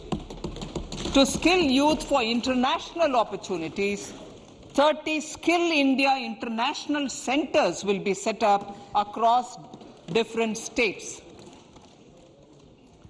The digital ecosystem for skilling will be further expanded with the launch of a unified Skill India digital platform for enabling demand-based formal skilling, linking with employers including MSMEs, and facilitating access to entrepreneurship schemes. To provide stipend support to 47 lakh youths in 3 years, direct benefit transfer under a pan-India national apprenticeship promotion scheme will be rolled out. Tourism.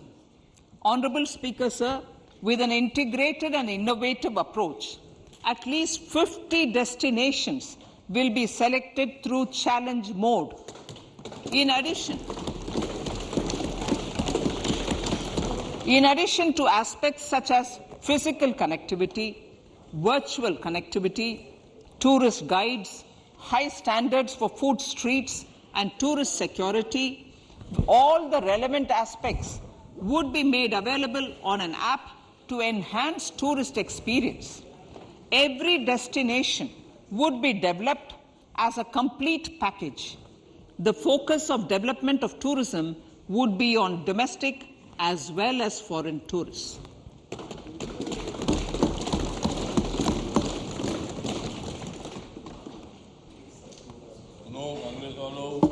Sector-specific skilling and entrepreneurship development will be dovetailed to achieve the objectives of Dekho Apna Desh initiative. This was launched as an appeal by the Honorable Prime Minister to the middle class to prefer domestic tourism over international tourism. The integrated development of theme-based tourist circuits, the Swadesh Darshan scheme, was also launched. Under the Vibrant Villages program, tourism infrastructure and amenities will be facilitated in border villages. Unity Mall. States will be encouraged to set up a Unity Mall in their state capital or most prominent tourism center or the financial capital for promotion and sale of their one district, one product and GI products and other handicraft products, and for providing space for such products of all other states as well. Sir, priority number 7, financial sector. Our reforms in the financial sector and innovative use of technology have led to financial inclusion at scale, better and faster service delivery, ease of access to credit, and participation in financial markets. This budget proposes to further these measures. Credit guarantee for MSMEs. Last year, I proposed revamping of the credit guarantee scheme for the MSMEs. I am happy to announce that the revamped scheme will take effect from 1st April 2023 through infusion of 9,000 crores in the corpus.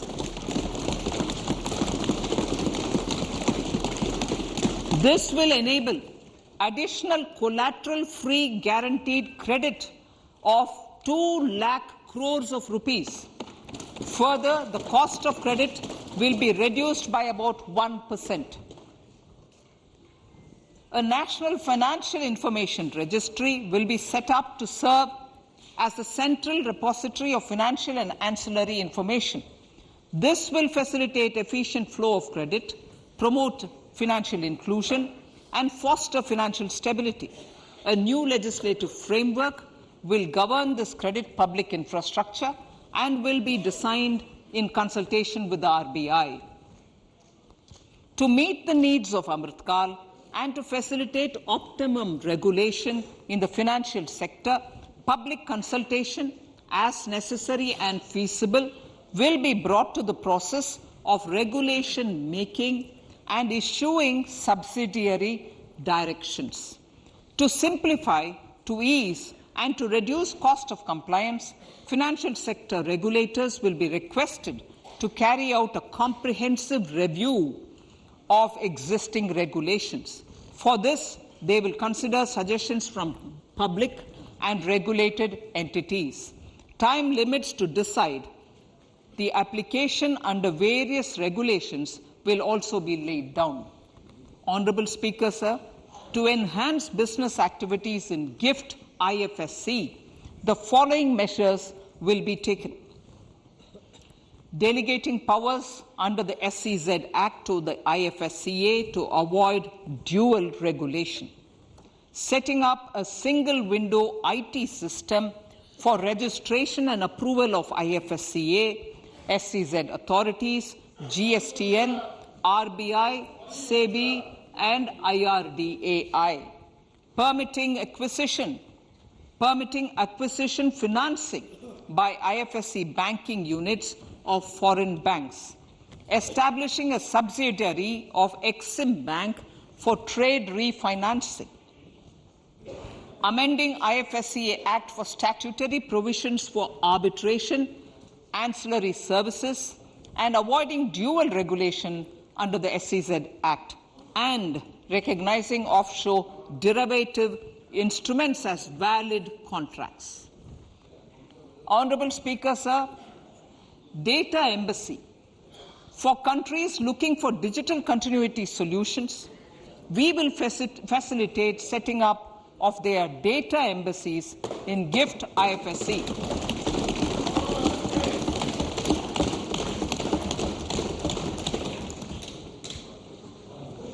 Improving governance and investor protection in banking sector. To improve bank governance and enhance investors' protection, certain amendments to the Banking Regulation Act, the Banking Companies Act, and the Reserve Bank of India Act are being proposed. Capacity building in securities market. Honorable Speaker, sir, to build capacity of functionaries and professionals in the securities market, SEBI will be empowered to develop, regulate, maintain, and enforce norms and standards for education in the National Institute of Securities Markets and to recognize award of degrees, diplomas, and certificates. A central processing center will be set up for faster response to companies through centralized handling of various forms filed with field officers under the Companies Act. Reclaiming of shares and dividends.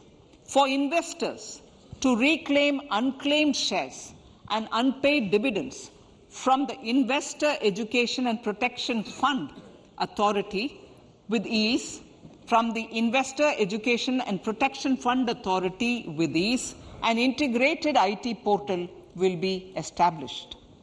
Digital payments continue to find wide acceptance. In 2022, they show an increase of 76% in transactions and 91% in value.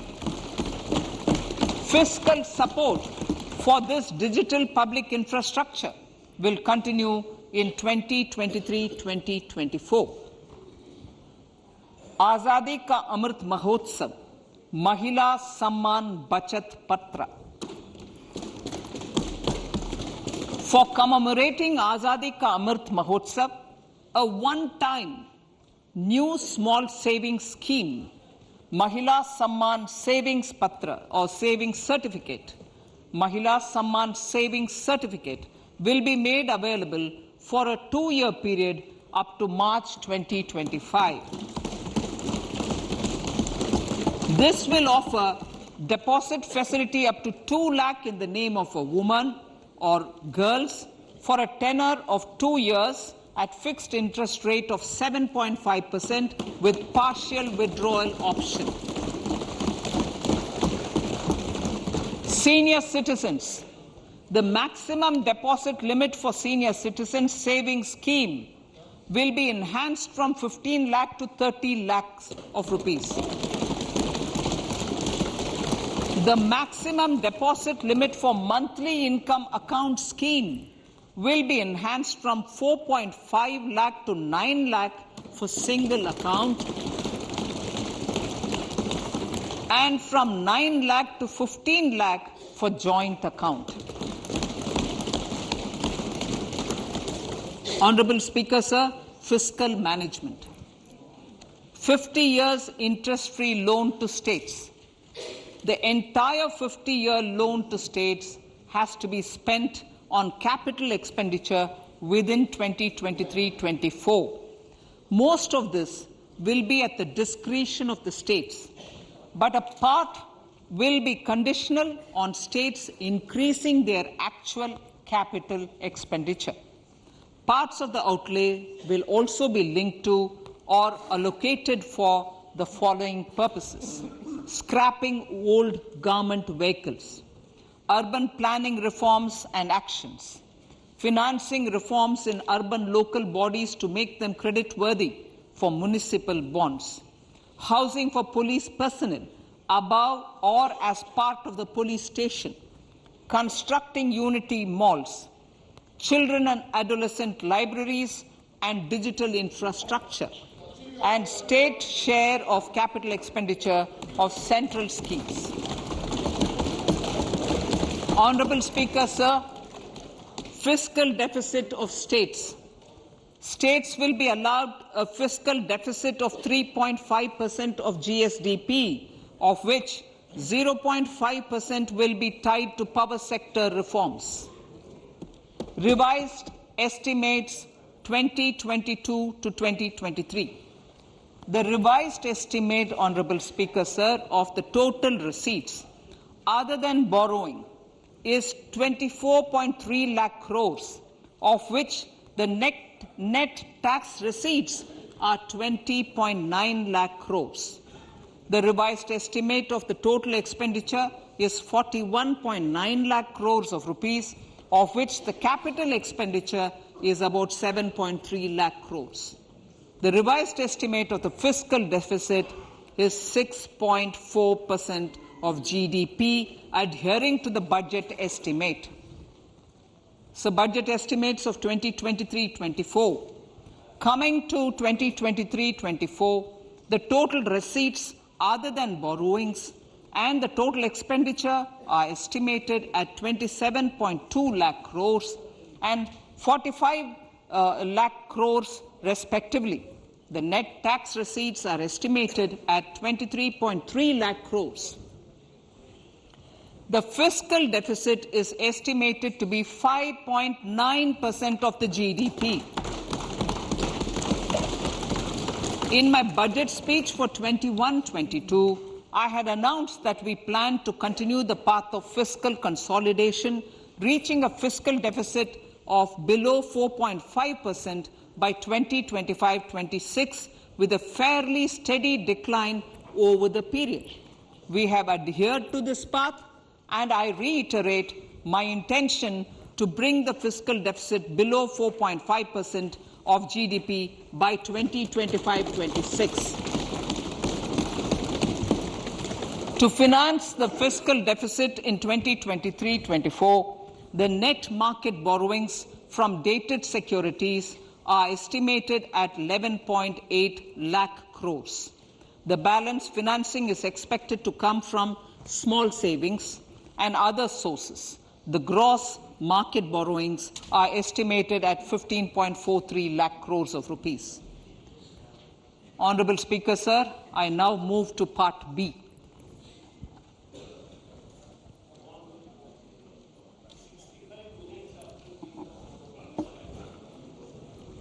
Indirect taxes. My indirect tax proposals will aim to promote exports, boost domestic manufacturing, enhance domestic value addition, encourage green energy and mobility. A simplified tax structure with fewer tax rates helps in reducing compliance burden and improving tax administration. I propose to reduce the number of basic customs duty rates on goods other than textiles and agriculture from 21 to 13.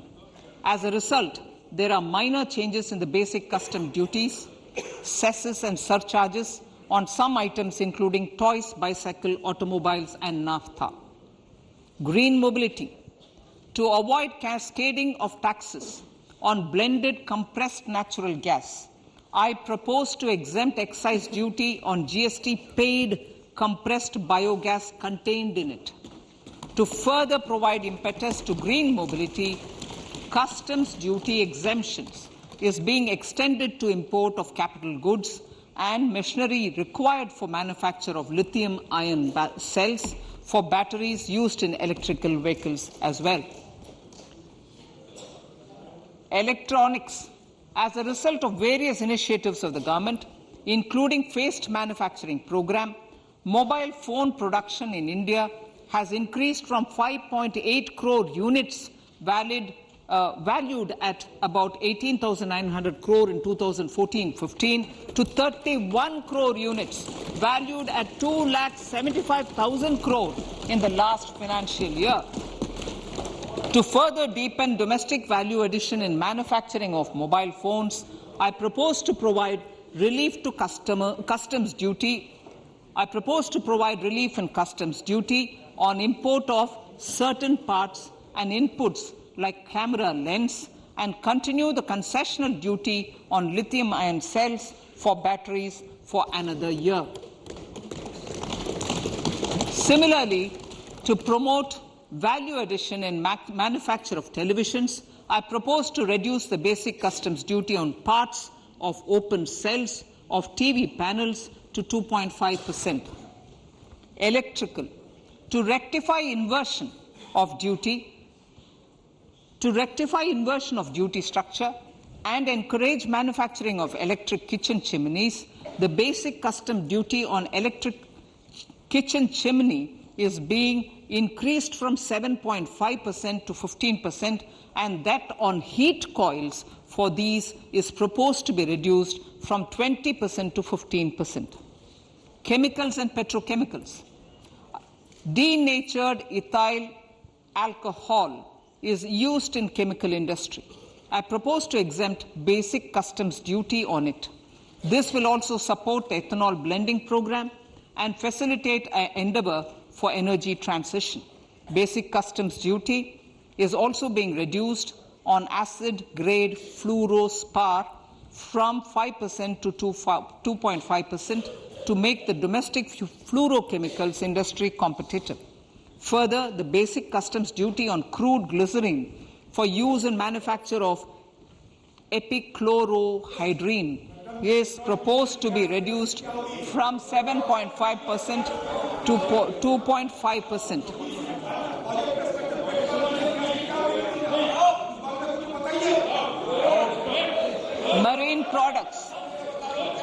In the last financial year, marine products recorded the highest export growth, benefiting farmers in the coastal states of the country. To further enhance the export competitiveness of marine products, particularly shrimps, duty is being reduced on key inputs for domestic manufacture of shrimp feed. India is a global leader, as I said in Part A, in cutting and polishing of natural diamonds, contributing about 3/4 of the global turnover by value. With the depletion of deposits of natural diamonds, the industry is moving towards lab-grown diamonds, and it holds huge promise. To seize this opportunity, I propose to reduce the basic customs duty on seeds used in their manufacture. Customs duties on doré and bars of gold and platinum were increased earlier this fiscal. I propose to increase the duties on articles made therefrom to enhance the duty differential. I also propose to increase the import duty on silver doors, bars and articles to align them with that on gold and platinum. To facilitate availability of raw materials for the steel sector, exemptions from basic custom duty on raw materials for manufacture of CRGO steel, ferrous scrap and nickel cathode is being continued. Similarly, the concessional BCD of 2.5% on copper scrap is also being continued to ensure the availability of raw materials for secondary copper producers who are mainly in the MSME sectors. Compounded rubber. The basic custom duty rate on compounded rubber is being increased from 10% to 25% or 30 kg, whichever is lower, at par with that of natural rubber other than latex, to curb circumvention of duty. Cigarettes. National calamity contingent duty on specified cigarettes was last revised 3 years ago. This is proposed to be revised upwards by about 16%. Direct taxes. I now come to my direct tax proposals. Honourable Speaker, these proposals aim to maintain continuity and stability of taxation, further simplify and rationalize various provisions to reduce the compliance burden, promote the entrepreneurial spirit and provide tax relief to citizens. It has been constant endeavour of the Income Tax Department to improve taxpayers' services by making compliance easy and smooth. Our taxpayers portal received a maximum of 72 lakh returns in a day, processed more than 6.5 crore returns this year.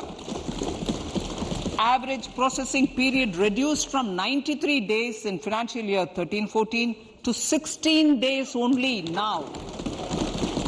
And 45% of the returns were processed within 24 hours. We intend to further improve this, roll out the next generation common IT return form for taxpayer convenience, and also plan to strengthen the grievance redressal mechanism. MSMEs and professionals. MSMEs are growth engines of our economy. Micro enterprises with turnover up to 2 crore of rupees and certain professionals with turnover of up to 50 lakh rupees can avail the benefit of presumptive taxation. I propose to provide enhanced limits of 3 crore and 75 lakh respectively to the taxpayers whose cash receipts are no more than 5%. Whose cash receipts are no more than 5%. Moreover, to support MSMEs in timely receipt of payments, I propose to allow deduction for expenditure incurred on payments made to them only when payment is actually made. Cooperation. Cooperation is a value to be cherished. In realizing our Prime Minister's goal for Sehkar Se Samriddhi and his resolve to connect the spirit of cooperation with the spirit of Amrit Kal, in addition to the measures proposed in Part A, I have a slew of proposals for the cooperation sector. First, new cooperatives that commence manufacturing activities till 2024, 31st March, shall get the benefit of a lower tax rate of 15%, as is presently available to new manufacturing companies. Secondly, I propose to provide an opportunity to sugar cooperatives to claim payments made to sugarcane farmers for the period prior to the assessment year 2016-17 as expenditure. This is expected to provide them a relief of almost 10,000 crores. Thirdly, I am providing a higher limit of 2 lakh per member for cash deposits to loans in cash by primary agricultural cooperative societies and primary cooperative agriculture and rural development banks. I repeat that. Thirdly, I am providing a higher limit of 2 lakh per member for cash deposits to and loans in cash by primary agricultural cooperative societies and primary cooperative agricultural and rural development banks. Similarly, a higher limit of 3 crore for TDS on cash withdrawal is being provided to cooperative societies. Startups.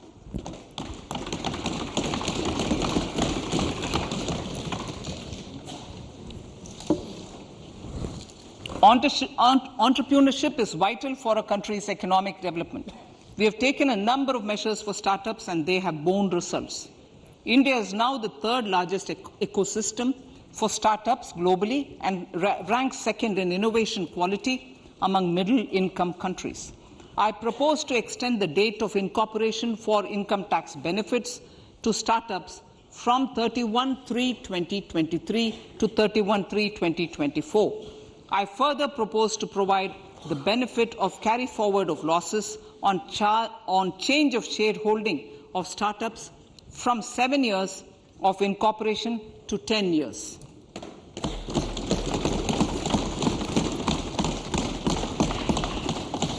To reduce the pendency of appeals at commissioner level, I propose to deploy about 100 joint commissioners for disposal of small appeals.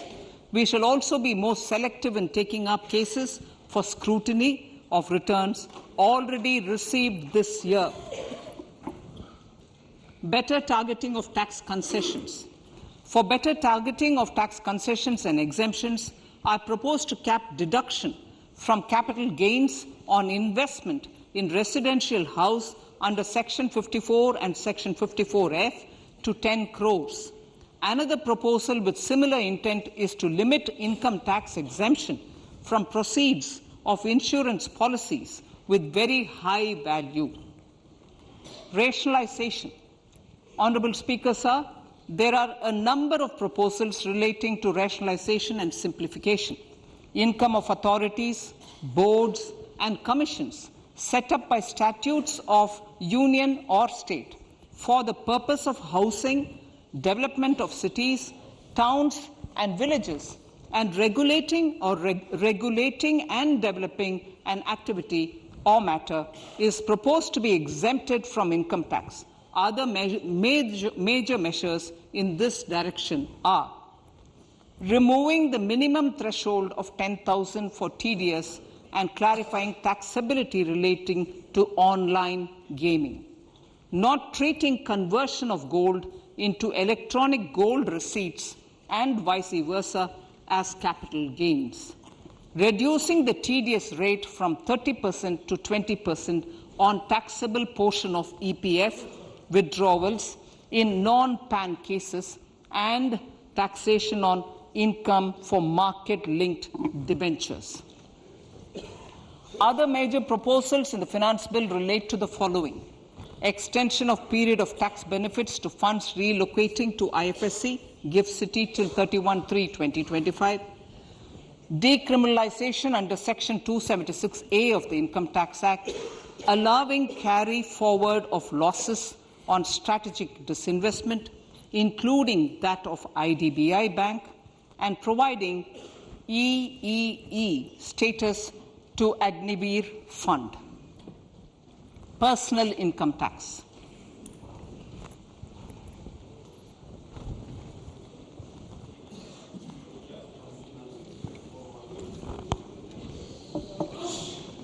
Now I come to what everyone is waiting for. Personal income tax. I have 5 major announcements to make in this regard. These primarily benefit our hard-working middle class. The first one concerns rebate. Currently, those with income up to 5 lakh do not pay any income tax in both old and new regimes. I propose to increase the rebate limit to 7 lakhs in the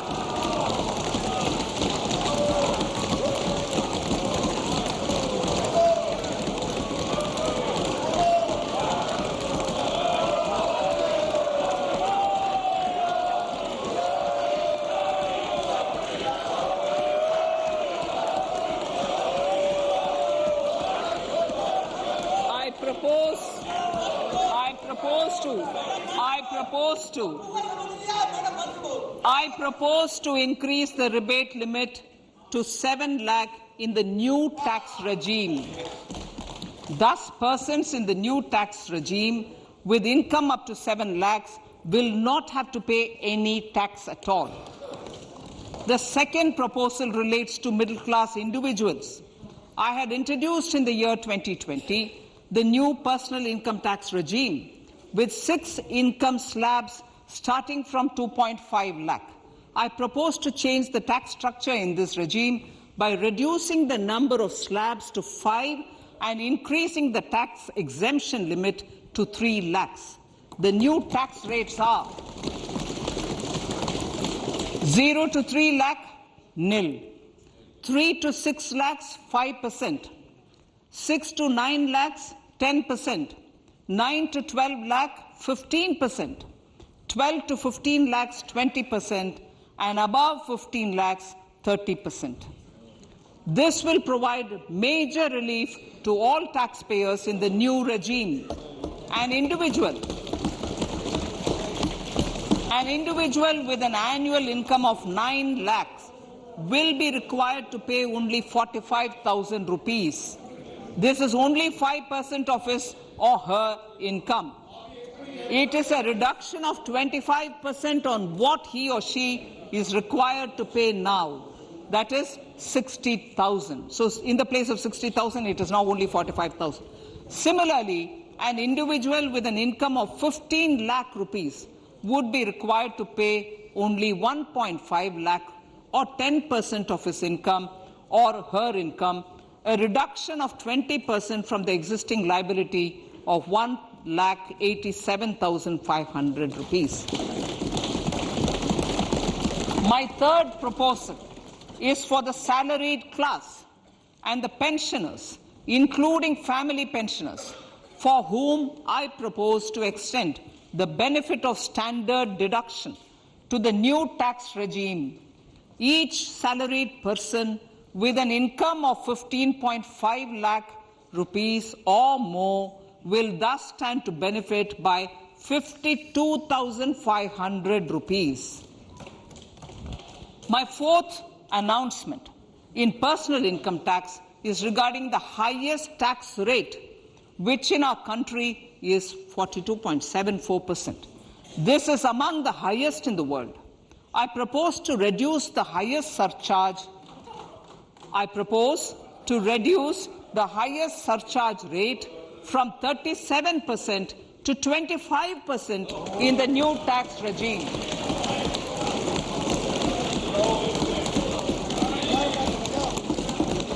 This would result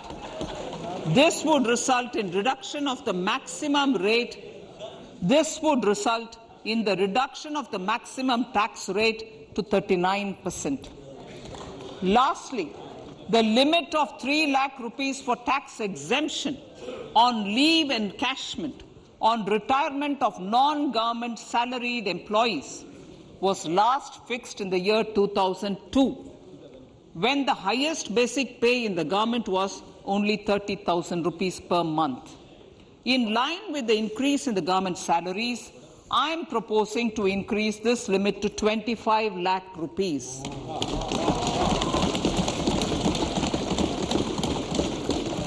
We are also making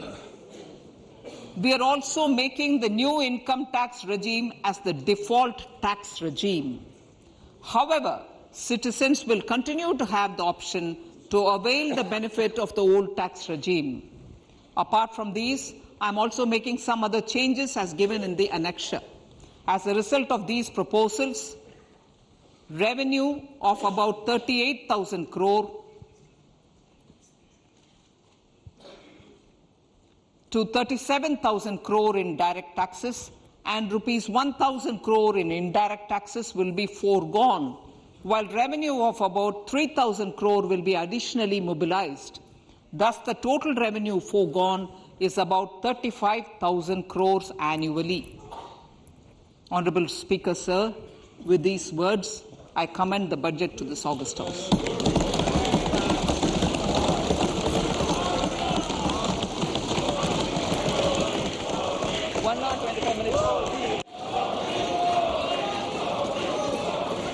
Item number 1, माननीय item number 2, Shrimati Nirmala Sitharaman ji. Sir, with your permission, I lay on the table of the following statements. Under Section 3(1) of the Fiscal Responsibility Budget Management Act 2003, 1. Medium-term fiscal policy cum fiscal policy strategy statement and macroeconomic framework statement. माननीय सदस्यगण, जैसा कि आपको समाचार भाग 2 के माध्यम से पहले ही सूचित किया जा चुका है कि माननीय वित्त मंत्री जी के बजट भाषण की प्रतियां हार्ड कॉपी के रूप में उपलब्ध कराई गई है. आप बजट भाषण की अपनी अपनी प्रति प्रकाशन पलक से ले लें.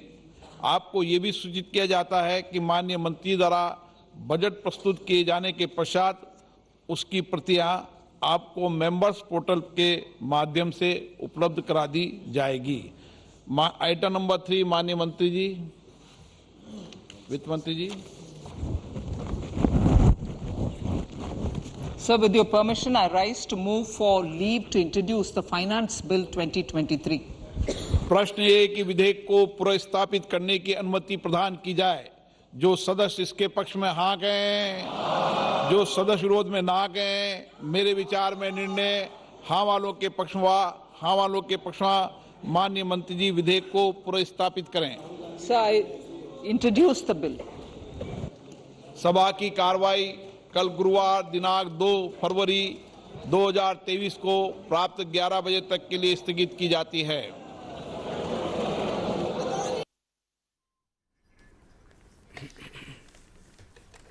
ನ್ಯೂ ಟ್ಯಾಕ್ಸ್ ರೆಜಿಮ್ಗೆ ಹಲವು ಹೊಸತುಗಳನ್ನು ಸೇರಿಸುವ ವಿಚಾರವನ್ನು ಪ್ರಸ್ತಾಪ ಮಾಡಿದ್ರು ವಿತ್ತ ಸಚಿವರು. ಅದರ ಜೊತೆಗೆ ಕೆಲವು ಯೋಜನೆಗಳನ್ನು ಜಾರಿಗೆ ತಂದಿದ್ದಾರೆ. ಈಗ ಇರುವಂತಹ ಸ್ಮಾಲ್ ಸೇವಿಂಗ್ ಸ್ಕೀಮ್ಗಳ ಯೋಜನೆಗಳ ಲಿಮಿಟ್ ಅನ್ನು ಎಕ್ಸ್ಟ್ರಾ ಮಾಡುವಂತಹ ಕೆಲಸವನ್ನು ಮಾಡಿದ್ದಾರೆ. ಅದರ ಜೊತೆಗೆ ರೈಲ್ವೇಸ್ಗೆ 2,40,000 ಕೋಟಿ ಅಂದ್ರೆ 2013-14ರಲ್ಲಿದ್ದ ಏನು ಅಲೋಕೇಶನ್ ಇತ್ತು ಅದರ 9 ಪಟ್ಟು ಹೆಚ್ಚನ್ನು ಅಲೋಕೇಟ್ ಮಾಡಿರೋದ್ರ ಬಗ್ಗೆ ಹೇಳಿದ್ರು. ಇನ್ಫ್ರಾಸ್ಟ್ರಕ್ಚರ್ಗೆ ಮೂಲ ಸೌಕರ್ಯಕ್ಕೆ 10 ಲಕ್ಷ ಕೋಟಿ 33% ಎಕ್ಸ್ಟ್ರಾ ಅನ್ನೋದನ್ನು ಪ್ರಸ್ತಾಪ ಮಾಡಿದ್ದಾರೆ. ಇನ್ನು ಕೃಷಿ ಸಂಬಂಧಿತ ಸಾಲ 20 ಲಕ್ಷ ಕೋಟಿ ಮೇಜರ್ ಘೋಷಣೆಗಳಿವು. 50 ಡೆಸ್ಟಿನೇಷನ್ಗಳಲ್ಲಿ ಟೂರಿಸಂ ಅನ್ನ ಬೂಸ್ಟ್ ಮಾಡೋದಕ್ಕೆ ಪ್ರಯತ್ನಿಸಲಾಗುತ್ತೆ. ಅದಕ್ಕೆ ಬೇಕಾದ ಅಲೋಕೇಶನ್ ಬಗ್ಗೆ ಹೇಳಿದ್ರು. 30 ಇಂಟರ್ನ್ಯಾಷನಲ್ ಸ್ಕಿಲ್ ಡೆವಲಪ್ಮೆಂಟ್ ಸೆಂಟರ್ ಇದರ ಬಗ್ಗೆನೂ ಪ್ರಸ್ತಾಪ ಆಗಿದೆ. ಇದರ ಜೊತೆಗೆ 47 ಲಕ್ಷ ವಿದ್ಯಾರ್ಥಿಗಳಿಗೆ ಸ್ಟೈಫಂಡ್ ರೂಪದಲ್ಲಿ ಅವರಿಗೆ ಒಂದಷ್ಟು ಸಹಾಯವನ್ನು ಮಾಡೋದ್ರ ಬಗ್ಗೆನೂ ಪ್ರಸ್ತಾಪ ಮಾಡಿದ್ದಾರೆ. ಇನ್ನು ಮಿಕ್ಕಂತೆ ಮಹಿಳಾ ಸಮ್ಮಾನ್ ಬಚತ್ ಪತ್ರ ಇದು 2 ವರ್ಷದ ಒಂದು ಉಳಿತಾಯ ಯೋಜನೆಯನ್ನು ಜಾರಿಗೆ ತರಲಾಗಿದೆ. 7.5% ಇಂಟ್ರೆಸ್ಟ್ ರೇಟ್ ಇರುತ್ತೆ. 2 ವರ್ಷಕ್ಕೆ ಮಾತ್ರ, ಮಾರ್ಚ್ 2025ರವರೆಗೆ ಮಾತ್ರ ಈ ಯೋಜನೆ ಅವೈಲೇಬಲ್ ಇರುತ್ತೆ. ಸೀನಿಯರ್ ಸಿಟಿಸನ್ಸು, ಮಾಮೂಲಿ ಹೆಣ್ಣು ಮಕ್ಕಳು ಯಾರು ಬೇಕಾದರೂ ಈ ಯೋಜನೆಯ ಲಾಭವನ್ನು ಪಡ್ಕೊಳ್ಬಹುದು. 2 ಲಕ್ಷವರೆಗೆ ನೀವು ಇದರಲ್ಲಿ ಉಳಿತಾಯ ಮಾಡೋದಕ್ಕೆ ಅವಕಾಶ ಇದೆ. 2 ವರ್ಷಕ್ಕೆ 7.5% ಇಂಟ್ರೆಸ್ಟ್ ರೇಟು. ಇನ್ನು ಮಿಕ್ಕಂತೆ senior citizen saving scheme maximum limit ಅನ್ನು 30 ಲಕ್ಷಕ್ಕೆ ಏರಿಕೆ ಮಾಡಲಾಗಿದೆ. ಅದರ ಹೊರತುಪಡಿಸಿ post office monthly income scheme ಏನಿತ್ತು ಇದರಲ್ಲಿ individual account 4.5 lakh maximum limit ಇದ್ದಿದ್ದು ಅದನ್ನು 9 ಲಕ್ಷಕ್ಕೆ ಏರಿಕೆ ಮಾಡಲಾಗಿದೆ, ಡಬಲ್. ಇನ್ನು ಮಿಕ್ಕಂತೆ 9 ಲಕ್ಷ ಜಾಯಿಂಟ್ ಅಕೌಂಟ್ಗೆ ಇತ್ತು, ಅದನ್ನು 15 ಲಕ್ಷಕ್ಕೆ ಏರಿಕೆ ಮಾಡಲಾಗಿದೆ post office monthly income scheme. ಇದು ಬಿಟ್ಟು ಇನ್ನು ರಾಜ್ಯಗಳಿಗೆ 50 ವರ್ಷದ ಇಂಟ್ರೆಸ್ಟ್ ಫ್ರೀ ಲೋನ್ ಏನಿತ್ತು ಅದನ್ನು 1 ವರ್ಷಕ್ಕೆ ಎಕ್ಸ್ಟೆಂಡ್ ಮಾಡ್ತೀವಿ ಅನ್ನೋದ್ರ ಬಗ್ಗೆ ಪ್ರಸ್ತಾಪ ಮಾಡಿದ್ದಾರೆ. ಮತ್ತೆ ಸ್ಟೇಟ್ ಫಿಸ್ಕಲ್ ಡೆಫಿಸಿಟ್ ಅನ್ನು 3.5% ನೀವು ಮೇಂಟೈನ್ ಮಾಡಬಹುದು ಅನ್ನೋದರ ಅವಕಾಶವನ್ನು ಕಲ್ಪಿಸಲಾಗಿದೆ. ರಾಜ್ಯಗಳು ತಮ್ಮ ಬಜೆಟ್ನಲ್ಲಿ ಫಿಸ್ಕಲ್ ಡೆಫಿಸಿಟ್ ಅನ್ನು, ವಿತ್ತೀಯ ಕೊರತೆಯನ್ನು 3.5%ನವರೆಗೆ ಮೇಂಟೈನ್ ಮಾಡಬಹುದು ಅನ್ನೋದರ ಬಗ್ಗೆ. ಇನ್ನು ಮಿಕ್ಕಂತೆ ಟ್ಯಾಕ್ಸ್ ರೆಸಿಪ್ಟ್ಗಳು, ಬೇರೆ ಬೇರೆ ರೆವೆನ್ಯೂ ರೆಸಿಪ್ಟ್ಗಳು, ಇದರ ಮೌಲ್ಯ ಎಷ್ಟು ಅನ್ನೋದರ ಬಗ್ಗೆ ಅವರು ಹೇಳಿದರು. Fiscal deficit 5.9% of the GDP ಅಂತ ಹೇಳಿದ್ದಾರೆ. 23.3 ಲಕ್ಷ ಕೋಟಿ ಟ್ಯಾಕ್ಸ್ ರೆಸಿಪ್ಟ್ಸ್ ಅನ್ನೋದ್ರ ಬಗ್ಗೆ ಹೇಳಿದ್ದು. ಓವರಾಲ್ ಬಾರೋಯಿಂಗ್ಸ್ ಏನಿದೆ ಅಂದರೆ, ಈಗ ನಮಗೆ ಫಿಸ್ಕಲ್ ಡೆಫಿಸಿಟ್ ಇರೋ ಕಾರಣಕ್ಕಾಗಿ ಬೇರೆ ಕಡೆಯಿಂದ ನಾವು ಬಂಡವಾಳವನ್ನು ಅರೇಂಜ್ ಮಾಡ್ಕೊಳ್ಬೇಕಾಗಿರೋದು ಓವರಾಲ್ 15,43,000 ಕೋಟಿ. ಇದರಲ್ಲಿ 11.8 ಲಕ್ಷ ಕೋಟಿಯಷ್ಟು ಮಾರ್ಕೆಟ್ ಬಾರೋಯಿಂಗ್ಸ್ ಇರುತ್ತೆ. ಇನ್ನು ಮಿಕ್ಕಿದ್ದು ಸ್ಮಾಲ್ ಸೇವಿಂಗ್ ಸ್ಕೀಮ್ಗಳಿಂದ ಬಾರೋಯಿಂಗ್ಸ್ ಬರುತ್ತೆ ಅನ್ನೋದ್ರ ಬಗ್ಗೆ ಪ್ರಸ್ತಾಪ ಮಾಡಿದ್ದಾರೆ. ಇನ್ನು ಸಿಗರೆಟ್ನ ಮೇಲೆ 16% ಎಕ್ಸ್ಟ್ರಾ ಅನ್ನೋದ್ರ ಬಗ್ಗೆ ಹೇಳಿದರು. ಇದು ಸಿಗರೆಟ್ ಇನ್ನು ಮಿಕ್ಕಂತೆ ನಿಮ್ಮ ಜೇಬನ್ನು, ಲಂಗ್ಸನ್ನು ಇದೆಲ್ಲ ಸುಡ್ತಾ ಇರುತ್ತೆ, ಅದರ ಬಗ್ಗೆ ನಾವು ಯೋಚಿಸಬೇಕಾಗುತ್ತೆ. ಶ್ರಿಂಪ್ ಡ್ಯೂಟಿಯನ್ನು ರೆಡ್ಯೂಸ್ ಮಾಡಿದ್ದಾರೆ. ಶ್ರಿಂಪ್ ಅಂದರೆ ಶ್ರಿಂಪ್ ಕಲ್ಚರ್ ನಾವು ಏನು ಡೆವಲಪ್ ಮಾಡ್ತೀವಿ, ಅದಕ್ಕೆ ಶ್ರಿಂಪ್ ಫುಡ್ಡನ್ನು ನಾವು ಡಿಪೆಂಡೆಂಟ್ ಆಗ್ತೀವಿ ಅಲ್ವಾ. ಸೊ ಅದರ ಆಹಾರ ಏನಿದೆ, ಶ್ರಿಂಪ್ ಫುಡ್ ಏನಿದೆ, ಅದರ ಮೇಲಿನ ಡ್ಯೂಟಿಯನ್ನು ರೆಡ್ಯೂಸ್ ಮಾಡಲಾಗಿದೆ. ಇದನ್ನು ಎಕ್ಸ್ಪೋರ್ಟ್ ಉತ್ತೇಜಿಸೋದಕ್ಕಾಗಿ ಈ ಪ್ರಯತ್ನ ಅನ್ನೋದ್ರ ಬಗ್ಗೆ ಅವರು ಹೇಳಿದರು. ಇನ್ನು ಮಿಕ್ಕಂತೆ ಡೈರೆಕ್ಟ್ ಟ್ಯಾಕ್ಸ್ಗಳ ವಿಷಯಕ್ಕೆ ಸಂಬಂಧಪಟ್ಟಂತೆ ಬದಲಾವಣೆಗಳೇನೂ ಇಲ್ಲ, ಆದರೆ ಯಾವ ರೀತಿ ಇಂಪ್ರೂವ್ಮೆಂಟ್ಸ್ ಆಗಿದೆ ಅನ್ನೋದ್ರ ಬಗ್ಗೆ ಹೇಳಿದರು. 2013-14ರಲ್ಲಿ 93 ದಿನಗಳು ತೆಗೆಳ್ತಾ ಇದ್ದ ಪ್ರೊಸೀಜರು ಈಗ ಬರೀ 16 ದಿನಕ್ಕಾಗುತ್ತೆ ಅನ್ನೋದ್ರ ಬಗ್ಗೆ ಪ್ರಸ್ತಾಪ ಮಾಡಿದ್ದಾರೆ. ಸೊ ಈ ಇಂಪ್ರೂವ್ಮೆಂಟ್ಸ್ನ ಬಗ್ಗೆ ಮ್ಯಾಕ್ಸಿಮಮ್ 1 ದಿನಕ್ಕೆ 72 ಲಕ್ಷ ರಿಟರ್ನ್ಸನ್ನು ಫೈಲ್ ಮಾಡಿರೋದ್ರ ಬಗ್ಗೆ ಅವರು ಹೇಳಿದರು. 6 ಕೋಟಿಗೂ ಹೆಚ್ಚು ರಿಟರ್ನ್ಸ್ ಫೈಲ್ ಆಗಿದೆ ಅನ್ನೋದ್ರ ಬಗ್ಗೆ ಈ ವಿತ್ತೀಯ ವರ್ಷಗಳದ್ದು ಅವರು ಹೇಳಿದ್ದು, ಮಾಹಿತಿಯನ್ನು ಹಂಚ್ಕೊಂಡ್ರು. ಇನ್ನು ಮಿಕ್ಕಂತೆ ಬೆನಿಫಿಟ್ ಆಫ್ ಪ್ರಿಸಂಪ್ಟಿವ್ ಟ್ಯಾಕ್ಸ್ MSMEಗೆ 2 ಕೋಟಿವರೆಗೆ ಇದ್ದ ಲಿಮಿಟ್ ಏನಿತ್ತು ಅದನ್ನು 3 ಕೋಟಿವರೆಗೆ ಎಕ್ಸ್ಟೆಂಡ್ ಮಾಡಲಾಗಿದೆ. ಇನ್ನು ಮಿಕ್ಕ ಇನ್ನೊಂದು ಕಾಂಪೊನೆಂಟ್ 50 ಲಕ್ಷ ಇದ್ದಿದ್ದು 75 ಲಕ್ಷಕ್ಕೆ ಅನ್ನೋದ್ರ ಬಗ್ಗೆ ಪ್ರಸ್ತಾಪ ಮಾಡಿದರೆ ಅದರ ಬಗ್ಗೆ ಡೀಟೇಲ್ಸನ್ನು ಪಡ್ಕೊಳ್ಳೋಣ ಇನ್ ಡೆಪ್ತ್. ಸ್ಟಾರ್ಟಪ್ಗಳಿಗೂ ಸ್ವಲ್ಪ ಉತ್ತೇಜನ ಕೊಡುವಂಥ ಯೋಜನೆಗಳ ಬಗ್ಗೆ ಪ್ರಸ್ತಾಪ ಮಾಡಿದೆ, ಅದರ ಡೀಟೇಲ್ಸ್ನ ನಾನು ನಿಮಗೆ ಕೊಡ್ತಾ ಹೋಗ್ತೀನಿ. ಇನ್ನು ಪರ್ಸ್ನಲ್ ಇನ್ಕಮ್ ಟ್ಯಾಕ್ಸ್ ಮಿಡಲ್ ಕ್ಲಾಸ್ಗೆ ಸ್ವಲ್ಪ ಬೆನಿಫಿಟ್ಗಳನ್ನು ಕೊಡೋ ಪ್ರಯತ್ನ ಮಾಡಿದ್ದಾರೆ. ಬಟ್ ನ್ಯೂ ಟ್ಯಾಕ್ಸ್ ರೆಜಿಮಿಗೆ ಮಾತ್ರ 5 ಪ್ರಮುಖ ಘೋಷಣೆಗಳನ್ನು ಮಾಡಿದರು. ಅದರಲ್ಲಿ ಎಲ್ಲವೂ ನ್ಯೂ ಟ್ಯಾಕ್ಸ್ ರೆಜಿಮ್ಗೆ ಅಂತ ಹೇಳಿದರು. ಕೊನೆಯದಾಗಿ ಒಂದು ಘೋಷಣೆಯನ್ನು ಅವರು ಮಾಡಿದರು. ಇದರ ಬಗ್ಗೆ ಇನ್ನಷ್ಟೇ ಕ್ಲಾರಿಟಿ ಪಡ್ಕೊಳ್ಬೇಕು ನಾವು. ನ್ಯೂ ಟ್ಯಾಕ್ಸ್ ರೆಜಿಮ್ ಇನ್ನು ಮುಂದೆ ಡಿಫಾಲ್ಟ್ ಟ್ಯಾಕ್ಸ್ ರೆಜಿಮ್ ಆಗುತ್ತೆ ಅನ್ನೋದ್ರ ಬಗ್ಗೆ ಅವರು ಒಂದು ಸೂಚನೆ ಕೊಟ್ಟಿದ್ದಾರೆ. ಈಗ ಪ್ರಸಕ್ತ ಆಪ್ಷನ್ ಇರುತ್ತೆ ನೀವು ಓಲ್ಡ್ ಟ್ಯಾಕ್ಸ್ ರೆಜಿಮಲ್ಲೂ ಬೆನಿಫಿಟನ್ನು ಪಡ್ಕೊಳ್ಳೋದಕ್ಕೆ, ಬಟ್ ಯಾವಾಗಿಂದ ಇದು ಜಾರಿಗೆ ಬರುತ್ತೆ ಅನ್ನೋದ್ರ ಬಗ್ಗೆ ಇನ್ನಷ್ಟೇ ಕ್ಲಾರಿಟಿಯನ್ನು ಪಡ್ಕೊಳ್ಬೇಕು. ಈ ಪರ್ಸನಲ್ ಇನ್ಕಮ್ ಟ್ಯಾಕ್ಸ್ನಲ್ಲಿ ಅವರು ಘೋಷಣೆ ಮಾಡಿರುವಂಥ ಪ್ರಮುಖವಾದವು ರಿಬೇಟು. 5 ಲಕ್ಷದವರೆಗೆ ಏನು ರಿಬೇಟ್ ಇತ್ತು ಅದನ್ನು 7 ಲಕ್ಷಕ್ಕೆ ಏರಿಕೆ ಮಾಡಲಾಗಿದೆ ಹೊಸ ಟ್ಯಾಕ್ಸ್ ರೆಜಿಮಲ್ಲಿ ಮಾತ್ರ. ಇನ್ನು ಮಿಕ್ಕಂತೆ 6 ಸ್ಲ್ಯಾಬ್ಗಳಿದ್ದನ್ನು 5 ಸ್ಲ್ಯಾಬ್ಗೆ ತರಲಾಗಿದೆ ನ್ಯೂ ಟ್ಯಾಕ್ಸ್ ರೆಜಿಮನ್ನು. ಸೊ ಹೀಗೆ ಅನೇಕ ಪ್ರಮುಖ ಅಂಶಗಳನ್ನು ಘೋಷಣೆ ಮಾಡಿದ್ದಾರೆ. ಇನ್ನೊಂದು ಬ್ರೇಕಿಂಗ್ ಅಪ್ಡೇಟ್ ಲಭ್ಯವಾಗ್ತಿದೆ. 3 ಲಕ್ಷ ರೂಪಾಯಿವರೆಗೆ ಯಾವುದೇ ತೆರಿಗೆಯನ್ನು ಕಟ್ಟಬೇಕಾಗಿಲ್ಲ. ಇನ್ನು ಮಿಕ್ಕಂತೆ ರಿಬೇಟ್ನ ಬಗ್ಗೆ ನ್ಯೂ ಟ್ಯಾಕ್ಸ್ ರೆಜಿಮ್ ಅದನ್ನು ನಾನು ನಿಮ್ಮ ಮುಂದೆ ಗಮನಕ್ಕೆ ತರ್ತಾ ಇದ್ದೆ. 3 ರಿಂದ 6 ಲಕ್ಷದವರೆಗೆ 5% ತೆರಿಗೆ ನ್ಯೂ ಟ್ಯಾಕ್ಸ್ ರೆಜಿಮ್ ಇದು. 6 ರಿಂದ 9 ಲಕ್ಷದವರೆಗೆ 10% ತೆರಿಗೆ. ಇದರ ಕ್ಯಾಲ್ಕುಲೇಷನ್ ಹೇಳಿದ್ರು, 60,000 ಕಟ್ಟೋ ಕಡೆ 45,000 ಕಟ್ಟಬೇಕಾಗತ್ತೆ ನೀವು ಅಂತ. 9 ರಿಂದ 12 ಲಕ್ಷ ಇನ್ಕಮ್ ಇದ್ರೆ 15% ತೆರಿಗೆಯನ್ನು ಕಟ್ಟಬೇಕಾಗುತ್ತೆ ನ್ಯೂ ಟ್ಯಾಕ್ಸ್ ರೆಜಿಮ್. 12 ರಿಂದ 15 ಲಕ್ಷ 20% ತೆರಿಗೆ. 15 ಲಕ್ಷ ಮೇಲ್ಪಟ್ಟು 30% ತೆರಿಗೆ. ರಂಗಸ್ವಾಮಿ ಸರ್ ಅಂತೂ ಬಹಳ ಖುಷಿ ಪಟ್ಟರು, ನಾನು ಇದನ್ನು ಗೆಸ್ ಮಾಡಿದ್ದೆ, ಇದು ಹಿಂಗೆ ಆಯ್ತು ಅಂತ.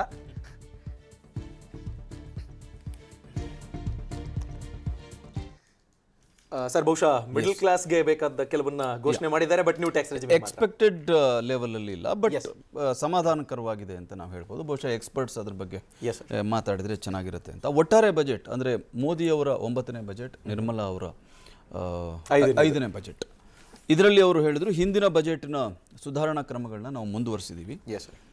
ಅಂದರೆ ಮುಂದಿನ 25 ವರ್ಷಗಳಿಗೆ ನಾವು ಇಲ್ಲಿ ಒಂದು ಬೇಸನ್ನು ಹಾಕ್ತಾ ಇದ್ದೀವಿ. ಅಮೃತ ಕಾಲಕ್ಕೆ ನಾವು ಬೇಕಾದಂಥ ಸಿದ್ಧತೆಯನ್ನು ಈ ಬಜೆಟ್ ಮೂಲಕ ನಾವು ಅಣಿಯಾಗ್ತಾ ಇದ್ದೀವಿ ಅಂತ. ಅದರಲ್ಲಿ 7 ಪ್ರಯಾರಿಟಿ ಕ್ಷೇತ್ರಗಳನ್ನು ಅವರು ಗುರುತಿಸಿದ್ದಾರೆ ಬ್ರಾಡ್ ಆಗಿ. ಸಪ್ತರ್ಷಿಗಳು, ಅಮೃತ ಕಾಲಕ್ಕೆ ಸಪ್ತರ್ಷಿಗಳು ಅನ್ನುವಂಥ ಬ್ರಾಡ್ ಆದಂಥ ಐಡಿಯಾವನ್ನು ಅವರು ಗುರುತಿಸಿದ್ದಾರೆ. ಅದರಲ್ಲಿ ಕೃಷಿ ಇರ್ಬೋದು, ಯೂತ್ ಇರ್ಬೋದು, ಗ್ರೀನ್ ಎನರ್ಜಿ, ಈ ರೀತಿ 7 ಪ್ರತ್ಯೇಕವಾದಂತಹ ವಲಯಗಳನ್ನ ಗುರುತಿಸಿ ಅದರಲ್ಲಿ ಮತ್ತೆ ಸಬ್ ಸೆಕ್ಟರ್ಸು ಅದನ್ನು ವಿಶದೀಕರಿಸುವಂಥ ಪ್ರಯತ್ನವನ್ನು ಮಾಡಿದ್ದಾರೆ. ಒಟ್ಟಾರೆ ಬಜೆಟ್ ಅನ್ನುವಂಥದ್ದೇ ಭಾಳ ಕ್ಲಿಷ್ಟವಾದಂಥ ಸಂಗತಿ. ಅದು ಎಕ್ಸ್ಪರ್ಟ್ಗಳು, ಪರಿಣತರು ಹೇಳಬೇಕಾದಂಥ ಮಾತು, ನಾಟ್ ಜನರಲಿಸ್ಟ್.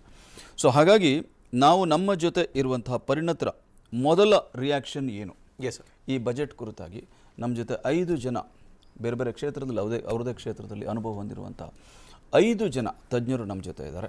ಅವರ ಫಸ್ಟ್ ರಿಯಾಕ್ಷನ್ ಏನು, ಅವರವರ ಕ್ಷೇತ್ರಕ್ಕೆ ಸಂಬಂಧಪಟ್ಟು ಅವರು ಮಾತಾಡ್ತಾರೆ. ಮೊದಲನೇದಾಗಿ ರಂಗಸ್ವಾಮಿ ಸರ್, ಫಸ್ಟ್ ರಿಯಾಕ್ಷನ್. ಸಮಾಧಾನಕರ ಅಂತ ಹೇಳ್ಬೋದು. ನೇರವಾಗಿ ಹೇಳಬೇಕು ಅಂತಂದರೆ ಸಮಾಧಾನಕರ ಅಂತ ಹೇಳ್ಬೋದು. ಕರದಾತರಿಗೆ ಸಮಾಧಾನ. ಹೌದು, ಯಾಕಂತಂದರೆ ಇವತ್ತು ಸಾಮಾನ್ಯ ಜನ ಮತ್ತು ಮಿಡ್ಲ್ ಕ್ಲಾಸ್ ಅಂತೂ ತುಂಬ ಖುಷಿಯಾಗಿರ್ತಾರೆ. ಹೇಳೋಕ್ಕೆ 6 ಕೋಟಿ ಜನ ಅಷ್ಟೇ ಟ್ಯಾಕ್ಸ್ ಪೇ ಮಾಡ್ತಾರೆ ಅಂತ, ಟ್ಯಾಕ್ಸ್ ರಿಟರ್ನ್ ಫೈಲ್ ಮಾಡ್ತಿದ್ದಾರೆ ಅಂತ ಈಗ ತಾನೇ ನಿರ್ಮಲಾ ಸೀತಾರಾಮನ್ ಅವರು ಹೇಳಿದ್ರು. ಆದರೆ ದೇಶದ ಒಂದು ಪ್ರಗತಿಯ ಮಾಪಕ ಈ ಜನ ಅಂತಲೇ ಹೇಳ್ಬೋದು. ಮಿಕ್ದವರೆಲ್ಲ ಅಪರೋಕ್ಷವಾಗಿ ಇಂಡೈರೆಕ್ಟ್ ಟ್ಯಾಕ್ಸ್ ಕಟ್ತಾನೆ ಇರ್ತಾರೆ, ಅದು ನೋ ಎಸ್ಕೇಪಿಂಗ್, ಎಲ್ಲರೂ ಕಟ್ತಾರೆ. ಹಾಗಾಗಿ ಈ 6 ಕೋಟಿ ಜನ ಇದ್ದರೆ ಅವರ ಒಂದು ಖುಷಿ ಇರುತ್ತಲ್ಲ, ಅದು ಮೆನಿ ಫೋಲ್ಡ್ಸು, ಅದು ಸಮಾಜದಲ್ಲಿ ಅಲೆಯ ಥರ ಹೋಗ್ತಾ ಇರುತ್ತೆ.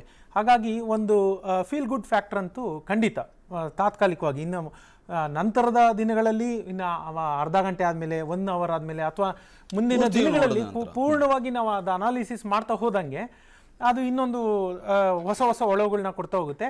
ಸದ್ಯದ ಮತ್ತು ಹೇಳಬೇಕು ಅಂತಂದರೆ ಸಮಾಧಾನಕರವಾಗಿದೆ ಅಂತಲೇ ಹೇಳ್ಬೋದು. ಕ್ಯಾಪಿಟಲ್ ಗೇನಲ್ಲೂ ಬಹಳಷ್ಟು ಒಂದಷ್ಟು ನಮಗೆ ಇದು ಸಿಕ್ಕಿದೆ ಅಲ್ಲಿ.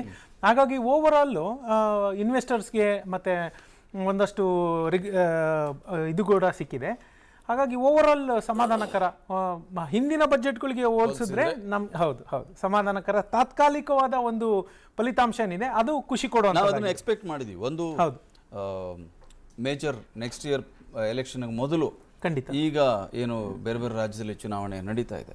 ಹೌದು. ಸೊ ಆ ಹಿನ್ನೆಲೆ ಬಹುಶಃ ಆ ಒತ್ತಡನೂ ಇರ್ಬೋದು ಅಂತ ಅನ್ಸುತ್ತೆ. ಅದಕ್ಕಿಂತ ಹೆಚ್ಚಾಗಿ ಬಜೆಟ್ ಅನ್ನ ಜನಸಾಮಾನ್ಯರಿಗೆ ಅದು ಉತ್ತರದಾಯಿಯಾಗಿ ಮಾಡಬೇಕು ಅನ್ನುವಂಥ ಒತ್ತಡ ಕೂಡ ಇತ್ತು ಬೇರೆ ಬೇರೆ ಕಾರಣಗಳಿಗೋಸ್ಕರ. ಬಹುಶಃ ಅದು ಇಲ್ಲಿ ನಮಗೆ ರಿಫ್ಲೆಕ್ಟ್ ಆಗಿದೆ ಅಂತ ಅನ್ಸುತ್ತೆ. ನವೀನ್ ಕಟ್ಟಿ ಸರ್. ಸರ್, ಓವರಾಲ್ ನೋಡಿದರೆ ಈಗ ಸೆಕೆಂಡ್ ಟರ್ಮ್ ಆಫ್ ದ ಈ ಗೌರ್ಮೆಂಟಿದ್ದು ಏನೊಂದು ಟ್ರೆಂಡ್ ಇದೆ, ಆ ಟ್ರೆಂಡೇ ಕಂಟಿನ್ಯೂ ಆಗ್ತಾ ಇದೆ. ಇನ್ವೆಸ್ಟ್ಮೆಂಟ್ ಫೋಕಸ್ ಬಜೆಟ್ ಇದು, ಯಾವುದೂ ಫ್ರೀ ಬಿ ಕೊಡೋದಲ್ಲ, ಏನೂ ಅಲ್ಲ. ಈಗ ನೀವು ನ್ಯೂ ಟ್ಯಾಕ್ಸ್ ರೆಜಿಮ್ದು ಫೈನ್ ಪ್ರಿಂಟ್ ನೋಡ್ಕೋತ ಹೋದಂಗೆ ಓಲ್ಡ್ ಟ್ಯಾಕ್ಸ್ ರೆಜಿಮ್ಗೂ ಅದಕ್ಕೂ ಅಷ್ಟೇನು ಚೇಂಜಸ್ ಆಗಂಗಿಲ್ಲ ಅಂತ ಕ್ವಿಕ್ಕಾಗಿ ಹೇಳ್ಬೋದು. ಬಿಕಾಸ್ ಏನೂ ನಿಮಗೆ ನ್ಯೂ ಟ್ಯಾಕ್ಸ್ ರೆಜಿಮಲ್ಲಿ ರಿಡಕ್ಷನ್ ಇರೋಂಗಿಲ್ಲ, ಏನೂ ಇರಲ್ಲ. So as compared between 10 to 15 ಲ್ಯಾಕ್ದವರಿಗೆ ಹೆಚ್ಚು ಕಡಿಮೆ ಸೇಮೇ ಇರುತ್ತೆ ಮೋಸ್ಟ್ ಆಫ್ ದ ಪೀಪಲಿಗೆ. And it is heavily investment focused budget. ಅದೇ ಟ್ರೆಂಡೇ ಕಂಟಿನ್ಯೂ ಮಾಡಿದ್ದಾರೆ. ಏನೂ ಫ್ರೀ ಬೀಸ್ ಇಲ್ಲ ಅನ್ಬೋದು. ಯಾವುದೇ ಎಲೆಕ್ಷನ್ದು ಪರ್ಪಸ್ ಸಲುವಾಗಿ ಏನು ಮಾಡಬೇಕು ಅಂತ ಅಷ್ಟು ಎಕ್ಸ್ಪೆಕ್ಟೇಷನ್ ಇತ್ತು. ಒಂದು ಸ್ವಲ್ಪ ಆ ಕಡೆ ಈ ಕಡೆ ಟ್ವೀಕ್ ಮಾಡಿದ್ದಾರೆ ಹೊರನ. It is heavily focused upon ಈ ಒಂದು ನೆಕ್ಸ್ಟ್ 25 ವರ್ಷಕ್ಕೆ ಭಾರತವನ್ನು ಕಟ್ಟಲಿಕ್ಕೆ ಏನು ಮಾಡಬೇಕು ಅದೇ ಫೋಕಸ್ಸೇ ಇದರಲ್ಲೂ ಇದೆ. Heavily on agri and other digital infrastructure create ಮಾಡೋಕ್ಕೆ ಏನು ಬೇಕೋ ಅದನ್ನೆಲ್ಲ ಇದರಲ್ಲಿ ಮಾಡಿದ್ದಾರೆ. Okay, fine sir. ಕ್ಲಾಸ್ಟರ್ ಸರ್, ತಾವು ಮೊದಲಿಂದ ಬಿಗಿನಿಂಗಿಂದ ಹೇಳ್ತಾ ಇದ್ರಿ MSME ಸೆಕ್ಟರನ್ನು ಈ ಸರ್ಕಾರ ನಿರಂತರವಾಗಿ ಅಲಕ್ಷ್ಯ ಮಾಡ್ತಾ ಇದೆ, ನಮ್ಮ ಕೂಗಿಗೆ ಬೆಲೆ ಕೊಡ್ತಾ ಇಲ್ಲ ಅಂತ. ಒಂದಿಷ್ಟು ಬಹುಶಃ ನಿಮ್ಮ ಆಕ್ರೋಶ ಅಲ್ಲಿವರೆಗೆ ತಟ್ಟಿದೆ ಅಂತ ಅಂದ್ಕೊಳ್ಳೋಣ ನಾವು. ಹೌದು, ಯಾಕಂದರೆ ಇವಾಗ ಬಜೆಟ್ ಫಾರ್ ಇಂಡಿಯಾ 100 ಅಂತ ಹೇಳಿಬಿಟ್ಟು ಏನು 7% GDP ಗ್ರೋತನ್ನು ಪ್ರೊಜೆಕ್ಟ್ ಮಾಡಿದ್ದಾರೆ, despite having all other countries lower GDP. ಇದರಲ್ಲಿ ಪ್ರಾಮುಖ್ಯತೆ ಒಂದು 7 ಪ್ರಯಾರಿಟೀಸ್ ಕೊಟ್ಟ ಮೇಲೆ ಅದರಲ್ಲಿ ಅವ್ರು ನಿಜವಾಗಿ ಹೆಲ್ತ್ ಎಜುಕೇಷನ್ನು, ಸ್ಕಿಲ್ಲಿಂಗು, MSMEಗೆ and specially the capital outlay is already been increased from say last year ಕೊಟ್ಟಿರೋದು ಸುಮಾರು I think 5.9 lakh crores, ಅದನ್ನು increase to say 10 lakh crores. That is a real boost and help the capital outlay for the infrastructure. And especially MSME ನಲ್ಲಿ skilling for youth and training for the government officers. That is a real good move. Okay. It's an innovative move. Because skilling, especially for youth skilling, where there will be a lot of money has been sanctioned there, so that will get the directly education in MSME. Employ when the students whether he gets employable or not ಅಂತ ಹೇಳ್ಬಿಟ್ಟು question ಬರ್ತಾ ಇತ್ತು. So ಆವಾಗ employable ಇರೋನ್ನ you will get employable ಅಂತ ಹೇಳ್ಬಿಟ್ಟು ಒಂದು skilling ಬರ್ತಾ ಇದೆ. So that is really too good. And some of the DigiLocker for specially MSME and storing the documents for the specially MSME it is really is a superb real out of box thinking ಆಗಿದೆ for MSMEಗೆ. So will really comment thus. Happy. ನಾನು but sir, ನಾನು actually ಇನ್ನೂ ಹೆಚ್ಚು ನಿರೀಕ್ಷೆ ಇಟ್ಕೊಂಡಿದ್ದೆ. Okay. Because ಇದು ಕೊನೆಯ ಕಂಪ್ಲೀಟ್ ಬಜೆಟ್ ಇರೋದ್ರಿಂದ ಮತ್ತು ಇಲೆಕ್ಷನ್ ಮೇಲೆ ಟಾರ್ಗೆಟೆಡ್ ಬಜೆಟ್ ಇರುತ್ತೆ ಅಂತ ಅನ್ನುವಂಥ ಒಂದು ಎಲ್ಲಿ ನಿಮ್ಮ ನಿರೀಕ್ಷೆ ಪ್ರಕಾರ ರೀಚ್ ಆಗಿಲ್ಲ? ಅಲ್ಲ, ರೀಚ್ ಆಗಿಲ್ಲ, ಅದನ್ನೇ ಹೇಳ್ತಾ ಇದ್ದೀನಿ. ಈ ಯೂಶ್ವಲಿ ಎಲ್ಲಿ ಅಂದರೆ ಈಗ for example election oriented budget ಆಗಿರುತ್ತೆ ಅಂತಂದರೆ ಅಲ್ಲಿ ಸಬ್ಸಿಡಿ ಕೊಡ್ತೀವಿ, ಯಾವುದು ಟ್ಯಾಕ್ಸ್ ರೆಡ್ಯೂಸ್ ಮಾಡ್ತೀವಿ, ಆ ಥರ ಇದುಗಳೇ ಇರ್ತವೆ. ಮತ್ತು ಮೇಯ್ನಾಗಿ ಪರ್ಸ್ನಲ್ ಟ್ಯಾಕ್ಸೇಷನ್ನಲ್ಲಿ ಅಮೂಲಾಗ್ರ ಬದಲಾವಣೆ ಮಾಡುವಂಥದ್ದು. ಮೊದಲು ಜನರಿಗೇನಿತ್ತು 10 ಲಕ್ಷದವರೆಗೆ ಟ್ಯಾಕ್ಸೇ ಇಲ್ಲ, ಅಂದರೆ ಎಕ್ಸಮ್ಷನ್ ಲಿಮಿಟನ್ನು ಅಲ್ಲಿ ತೊಗೊಂಡೋಗ್ಬೇಕು, ಯಾಕಂದರೆ ನೆಕ್ಸ್ಟ್ ಇಯರ್ ಇಲೆಕ್ಷನ್ ಇಲೆಕ್ಷನ್ ಮಾಡ್ಬೋದು ಅನ್ನೋ ಒಂದು ಏನೋ ನಿರೀಕ್ಷೆ ಎಲ್ಲ ಇತ್ತು. ಈಗಾಗಲೇ ಅವರು ಕಟ್ಟಿಯವರು ಹೇಳ್ದಂಗೆ ಈಗ ಏನು ಬದಲಾವಣೆ ತಂದಿದ್ದಾರೆ, 7 ಲಕ್ಷದವರೆಗೆ ರಿಬೇಟ್ ತಂದಿದ್ದು, ಅವೆಲ್ಲ ನ್ಯೂ ರಿಜಿಮಿಗೆ. ಅಫ್ಕೋರ್ಸ್ ನಾನು ಅವರ ಥಿಂಕಿಂಗಿಗೆ ನಾನು ಒಪ್ತೇನೆ, ಯಾಕೆಂದರೆ ಅವರು ಹಿಂದೆ ಹೇಳಿದರು ಈ ಹೊಸ ರಿಜಿಮ್ ತರುವಾಗಲೇ this government is towards the total exemption less. So ನಿನ್ನ ಇನ್ಕಮಿಗೆ ಟ್ಯಾಕ್ಸ್ ರೇಟ್ ಕಮ್ಮಿ ಮಾಡೋಣ, ಬಟ್ ಎಕ್ಸಮ್ಷನ್ ಕೇಳಬೇಡಿ, ಅಲ್ಲಿ ಇಲ್ಲಿ ಕಳಿರಿ ಅಂತ, ಆ ಥರ ಬೇಡ. So let us make the reduced tax as mister doctor Jacob ಅವರು ಹೇಳ್ದಂಗೆ ಟ್ಯಾಕ್ಸ್ ರೇಟೇ ಕಮ್ಮಿ ಮಾಡಲಿಕ್ಕೆ ಹೊರಟಿದ್ದಾರೆ ಅವರು ಓವರಾಲ್. ಸೊ ಆ ದಿಶೆಯಲ್ಲಿ ಅವರ ಹೆಜ್ಜೆ ಪರ್ಫೆಕ್ಟ್ ಆಗಿದೆ. ಈಗ ಆಲ್ಮೋಸ್ಟ್ ಆಲ್ 12 ಲಕ್ಷದವರೆಗೂ ಟ್ಯಾಕ್ಸ್ ಇಲ್ಲದೇ ನಾವು ಮ್ಯಾನೇಜ್ ಮಾಡ್ಬೋದು. ಒಂದು ಎರಡನೇದಾಗಿ ರೂರಲ್ ಏರಿಯಾದಲ್ಲಿ ಕೋಆಪರೇಟಿವ್ ಸೆಕ್ಟರ್ ತುಂಬ ಸ್ಟ್ರಾಂಗ್ ಆಗಿದೆ. ನಮ್ಮ ದೇಶದ ಬೆನ್ನೆಲುಬು ಕೋಆಪರೇಟಿವ್ ಸೆಕ್ಟರ್. ಬಟ್ ಅಲ್ಲಿ ಸ್ವಲ್ಪ ರೋಗಗ್ರಸ್ತ ವಾತಾವರಣ ಇತ್ತು. ಈಗ ಕಳೆದ ವರ್ಷ ಇದನ್ನು ಒಂದು ಸರಿಪಡಿಸಲಿಕ್ಕೆ ಅಂತ ಹೊಸ ಮಿನಿಸ್ಟ್ರಿನೇ ತಂದಿದ್ದಾರೆ. ಅದಕ್ಕೆ ನಮ್ಮ ಶಾ ಅವರೇ ಅದಕ್ಕೆ ಮಿನಿಸ್ಟರ್ ಆಗಿದ್ದಾರೆ. ಅವರು ಬಂದ ಮೇಲೆ ತುಂಬ ಬದಲಾವಣೆ ಆಗ್ತಾ ಇದೆ. ಈಗ ಉದಾಹರಣೆಗೆ ಇಲ್ಲಿ ಹೊಸ ಇದು ಮಾಡಿದ್ದಾರೆ. ತಾವು ಹೇಳ್ದಂಗೆ ಈವನ್ 15% ಟ್ಯಾಕ್ಸೇಷನ್ ಕೋಆಪರೇಟಿವ್ ಸೆಕ್ಟರಿಗೂ ತಂದರು. In case they are starting up ಹೊಸ ಕಂಪನಿಗಳಿಗೆ, ಹೊಸ ಕೋಆಪರೇಟಿವ್ ಸೊಸೈಟಿಗಳಿಗೆ 15% ಟ್ಯಾಕ್ಸೇಷನ್ ತಂದರು. ಅದು ಕೂಡ ಅವ್ರಿಗೆ ಹೆಲ್ಪ್ ಮಾಡುತ್ತೆ. ಎರಡನೇದಾಗಿ 2 ಲಕ್ಷದವರೆಗೆ ಕ್ಯಾಶನ್ನು ಲೋನನ್ನ ಕ್ಯಾಶಲ್ಲೇ ಡಿಪಾಸಿಟ್ ಮಾಡ್ಬೋದು. ಈ ಹಳ್ಳಿ ಕಡೆ ರೈತರು ಕ್ಯಾಶ್ಗಳಲ್ಲಿ ಅವರು ಬೆಳೆಗಳನ್ನು ಮಾರ್ತಾರೆ, ಅವ್ರಿಗೆ ಕ್ಯಾಶ್ ಇರುತ್ತೆ. ನೀವು ಅದನ್ನು ಕಂಪಲ್ಸರಿ ಚೆಕ್ನ ಮೂಲಕ ಕೊಡಿ ಅಂದರೆ ಅದೇ ಕ್ಯಾಶ್ ತೊಗೊಂಡೋಗಿ ಬ್ಯಾಂಕಿಗೆ ಹಾಕಿ ಅವ್ರು ಚೆಕ್ ಕೊಡ್ತಾರೆ. ಅದರ ಬದಲಿಗೆ 2 ಲಕ್ಷಕ್ಕೆ ಒಂದು ವಯಾ ಮೀಡಿಯಾ ಅಂದರೆ ನಮ್ಮ ಕಂಟ್ರಿಯ ಒಂದು ವ್ಯವಸ್ಥೆಗೆ ಅನುಗುಣವಾಗಿ 2 ಲಕ್ಷ ಲಿಮಿಟ್ ಕೊಟ್ಟಿದ್ದಾರೆ. ಅದೇ ಥರ ಸೊಸೈಟಿಗಳನ್ನು ಹಾಗೆ ಅವರು 3 ಕೋಟಿವರೆಗೆ ಕ್ಯಾಶ್ ವಿತ್ಡ್ರಾವಲ್ಲಿ ಪರ್ಮಿಷನ್ ಕೊಟ್ಟಿದ್ದಾರೆ ಕ್ರೆಡಿಟ್ ಕೋಆಪರೇಟಿವ್ ಸೊಸೈಟಿಗೆ. ಸೊ ಇದು it will have a very good effect in the village, especially cooperative ಸೊಸೈಟಿಗಳಿಗೆ ಭಾಳ ಹೆಲ್ಪ್ ಆಗುತ್ತೆ. ಇನ್ನು ಸ್ಟಾರ್ಟಪ್ಗಳಿಗೆ ಈ ಬೆನಿಫಿಟ್ ಏನಿದೆ ಅದನ್ನು 31/3/2024ವರೆಗೆ ಇನ್ಕ್ರೀಸ್ ಮಾಡಿದ್ದಾರೆ. ಸೊ ದ್ಯಾಟ್ ಅವರಿಗೆ ಆ ಬೆನಿಫಿಟನ್ನು ಮತ್ತು ತೊಗೋಬೋದು. ಇಲ್ಲಾಂದರೆ 23 ಮುಗಿತಾ ಇತ್ತು ಅದು. ಸೊ ಅದನ್ನು ಮತ್ತೆ ಎಕ್ಸ್ಟೆಂಡ್ ಮಾಡಿದ್ದಾರೆ ಒಂದು. ಇದೇ ರೀತಿ ನನಗೆ ಇಲೆಕ್ಟ್ರಿಕ್ ವೆಹಿಕಲ್ ಇದೆಯಲ್ಲ, ಇಲೆಕ್ಟ್ರಿಕ್ ವೆಹಿಕಲ್ಲು 250% ಹೈಕ್ ಇನ್ಕ್ರೀಸ್ ಆಗಿದೆ electric vehicle sale in India. So that means many people are going from A petrol engine ಇದಕ್ಕೆ ಹೋಗಿದ್ದಾರೆ. ಅದಕ್ಕೆ ಏನಾದ್ರು ಬರ್ಬೋದು ಅಂತ ನಾನು ನಿರೀಕ್ಷೆ ಇಟ್ಟಿದ್ದೆ. ಬಟ್ ಬೇರೆ ಬಂದಿದೆ. ಬಟ್ ಆದರೆ ಒಂದು ಸೆಕ್ಷನ್ ಇದೆ ಅದರಲ್ಲಿ, ಇಂಟ್ರೆಸ್ಟ್ ಟು ಬೈ ದ ಇದೆಯಲ್ಲ, ಅದು ಹಳೇ ಪೀರಿಯಡಿಗೆ ಮಾತ್ರ ಅಪ್ಲಿಕೇಬಲ್ ಆಗುತ್ತೆ. ಅದನ್ನು ಮತ್ತೊಂದು ಟರ್ಮಿಗೆ ಕೊಟ್ಟಿದ್ರೆ ಚೆನ್ನಾಗಿತ್ತು ಅಂತ ನನ್ನ ಅಭಿಪ್ರಾಯ ಇತ್ತು. ಆದರೆ ಕೊಡ್ಬೋದು ಅಂತ ನಿರೀಕ್ಷೆ ಇತ್ತು ನನಗೆ, ಅದು ಬರಲಿಲ್ಲ, ಆ ನಿರೀಕ್ಷೆ ಬರಲಿಲ್ಲ. ಅದು ಬಿಟ್ಟರೆ ಇನ್ನೊಂದು ಪ್ರಾಕ್ಟಿಕಲ್ ಇಶ್ಯೂ ಇದೆ ನಮ್ಮ ಫೀಲ್ಡಲ್ಲಿ. ನಾವಿಬ್ಬರು ಆಡಿಟರ್ ಆಗಿರೋದ್ರಿಂದ ನಮ್ಗೆ ಗೊತ್ತಿರುತ್ತೆ. ಇಲ್ಲಿ ಏನಾಗಿದೆ ಅಂತಂದರೆ NFAC ಅಂತ, ಅಂದರೆ ಫೇಸ್ಲೆಸ್ ಸ್ಕ್ರೂಟಿನಿ ನಡೀತಾ ಇದೆ. ನಾವು ನಮ್ಮ ಎವಿಡೆನ್ಸ್ಗಳನ್ನು ಕೊಡುವಂಥದ್ದೆಲ್ಲ ಕಂಪ್ಯೂಟರ್ ಮೂಲಕನೇ ಆಗಬೇಕು. Sometime it is practically difficult ಇರುತ್ತೆ ಅಲ್ಲಿ ಕೊಡಲಿಕ್ಕೆ. ನಾವು ಫಿಸಿಕಲ್ಲೇ ಆದರೆ ನಾನು ಒಂದು ಫೈಲ್ ಮಾಡಿ ಹೀಗೆ ಕೊಡ್ಬೋದು ನಿಮಗೆ. ಬಟ್ ಇದರಲ್ಲಿ ತುಂಬ ಫೈಲ್ಗಳನ್ನು ಸೈಜನ್ನು ಸಣ್ಣ ಮಾಡಿ ಕೊಡೋದು ಇಷ್ಟು ಈಸಿ ಅಲ್ಲ. ಆವಾಗ ಕೆಲವೊಮ್ಮೆ ನಮಗೆ ಅನಾನುಕೂಲವಾದಂಥ ಆರ್ಡರ್ಗಳು ಬರ್ತವೆ. ಅದು ಅಪೀಲ್ಗಳಲ್ಲಿ 3, 4, 5, 10 ವರ್ಷದ ಅಪೀಲ್ಗಳು ನನ್ನ ಹತ್ರ ಇದ್ದಾವೆ. ಅಲ್ಲಿವರೆಗೂ ಅದು ತೂಗುಗತಿ ಆಗೇ ಇರುತ್ತೆ. ಅದನ್ನು ಸರಿಪಡಿಸಬೇಕಾಗಿದೆ ಅನ್ನೋದಂಥದ್ದು ಕೂಗು ಎಲ್ಲ ಕಡೆ ಬಂದಿತ್ತು. ಅದು ಈಗ 100 ಜನ ಜಾಯಿಂಟ್ ಕಮಿಷನರನ್ನು ಅದ್ರ ಸಲುವಾಗಿ ಅಪಾಯಿಂಟ್ಮೆಂಟ್ ಮಾಡಿ ಅದು ಸ್ಪೀಡಪ್ ಮಾಡ್ತಾರೆ ಅನ್ನೋ ವಿಷಯ ಇದೆಯಲ್ಲ, ಅದು ಒಳ್ಳೆಯ ಬೆಳವಣಿಗೆ ನಮ್ಮ ತೆರಿಗೆ ಸಂಬಂಧಪಟ್ಟಂತೆ. ರಾಜೇಶ್ ಸರ್, ಓವರಾಲ್ ನನಗೆ I am happy actually. Like ಅದು ವೈ ಹ್ಯಾಪಿ ಅಂತಂದರೆ ನಾನೇನು ಅನ್ಕೋತಾ ಇದ್ದೆ ಎಲೆಕ್ಷನ್ ಬಡ್ಜೆಟು ತುಂಬ ಲಿಬರಲ್ ಆಗಿರ್ತಾರೆ ಅಂತ. Professional as a professional in the long term growth of the country what the government has done ಅಂದರೆ ನನಗೆ I am very happy actually. ಯಾವುದು ಫ್ರೀಬೀಸ್ ಯಾವುದು ಕೊಟ್ಟಿಲ್ಲ ಇಲ್ಲಿ ಆ್ಯಕ್ಚುಲಿ, ಆ್ಯಂಡ್ ವೆರಿ ಪ್ರಾಕ್ಟಿಕಲ್ ಆಗಿದೆ budget actually. Only one thing ಇದರಲ್ಲಿ ಏನಂತಂದರೆ whatever benefit the given is for the new regime. Sir ಹೇಳಿದಾಗೇ anyhow they want to go to the old regime ತೆಗೆದು new regime ಹೋಗಬೇಕಂತ. One more point I observed here is ನನಗೆ correct me if I'm wrong sir, because whether my understanding is correct ಅಂತ. What the said especially a salaried employee ಯಾರು ಇರ್ತಾರೆ ಅದರಲ್ಲಿ, in a new regime ಅವರಿಗೆ ಯಾವುದೇ deductions ಇರೋದಿಲ್ಲ, including standard deduction. Because I heard ಇದನ್ನ ಬಜೆಟ್ನಲ್ಲಿ up standard deduction available for the new regime also ಅಂತ ಇದೆ. So this is a very good point for the salaried employees. ಯಾಕೆ ತರ್ತಿದ್ರು ನಡುವೆ ಅದನ್ನು? That is no, this is only one and only thing which is come for the standard deduction ಒಂದಿದೆ for salaried ಎಂಪ್ಲಾಯ್ಸ್ಗೆ. That is one good thing. ಆಮೇಲೆ 2.5 lakhs to 3 lakhs ಮಾಡಿದ್ದಾರೆ. That is good actually. ನಾನು I was thinking ಈ election ಬರೋದಲ್ಲಿ 5 ಲಕ್ಷ ಮಾಡ್ತಾರೆ ಅಂತ. Good they didn't do that actually. Good they didn't do it. Over all ತುಂಬ ಸಮಾಧಾನಕರವಾದ budget. I really appreciate and congratulate the government for bringing the good budget sir. Thank you sir. ಒಂದು general ಆಗಿ ಒಂದು budget ಅಂತ ತೆಗೆದುಕೊಂಡಾಗ ಮೊದಲನೇದಾಗಿ tax, ನಾನು earn ಮಾಡಿದ್ದಕ್ಕೆ ಏನು ಟ್ಯಾಕ್ಸ್ ಕೊಡ್ತೀನಿ, ಇದು ಸರ್ಕಾರ ನನಗೆ ಇನ್ಫ್ರಾಸ್ಟ್ರಕ್ಚರ್, ಮೊದಲು ನನಗೆ ವೈಯಕ್ತಿಕವಾಗಿ ಏನು ಕೊಡ್ತಾರೆ, ಸರ್ಕಾರ ಏನು ಕೊಡುತ್ತೆ ಅಂತ ನೋಡ್ತಾ ಇದ್ರು. ಈಗ ಒಟ್ಟಾರೆ ನಮಗೇನು ಸಿಗ್ತಾ ಇದೆ ಅಂತ, ಒಳ್ಳೆ ಇನ್ಫ್ರಾಸ್ಟ್ರಕ್ಚರ್ ಸಿಗುತ್ತಾ, ನನಗೆ ಒಳ್ಳೆ ಫೆಸಿಲಿಟಿಗಳು ಸಿಗುತ್ತಾ, ಅದನ್ನು ನಾವು ನೋಡ್ತೀವಿ. ನಮ್ಮ ಇಂಡಿಯನ್ ಇಕಾನಮಿಯ ಬೇಸ್ ಅಂತ ನೋಡೋದಾದರೆ ಮೊದಲನೇದು ಅಗ್ರಿಕಲ್ಚರ್, ಎರಡನೇದು ಇಂಡಸ್ಟ್ರಿ, ಮೂರನೇದು ಸೋಷಿಯಲ್ ನೀಡ್ಸನ್ನು ಫುಲ್ಫಿಲ್ ಮಾಡುವಂಥದ್ದು. ಇದರ ಜೊತೆಗೆ ಆ ದೃಷ್ಟಿಯಿಂದ ನೋಡೋದಾದರೆ ಸೆಕ್ಟಾರ್ ವೈಸ್ ಅಗ್ರಿಕಲ್ಚರ್ ಸೆಕ್ಟರ್ಗೆ ಕೊಟ್ಟಿರುವಂತಹ ಫೋಕಸ್ಸು ಸ್ಯಾಟಿಸ್ಫೈಡ್ ಅಂತ ನಿಮ್ಗೆ ಅನಿಸುತ್ತಾ ಅಂತ ನೀವಿಬ್ಬರು?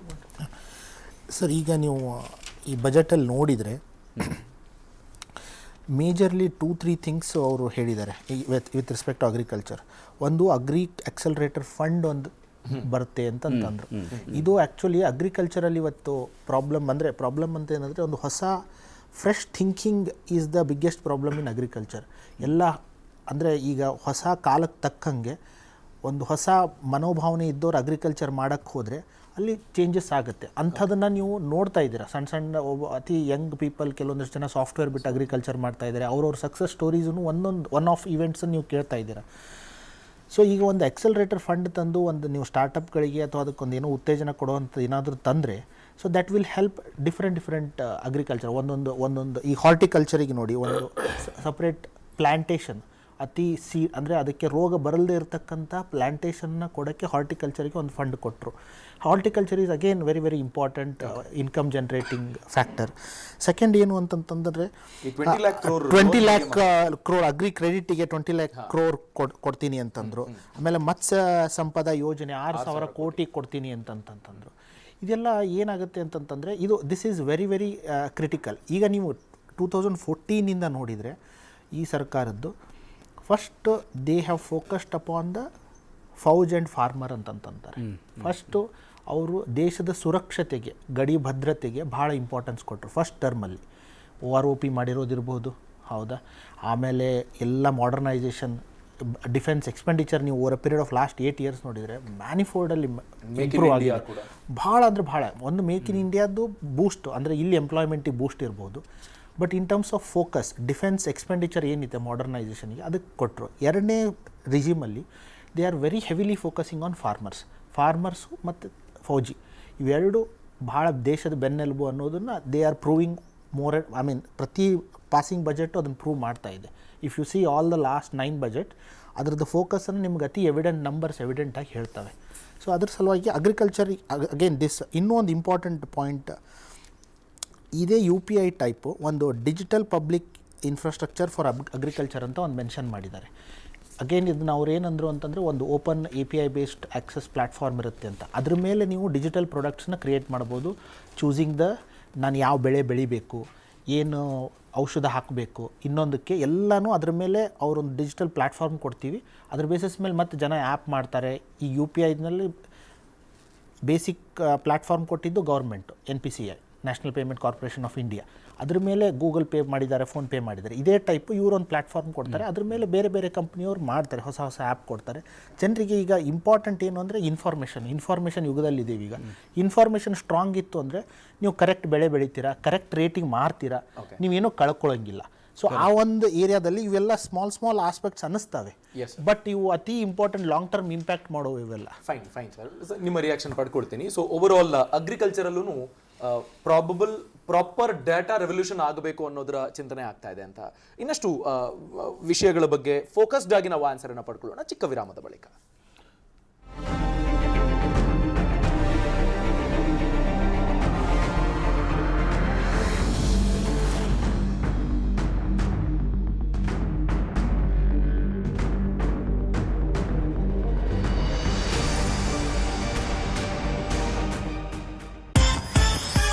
ಕೋಟಿ ಕಂಗಲು ನಿನ್ಮೇಲೆ ಯೋರ್ ಡೈಲಿ ಕೆಲಸವನ್ನು ಯು ಕ್ಯಾನ್ ಕಾಂಪ್ರಮೈಸ್. ಬೆನ್ನು ನೋವು ಕತ್ತು ನೋವು ಇಲ್ಲದೆ ನಿದ್ರಿಸಲು hey you get a repose spine grow repose just sleep on repose repose. Wake up to fresh ideas. Repose. Nanda Gokula ನಮ್ಮ ಮನೆ ಅಂತ ಹೆಮ್ಮೆಯಿಂದ ಹೇಳಬೇಕಾದ್ರೆ ಅದು ನಮ್ಮ ಸ್ವಂತ ಮನೆ ಆಗಿರಬೇಕು. ಆದ್ರೆ ಈ ದುಬಾರಿ ಜಗತ್ತಲ್ಲಿ ನಮಗಿಷ್ಟವಾದ ಊರಲ್ಲಿ ಹೇಗೆ ಸಾಧ್ಯ? ಮಂಗಳೂರಿನ ವಿಜಯಲ್ಲಿರುವ ರೋಹನ್ ಸಿಟಿಯಲ್ಲಿ 550 ಅಪಾರ್ಟ್ಮೆಂಟ್ಸ್, 250ಕ್ಕೂ ಹೆಚ್ಚು ಕಮರ್ಷಿಯಲ್ ಶಾಪ್ಸ್, 80,000 ಸ್ಕ್ವೇರ್ ಫೀಟ್ ನ ದ ಬೆಸ್ಟ್ ಸಿಟಿ ಕ್ಲಬ್ ಜೊತೆಗೆ ಮತ್ತಷ್ಟು ಸೌಲಭ್ಯಗಳು. ತಿಂಗಳಿಗೆ ಕೇವಲ 31,000 ರೂಪಾಯಿ ಇನ್ಸ್ಟಾಲ್ಮೆಂಟ್ ನಲ್ಲಿ ಹಿಂದೆ ಬುಕ್ ಮಾಡಿ. ನಂಬಿಕೆ ಮತ್ತು ವಿಶ್ವಾಸದಲ್ಲಿ ನಂಬರ್ 1 ರೋಹನ್ ಕಾರ್ಪೊರೇಷನ್. ಟೈಲರಿಂಗ್ ಕಲಿಯೋದಕ್ಕೆ ಸಾವಿರಾರು ರೂಪಾಯಿ ಖರ್ಚು ಮಾಡಬೇಕು ಅಂತ ಚಿಂತೆ ಮಾಡ್ತಿದ್ದೀರಾ? ಫ್ರೀಡಮ್ ಆಪ್ ಅನ್ನು ಡೌನ್ಲೋಡ್ ಮಾಡಿ 40 ಗಂಟೆಯ ಟೈಲರಿಂಗ್ ಕೋರ್ಸ್ ವಾಚ್ ಮಾಡಿ ನಿಮ್ಮದೇ ಆದ ಟೈಲರಿಂಗ್ ಬಿಸ್ನೆಸ್ ಶುರು ಮಾಡಿ. ನೀವು ಗಿರವಿ ಇಟ್ಟು ಬಿಡಿಸ್ಕೊಳಕ್ಕಾಗ್ದಿರೋ ಆಭರಣನ STJ ಗೋಲ್ಡ್ ಕಂಪನಿಯವರು ಬಿಡಿಸಿ ಮಾರುಕಟ್ಟೆಗಿಂತ ಅಧಿಕ ಬೆಲೆಗೆ ತಗೋತಿದ್ದಾರೆ. ಅಷ್ಟೇ ಅಲ್ಲ, ಒಂದ್ ಕೂಪನ್ ಕಾರ್ಡ್ ಕೂಡ ಕೊಡ್ತಾ ಇದ್ದಾರೆ. ಮೆರಿಡಿಯನ್ ಸೋಲಾರ್ ಸಿಸ್ಟಮ್ ವತಿಯಿಂದ ಶ್ರೀ ಮಡಿವಾಳ ಮಾಚಿದೇವ ಜಯಂತ್ಯೋತ್ಸವದ ಶುಭಾಶಯಗಳು. ನಮಸ್ಕಾರ, ನಾನು ನಿಮ್ಮ ಚಿನ್ನಾರಿ ಮುತ್ತ, ನಿಮ್ಮ ಮನೆ ಮಗ ವಿಜಯ ರಾಘವೇಂದ್ರ ಮಾತಾಡ್ತಾ ಇದ್ದೀನಿ. ವೆಲ್ಕಮ್ ಟು ನಮ್ಮ Ashwasurya realities. For trust and value, Ashwasurya. ನಮ್ಮ ಅಶ್ವಸೂರ್ಯ ರಿಯಾಲಿಟೀಸ್ ಕಡೆಯಿಂದ ನಿಮ್ಗೋಸ್ಕರ ಕನಕಪುರ, ಮೈಸೂರು ರೋಡ್, ನೆಲಮಂಗಲದಲ್ಲಿ ಎಲ್ಲಾ ರೀತಿಯ ಅಪ್ಲೋಡ್ ಸೈಟ್ಗಳು ರೆಡಿ ಆಗಿದೆ. ಸೊ ಫ್ರೀ ವಿಸಿಟ್ ಗಾಗಿ ಇಲ್ಲಿ ಕಾಣಿಸ್ತಾ ಇದೆಯಲ್ಲ ನಂಬರು, ಇದಕ್ಕೆ ಕಾಂಟ್ಯಾಕ್ಟ್ ಮಾಡಿ. ನಿಮ್ಮ ಇನ್ವೆಸ್ಟ್ಮೆಂಟ್ಗೆ ಒಳ್ಳೆ ರಿಟರ್ನ್ಸ್ ಇರುತ್ತೆ. ಮಸಾಲೆ ಹಕೀಂ ಮಸಾಲೆ, ಮಸಾಲೆ ಹಕೀಂ ಮಸಾಲೆ.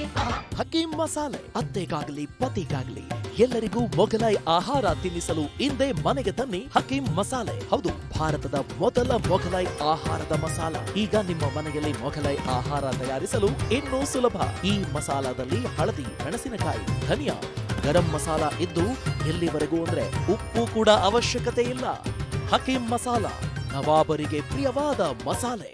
ಈ ಇಮ್ಡಿ ಗಿಮ್ಡಿ ಎಲ್ಲ ನೊಯ್ಯೋದು, ಈ ಮುಂಡಿ ನೊಯ್ಯೋದು, ನಡು ನೊಯ್ಯೋದು, ಸುಮಾರು ಒಂದು 50 ಅಜ್ಜೆ ನಡೆಯೋದಕ್ಕೆ ಸುಸ್ತಾಗ್ತಾ ಇತ್ತು. ಅಲ್ಲೇ ಕೂತ್ಕೊಂಡು ಆಮೇಲೆ ಮುಂದಕ್ಕೆ ಮೂವ್ ಆಗ್ಬೇಕಾಯ್ತು. ಬಗ್ಗೊಂಡು ಮುಖ ತೊಳೆಕಾಯ್ತು ಅರ್ಲಿಲ್ಲ. ಇವಾಗ ಅಮೃತ್ ನೋಂದಿ ತಗೊಂಡ್ಮೇಲೆ 15 ದಿವಸಕ್ಕೆ ನಾನು ಓಡಾಡೋದು, ವಾಕ್ ಹೋಗೋದು, ಬರೋದು, ಕುಂತ್ಕೊಳ್ಳೋದು, ಹೇಳೋದು ಎಲ್ಲ ಆರಾಮಾಯ್ತು. ಆರೋಗ್ಯದ ಭರವಸೆ Amrit noni ortho plus. Smart city ಮಂಗಳೂರಿಗೆ ಮತ್ತೊಂದು ಸ್ಮಾರ್ಟ್ ಸಿಟಿ ಸೇರ್ಪಡೆ. ಆಶ್ಚರ್ಯ ಆಗ್ತಿದೆಯಾ? ಮಂಗಳೂರಿನ ವಿಜಯಲ್ಲಿರುವ ರೋಹನ್ ಸಿಟಿಯಲ್ಲಿ 550 ಅಪಾರ್ಟ್ಮೆಂಟ್ಸ್, 250ಕ್ಕೂ ಹೆಚ್ಚು ಕಮರ್ಷಿಯಲ್ ಶಾಪ್ಸ್ ಬರ್ತಾ ಇದೆ. 80,000 ಸ್ಕ್ವೇರ್ ಫೀಟ್ ನ the best city club. Price ಕೇಳ್ತಿದ್ದೀರಾ? ತಿಂಗಳಿಗೆ ಕೇವಲ 31,000 ರೂಪಾಯಿ ಸುಲಭ ಕಂತು. ಹಾಗಾದ್ರೆ ತಡ ಯಾಕೆ? ಇವತ್ತೇ ಬುಕ್ ಮಾಡಿ. ರೋಹನ್ ಸಿಟಿ, ವಿಜಯ್, ಮಂಗಳೂರು. ನಿಮ್ಮ ಮನೆಯನ್ನು ವರ್ಣರಂಜಿತವಾಗಿ ಮಾಡಲು ಬಳಸಿ Global Colours and Chemicals. Waterproof paints 7 ವರ್ಷದ ವಾರಂಟಿಯೊಂದಿಗೆ. ಮಾಸ್ಟರ್ ಟೆಕ್ಸ್ಚರ್ ಫಿನಿಶ್ ಹಾಗೂ ಎಕ್ಸ್ಟೀರಿಯರ್ ವಾಲ್ ಕೋಟಿಂಗ್ ನೊಂದಿಗೆ ಲಭ್ಯ. Global Colours and Chemicals, colouring your world. Shri star gold, ಬಂಗಾರ ಪ್ರಪಂಚದ ಹೊಸ ರಾಯಭಾರಿ. ಸ್ಪೆಷಲ್ ಆಫರ್ ಏನ್ ಗೊತ್ತಾ? ನಮ್ಮಲ್ಲಿ ಮೇಕಿಂಗ್ ಚಾರ್ಜ್ ಇಲ್ಲ, ವೇಸ್ಟೇಜ್ ಇಲ್ಲ, ನಿಖರವಾದ ಗೋಲ್ಡ್ ರೇಟ್ ಇದೆ. ಈ ಆಫರ್ ಕೆಲವು ದಿನಗಳು ಮಾತ್ರ.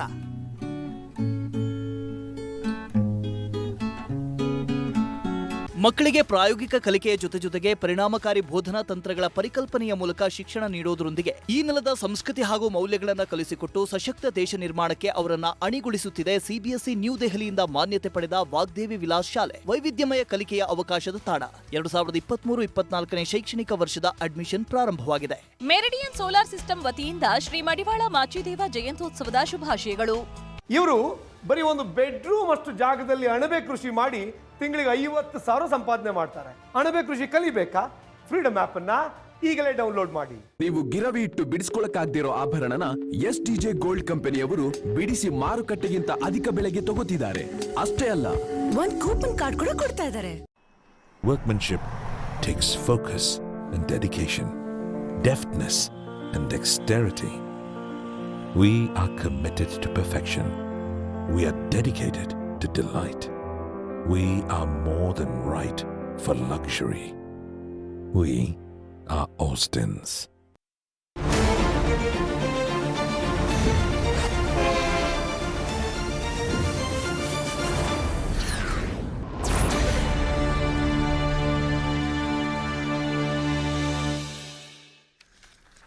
Welcome back. ಬಜೆಟ್ನ ಡೀಟೇಲ್ಸ್ ಈಗ ನಮ್ಮ ಮುಂದೆ ಇದೆ, ಅದರ ವಿಶ್ಲೇಷಣೆ ಆಗ್ತಾ ಇತ್ತು. ಅದನ್ನ ಡೀಟೇಲ್ ಆಗಿ ನೋಡ್ತಾ ಹೋಗೋಣ. ಅದಕ್ಕೂ ಮುನ್ನ ಈ ಕ್ಷಣದ ಹೆಡ್ಲೈನ್ಸ್ ನೋಡಿಬಿಡೋಣ.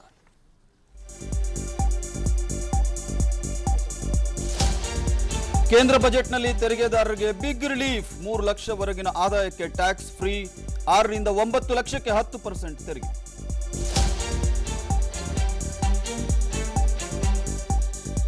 ಚಿನ್ನ, ಬೆಳ್ಳಿ, ಡೈಮಂಡ್, ಪ್ಲಾಟಿನಂ ಆಭರಣ ದುಬಾರಿ. ಮತ್ತಷ್ಟು ಬಾಯಿ ಸುಡಲಿದೆ ಸಿಗರೆಟ್, ಬಟ್ಟೆ, ಜವಳಿ ಕಾಸ್ಟ್ಲಿ.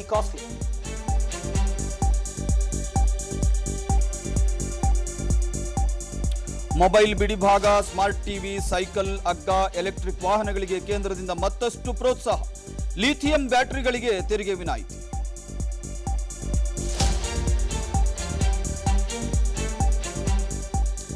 ಸ್ತ್ರೀಯರ ಆರ್ಥಿಕ ಅಭಿವೃದ್ಧಿಗೆ ಮಹಿಳಾ ಸಮ್ಮಾನ್ ಯೋಜನೆ. ಹಿರಿಯ ನಾಗರಿಕರ ಉಳಿತಾಯ ಯೋಜನೆ ಮಿತಿ 30 ಲಕ್ಷಕ್ಕೆ ಹೆಚ್ಚಳ. ಪೋಸ್ಟ್ ಆಫೀಸ್ ಜಂಟಿ ಉಳಿತಾಯ ಯೋಜನೆ ಮಿತಿ 15 ಲಕ್ಷಕ್ಕೆ ಹೆಚ್ಚಳ.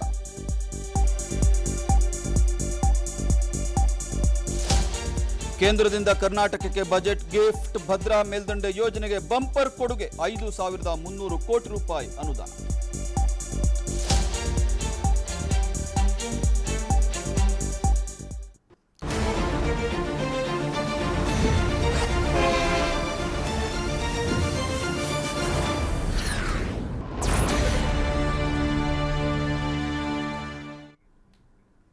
ನಾವು ಬಜೆಟ್ನ ಮುಖ್ಯಾಂಶಗಳ ಕುರಿತು ಚರ್ಚೆ ಮಾಡ್ತಾ ಇದ್ವಿ. ರಂಗಸ್ವಾಮಿ ಸರ್, ತಾವು ಕೃಷಿ ಅಲೋಕೇಶನ್ ಬಗ್ಗೆ, ಕೃಷಿ ಯೋಜನೆಗಳ ಬಗ್ಗೆ ತಮ್ಮ ಅಭಿಪ್ರಾಯವನ್ನು ವ್ಯಕ್ತಪಡಿಸಬೇಕು ಅಂತ. ಖಂಡಿತ. ಈಗ ನೋಡಿ, ಅಗ್ರಿ ಸ್ಟಾರ್ಟಪ್ ಅಂತ ಒಂದು ಮಾತು ಹೇಳಿದ್ರು. ರೂರಲ್ ಇಂಡಿಯಾಗೆ ಅಗ್ರಿ ಸ್ಟಾರ್ಟಪ್ ಅವುಗಳಿಗೆ ಬಹಳಷ್ಟು ಅನುದಾನಗಳನ್ನ ಕೊಡ್ತೀನಿ ಅಂತ ಕೂಡ ಒಂದು ಮಾತು ಬಂದೋಯ್ತು. ಈಗೇನಾಗಿದೆ ನೋಡಿ, ಈಗ ಕಳೆದ 5-6 ವರ್ಷದಿಂದ ಜರ್ಮನಿಯಿಂದ ಬಂದು ಇಲ್ಲಿ ಆಲ್ರೆಡಿ ಅಗ್ರಿಕಲ್ಚರಲ್ ಸ್ಟಾರ್ಟಪ್ಗಳು ನಡೀತಾ ಇದೆ. ನಮ್ಮವ್ರಿಗೆ ಅದು ಇನ್ನೂ ಅಂಥ ಆಕರ್ಷಣೆ ಬಂದಿಲ್ಲ.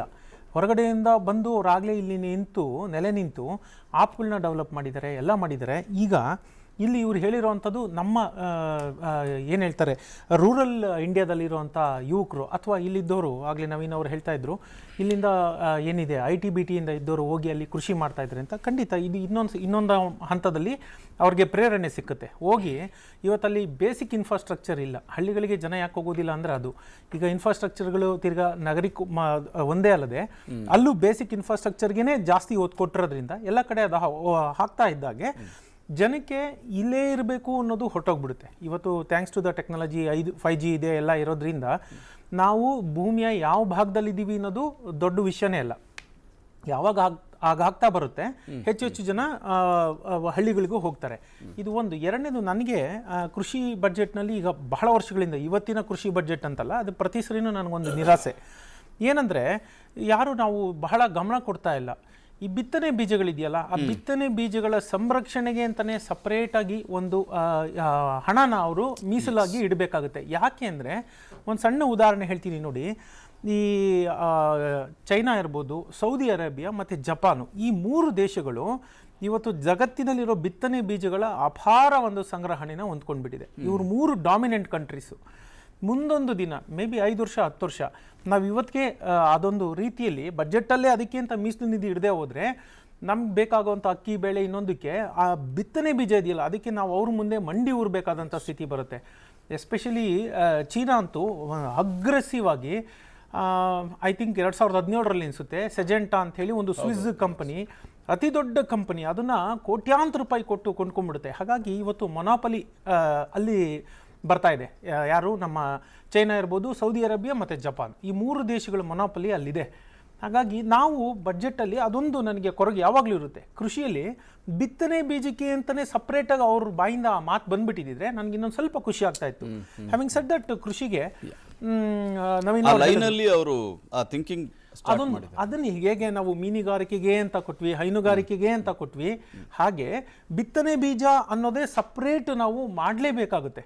ಯಾಕಂದರೆ ಮುಂಬರುವ ದಿನಗಳಲ್ಲಿ ಆಹಾರ ಈಗೆಲ್ಲವುದು ಅಷ್ಟೇ ಲ್ಯಾಬ್ ಗ್ರೌಂಡ್ ಮೀಟು ಎಲ್ಲ ಲ್ಯಾಬ್ ಗ್ರೌಂಡ್ ಆಗಿಬಿಟ್ರೆ ಮನುಷ್ಯನ ಆಹಾರದ ಗತಿ ಏನಾಗುತ್ತೆ. ಹಾಗಾಗಿ ಈ ಬಿತ್ತನೆ ಬೀಜಗಳ ಬಗ್ಗೆ ಇನ್ನಷ್ಟು ಅದನ್ನು ಮಾಡಿ ಮುಂದಿನ ಬಜೆಟಲ್ಲಾದ್ರೂ ಸಪ್ರೇಟ್ ಅದಕ್ಕೆ ಅಂತ ಮೀಸಲು ಇಟ್ಟು ಅದಕ್ಕೆ ಅಂತ ಒಂದಷ್ಟು ಒತ್ತು ಕೊಟ್ಟರೆ ತುಂಬ ಚೆನ್ನಾಗಿರುತ್ತೆ. ಓವರಾಲ್ ಕೃಷಿಗೆ ಈಗ ನೋಡ್ಕೊಂಡು ಬಂದರೆ ಈಗ 2024ರ ವೇಳೆಗೆ ಕೃಷಿಕರ ಆದಾಯ ದುಪ್ಪಟ್ಟಾಗಬೇಕು ಅನ್ನೋದೇ ಮೋದಿಯವರ ಒಂದು ಮೊದಲನೇ ಘೋಷಣೆ ಇತ್ತು. ಅವರು ಮೊದಲನೇ ಬಜೆಟಿಂದ ಹೇಳ್ಕೊಂಬಂದಿದ್ದೇ ಹಾಗೆ, ಏನಿದ್ದಾರೆ ಕೃಷಿಕರೇನಿದ್ದಾರೆ ಅವ್ರ ಆದಾಯ ಏನಿದೆ ಅದು ದುಪ್ಪಟ್ಟಾಗಬೇಕು 2024ರ ವೇಳೆಗೆ ಅಂತ.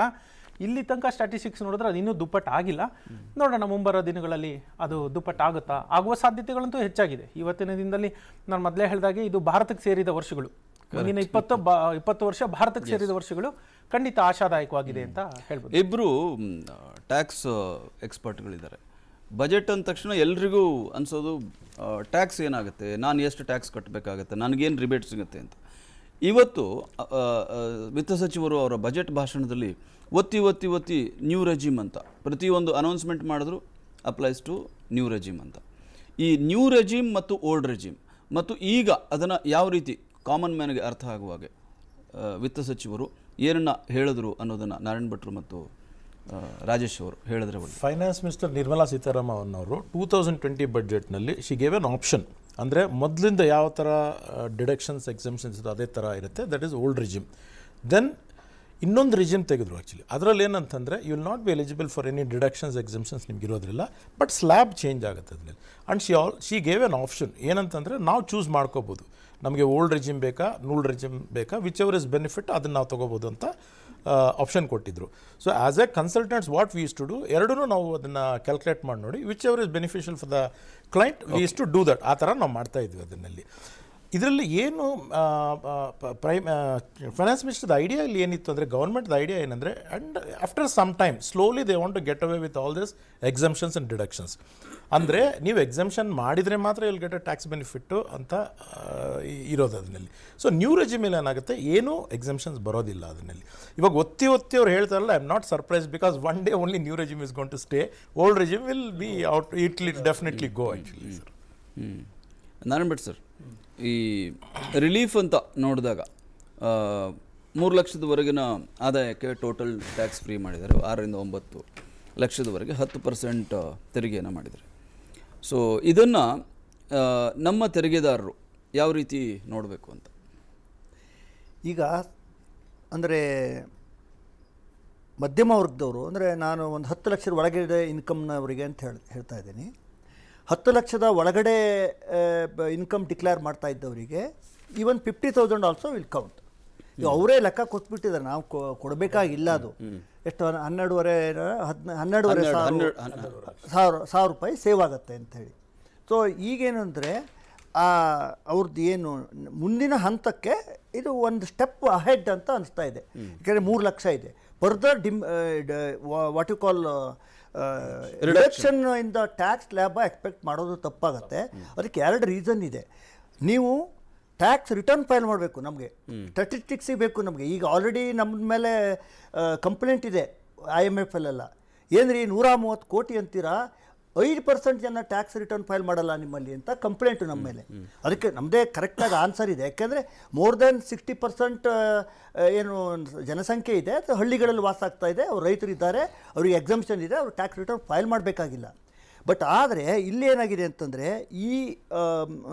ಈ ಚಿಕ್ಕ ಮತ್ತು ಮಧ್ಯಮ ವರ್ಗದವರೇನಿದ್ದಾರೆ ಅವರಿಗೆ 10 ಲಕ್ಷ 12 ಲಕ್ಷ ಏನು ಎವರೇಜ್ ಇದೆಯಲ್ಲ, ಆ ಟ್ಯಾಕ್ಸು ಭಾಳ ಇಂಪಾರ್ಟೆಂಟ್ ಅವರಿಗೆ. ಅಲ್ಲಿ ಏನು ಕಡಿಮೆ ಆದರೂ ಅವ್ರಿಗೆ ಸೇವ್ ಆಗುತ್ತೆ.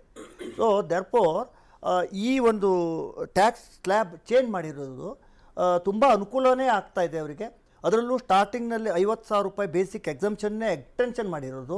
ಅದು ನೆಟ್ ಅವರಿಗೆ 10 ಲಕ್ಷ ಇದೆ ಅಂತಂದರೆ ನಿಮಗೆ ಆಲ್ಮೋಸ್ಟ್ ಆಲ್ 20% ಸೇವ್ ಆದಂಗೆ. ಒಂದು 10,000 ರೂಪಾಯಿ ಸೇವ್ ಆದಂಗೆ ಆಯಿತು ಅಲ್ಲೇ.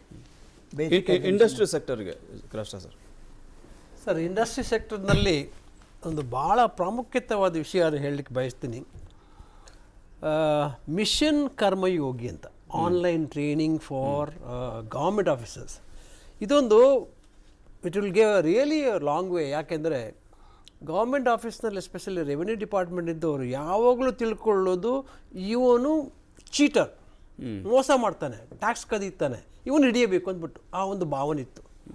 ಬಹುಶಃ with this Mission Karmayogi and concept like trust based governance, that has been given a trust, that is the artificial intelligence in India and work for India. This will go transform the whole government officers thinking and give a favoritism to the industrial growth ಅಂತ. ಇವಾಗ ಇಲ್ಲಿ ಎಷ್ಟರ ತನಕ ಇವರು ಕೊಟ್ಟಿದ್ದಾರೆ ಅಂದರೆ ಈ health, education and ಸ್ಕಿಲ್ಲಿಂಗ್ನಲ್ಲಿ ಅದ್ರ ಕೂಡ specially schedule caste and schedule ಟ್ರೈಬ್ಸ್ಗಳಿಗೆ 15,000 crores for the development. So these are the people are most under rated people.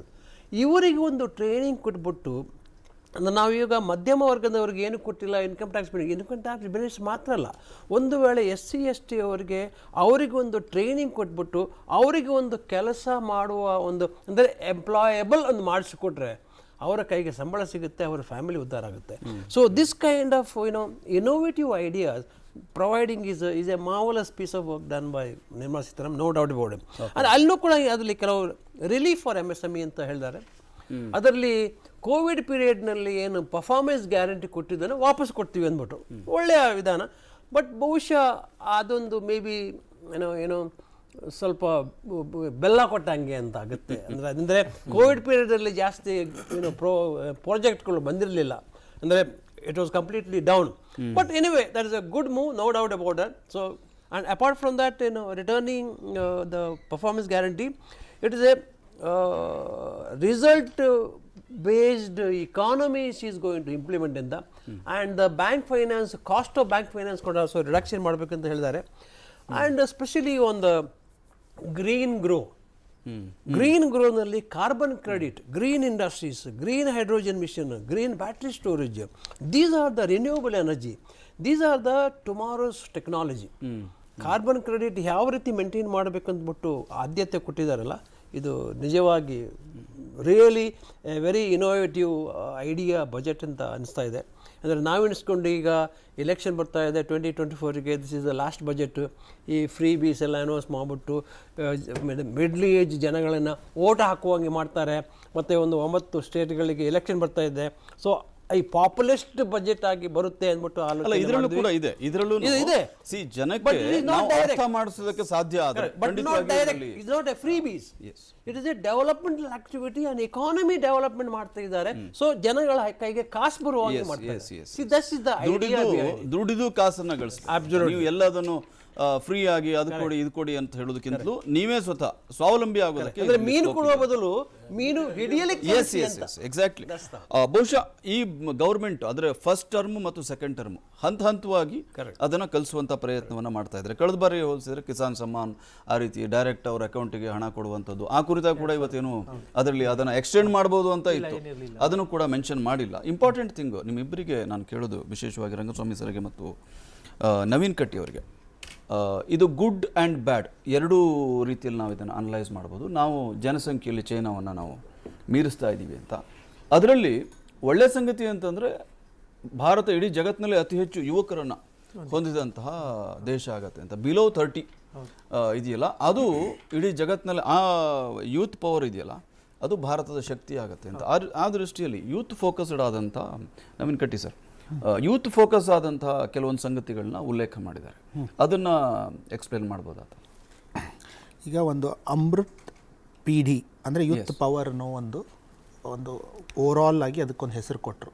ಅಂದರೆ ಈಗ ಸ್ಕಿಲ್ ಇಂಡಿಯಾ ಮಿಷನ್ ಸ್ಟಾರ್ಟ್ ಆಗಿ ಈಗ ಭಾಳ ವರ್ಷ ಆಗಿದೆ. ಅದರದ್ದು 4th ವರ್ಷನನ್ನು AI ಮತ್ತು ರೋಬೋಟಿಕ್ಸ್, 3D ಪ್ರಿಂಟಿಂಗ್ ಇವೆಲ್ಲ ಕ್ಷೇತ್ರಗಳಿಗೆ ಸ್ಪೆಷಲ್ ಸ್ಕಿಲ್ ಸೆಟ್ ಕ್ರಿಯೇಟ್ ಮಾಡೋಕ್ಕೆ ಅದಕ್ಕೆ ಫಂಡ್ ಅಲೋಕೇಟ್ ಮಾಡ್ತಾ ಇದ್ದಾರೆ, ಅಂದರೆ ಸ್ಕಿಲ್ ಇಂಡಿಯಾ ಮಿಷನ್ ಥ್ರೂ. ಇನ್ನೊಂದು ಏನು ಅಂತಂತಂದರೆ ಟೂರಿಸಮ್ ಸೆಕ್ಟರ್ 50 ಬೇಸ್ಡ್ ಮಾಡ್ತಾ ಇದ್ದಾರೆ, ವಿಚ್ ಈಸ್ ಅಗೇನ್ ಯೂತ್ಗೆ ಅದು ಯೂಶ್ವಲಿ ನಿಮಗೆ ಎಂಪ್ಲಾಯ್ಮೆಂಟ್ ಜನ್ರೇಟ್ ಮಾಡೋಕ್ಕೆ ತುಂಬ ಹೆಲ್ಪ್ ಮಾಡುತ್ತೆ. ಸೆಕೆಂಡ್ ಏನು ಅಂತಂತಂದರೆ ಈಗ ಯುನಿಟಿ ಮಾಲ್ಸ್ ಅಂತಲೂ ಬರ್ತಾ ಇದೆ ಈ ಒಂದು ಸ್ಪೇಸಲ್ಲಿ. ಅಂದರೆ ಒಂದು ಡಿಸ್ಟಿಕ್ಕಿಗೆ ಒಂದು ಪ್ರಾಡಕ್ಟ್ ಅನ್ನೋದು ಒಂದು ಫೋಕಸ್ ಲಾಸ್ಟ್ ಬಜೆಟ್ದಿಂದನೂ ಇತ್ತು. ಈಗ ಅದರಲ್ಲಿ ಅಗೇನ್ ಆ ಡಿಸ್ಟಿಕ್ಕಲ್ಲಿರ್ತಕ್ಕಂಥ youths if they take up those aspects ಅಲ್ಲ, again that will also give them a good amount of focus in terms of developing. ಅವರ ಸ್ಟೇಟ್, ಅವರು ಒಂದು ಡಿಸ್ಟಿಕ್ನಲ್ಲಿರ್ತಕ್ಕಂಥ ಒಂದು ರಿಸೋರ್ಸಸ್ ಯೂಸ್ ಮಾಡಿಕೊಂಡು ಆ ಡಿಸ್ಟಿಕ್ಟಲ್ಲಿ ಏನೊಂದು ಪ್ರಾಡಕ್ಟಿಗೆ ಗೌರ್ಮೆಂಟ್ ಫೆಸಿಲಿಟಿ ಕೊಡುತ್ತೋ ಅದನ್ನು ಮಾಡಿ ಅವರು ಅದನ್ನು ತಮ್ಮ ಒಂದು 47 lakh ಯೂತ್ಗೆ ಸ್ಟೈಫಂಡ್ ಕೊಡ್ತಾ ಇದ್ದಾರೆ. ಅಪ್ರೆಂಟಿಸ್ ಓರಿಯೆಂಟೆಡ್ ಸ್ಟೈಫಂಡ್ ಕೊಡ್ತಾ ಇದ್ದಾರೆ. ಅದು ಆ್ಯಕ್ಚುಲಿ PM KVY 4.0 ಈ ಸ್ಪೇಸಲ್ಲಿ 40 ಲಕ್ಷ ಕೂಡ ಬಹುಶಃ ಇನ್ನೂ ಸ್ಪೆಸಿಫಿಕ್ ಆಗಿ ನಮ್ಗೆ ಗೊತ್ತಾಗ್ತಾ ಇಲ್ಲ.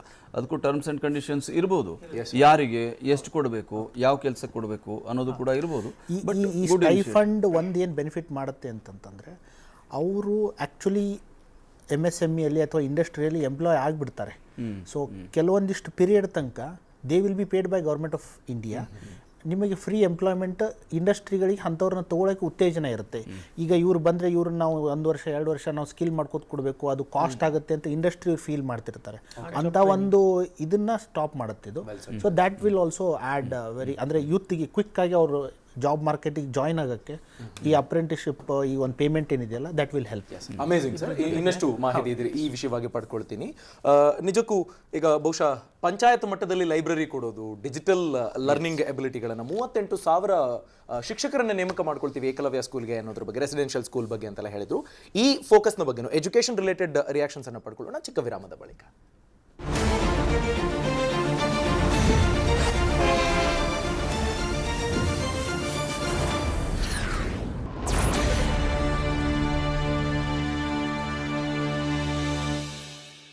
ನಿಮ್ಮ ಮನೆಯನ್ನು ವರ್ಣರಂಜಿತವಾಗಿ ಮಾಡಲು ಬಳಸಿ Global Colours and Chemicals waterproof paints 7 ವರ್ಷದ ವಾರಂಟಿಯೊಂದಿಗೆ ಮಾಸ್ಟರ್ ಟೆಕ್ಸ್ ಟೆಕ್ಸ್ಚರ್ ಫಿನಿಶ್ ಹಾಗೂ ಎಕ್ಸ್ಟೀರಿಯರ್ ವಾಲ್ ಕೋಟಿಂಗ್ ನೊಂದಿಗೆ ಲಭ್ಯ. Global Colours and Chemicals, colouring your world. Nanda Gokula ನಮ್ಮ ಮನೆ ಅಂತ ಹೆಮ್ಮೆಯಿಂದ ಹೇಳಬೇಕಾದ್ರೆ ಅದು ನಮ್ಮ ಸ್ವಂತ ಮನೆ ಆಗಿರಬೇಕು.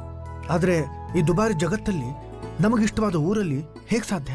ಮಂಗಳೂರಿನ ಬಿಜೆಯಲ್ಲಿರುವ ರೋಹನ್ ಸಿಟಿಯಲ್ಲಿ 550 ಅಪಾರ್ಟ್ಮೆಂಟ್ಸ್, 250ಕ್ಕೂ ಹೆಚ್ಚು ಕಮರ್ಷಿಯಲ್ ಶಾಪ್ಸ್, 80,000 ಸ್ಕ್ವೇರ್ ಫೀಟ್ ನ ದ ಬೆಸ್ಟ್ ಸಿಟಿ ಕ್ಲಬ್, ಜೊತೆಗೆ ಮತ್ತಷ್ಟು ಸೌಲಭ್ಯಗಳು. ತಿಂಗಳಿಗೆ ಕೇವಲ 31,000 ರೂಪಾಯಿ ಇನ್ಸ್ಟಾಲ್ಮೆಂಟ್ ನಲ್ಲಿ ಹಿಂದೆ ಬುಕ್ ಮಾಡಿ. ನಂಬಿಕೆ ಮತ್ತು ವಿಶ್ವಾಸದಲ್ಲಿ ನಂಬರ್ 1 ರೋಹನ್ ಕಾರ್ಪೊರೇಷನ್. ನೀವು ಗಿರವಿ ಇಟ್ಟು ಬಿಡಿಸ್ಕೊಳಕ್ಕಾಗ್ದಿರೋ ಆಭರಣನ SDJ ಗೋಲ್ಡ್ ಕಂಪನಿಯವರು ಬಿಡಿಸಿ ಮಾರುಕಟ್ಟೆಗಿಂತ ಅಧಿಕ ಬೆಲೆಗೆ ತಗೋತಿದ್ದಾರೆ. ಅಷ್ಟೇ ಅಲ್ಲ, ಒಂದು ಕೂಪನ್ ಕಾರ್ಡ್ ಕೂಡ ಕೊಡ್ತಾ ಇದ್ದಾರೆ. ವಿಶಿಷ್ಟ ಮತ್ತು ಸೊಗಸು, ಅಲರ್ಜಿ ನಿರೋಧಕ, ಉತ್ತಮ ಫ್ಯಾಷನ್, ಅಂದದ ಕಲಾತ್ಮಕತೆ, ಸುದೀರ್ಘ ಬಾಳಿಕೆಗೆ ಲಿನನ್ ವೋಗ್ ಉತ್ಕೃಷ್ಟ ಬಟ್ಟೆಗಳು. ಈಗ ಜಯನಗರ 4ನೇ T ಬ್ಲಾಕ್ ಬೆಂಗಳೂರಿನಲ್ಲಿ. ಮೆರಿಡಿಯನ್ ಸೋಲಾರ್ ಸಿಸ್ಟಮ್ ವತಿಯಿಂದ ಶ್ರೀ ಮಡಿವಾಳ ಮಾಚಿದೇವ ಜಯಂತ್ಯೋತ್ಸವದ ಶುಭಾಶಯಗಳು. ತರಕಾರಿಗಳನ್ನ ತಗೋಬೇಕಾದ್ರೇನೆ ಅಳುದು ತೂಗಿ ತಗೋತೀವಿ. ಚಿನ್ನ ತಗೋಬೇಕಾದ್ರೆ ಚಿಂತೆ ಮಾಡಬೇಡಿ. ಶ್ರೀ ಸ್ಟಾರ್ ಗೋಲ್ಡ್ ಹೊಸ ಭರವಸೆ, ಒಳ್ಳೊಳ್ಳೆ ಡಿಸೈನ್ ಒಡವೆಗಳ ಜೊತೆಗೆ 100% ಗ್ಯಾರಂಟಿ.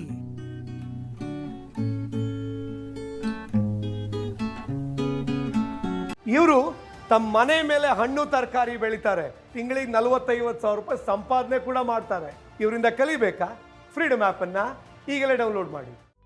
ನಮಸ್ಕಾರ, ನಾನು ನಿಮ್ಮ ಚಿನ್ನಾರಿ ಮುತ್ತ, ನಿಮ್ಮ ಮನೆ ಮಗ ವಿಜಯ ರಾಘವೇಂದ್ರ ಮಾತಾಡ್ತಾ ಇದ್ದೀನಿ. ವೆಲ್ಕಮ್ ಟು ನಮ್ಮ Ashwasurya realities. For trust and value, Ashwasurya. ನಿಮ್ಮೆಲ್ಲರಿಗೋಸ್ಕರ ನಮ್ಮ ಅಶ್ವಸೂರ್ಯ ರಿಯಾಲಿಟೀಸ್ ಅವರು ಕನಕಪುರ ಮತ್ತು ನೆಲಮಂಗಲದಲ್ಲಿ ಎಲ್ಲಾ ರೀತಿಯ ಅಪ್ರೋಡ್ ಸೈಟ್ ರೆಡಿಯಾಗಿದೆ. ಫ್ರೀ ಸೈಟ್ ವಿಸಿಟ್ಗಾಗಿ ಕೆಳಗಡೆ ನಂಬರ್ ಹೋಗ್ತದೆ, ಕಾಂಟ್ಯಾಕ್ಟ್ ಮಾಡಿ.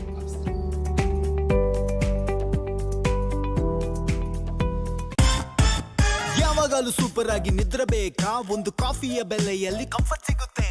ಕಡಿಮೆ ಬೆಲೆಯ ಗುಣಮಟ್ಟದ mattress at an affordable price. Repose, just sleep on Repose. Repose. Wake up to fresh ideas. Repose. ಮಸಾಲೆ ಹಕೀಂ ಮಸಾಲೆ, ಮಸಾಲೆ ಹಕೀಂ ಮಸಾಲೆ. ಹಕೀಂ ಮಸಾಲೆ ಅತ್ತೆಗಾಗಲಿ ಪತಿಗಾಗಲಿ ಎಲ್ಲರಿಗೂ ಮೊಘಲೈ ಆಹಾರ ತಿನ್ನಿಸಲು ಇಂದೇ ಮನೆಗೆ ತನ್ನಿ ಹಕೀಂ ಮಸಾಲೆ. ಹೌದು, ಭಾರತದ ಮೊದಲ ಮೊಘಲೈ ಆಹಾರದ ಮಸಾಲ. ಈಗ ನಿಮ್ಮ ಮನೆಯಲ್ಲಿ ಮೊಘಲೈ ಆಹಾರ ತಯಾರಿಸಲು ಇನ್ನೂ ಸುಲಭ. ಈ ಮಸಾಲಾದಲ್ಲಿ ಹಳದಿ, ಮೆಣಸಿನಕಾಯಿ, ಧನಿಯಾ, ಗರಂ ಮಸಾಲ ಇದ್ದು ಎಲ್ಲಿವರೆಗೂ ಅಂದ್ರೆ ಉಪ್ಪು ಕೂಡ ಅವಶ್ಯಕತೆ ಇಲ್ಲ. ಹಕೀಂ ಮಸಾಲ ಕಬಾಬರಿಗೆ ಪ್ರಿಯವಾದ ಮಸಾಲೆ. ಹಂದಿ ಸಾಕಣೆ ಮಾಡೋದು ಅತ್ಯಂತ ಲಾಭದಾಯಕ. ಇವ್ರು ನೋಡಿ 1000 ಹಂದಿ ಸಾಕಿ ವರ್ಷಕ್ಕೆ ಕೋಟಿ ರೂಪಾಯಿ ಲಾಭ ಮಾಡ್ತಾರೆ. ಅವರಿಂದ ಕಲಿಬೇಕಾ? ಫ್ರೀಡಮ್ ಆ್ಯಪ್ ಈಗಲೇ ಡೌನ್ಲೋಡ್ ಮಾಡಿ. ನೀವು ಗಿರವಿ ಇಟ್ಟು ಬಿಡಿಸ್ಕೊಳಕ್ಕಾಗ್ದಿರೋ ಆಭರಣನ SDJ ಗೋಲ್ಡ್ ಕಂಪನಿಯವರು ಬಿಡಿಸಿ ಮಾರುಕಟ್ಟೆಗಿಂತ ಅಧಿಕ ಬೆಲೆಗೆ ತಗೋತಿದ್ದಾರೆ. ಅಷ್ಟೇ ಅಲ್ಲ, ಒಂದ್ ಕೂಪನ್ ಕಾರ್ಡ್ ಕೂಡ ಕೊಡ್ತಾ ಇದ್ದಾರೆ. ಮೆರಿಡಿಯನ್ ಸೋಲಾರ್ ಸಿಸ್ಟಮ್ ವತಿಯಿಂದ ಶ್ರೀ ಮಡಿವಾಳ ಮಾಚಿದೇವ ಜಯಂತ್ಯೋತ್ಸವದ ಶುಭಾಶಯಗಳು.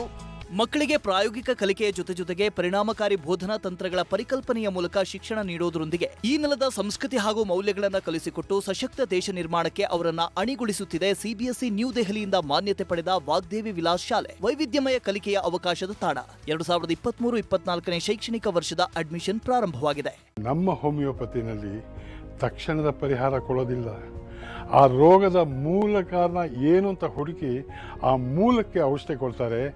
ಆ ರೋಗ ಮತ್ತೊಮ್ಮೆ ತನಗೆ ಬರದೇ ಇರೋ ಹಾಗೆ ನಮ್ಮ ಹೋಮಿಯೋಪತಿ ನೀವು ಮಾಡುತ್ತೆ. ನಮ್ಮ ಹೋಮಿಯೋಪತಿ ಆರೋಗ್ಯ ಸಂಜೀವನಿ. ಸ್ಮಾರ್ಟ್ ಸಿಟಿ ಮಂಗಳೂರಿಗೆ ಮತ್ತೊಂದು ಸ್ಮಾರ್ಟ್ ಸಿಟಿ ಸೇರ್ಪಡೆ. ಆಶ್ಚರ್ಯ ಆಗ್ತಿದೆಯಾ? ಮಂಗಳೂರಿನ ಬಿಜೈಲಿರುವ ರೋಹನ್ ಸಿಟಿಯಲ್ಲಿ 550 ಅಪಾರ್ಟ್ಮೆಂಟ್ಸ್, 250ಕ್ಕೂ ಹೆಚ್ಚು ಕಮರ್ಷಿಯಲ್ ಶಾಪ್ಸ್ ಬರ್ತಾ ಇದೆ. 80,000 ಸ್ಕ್ವೇರ್ ಫೀಟ್ ನ the best city club. Price ಕೇಳ್ತಿದ್ದೀರಾ? ತಿಂಗಳಿಗೆ ಕೇವಲ 31,000 ರೂಪಾಯಿ ಸುಲಭ ಕಂತು. ಹಾಗಾದ್ರೆ ತಡ ಯಾಕೆ? ಇವತ್ತೇ ಬುಕ್ ಮಾಡಿ. Rohan city, Vijay, Mangaluru. Premium Italian leather furniture. It's luxury. It's Austin's.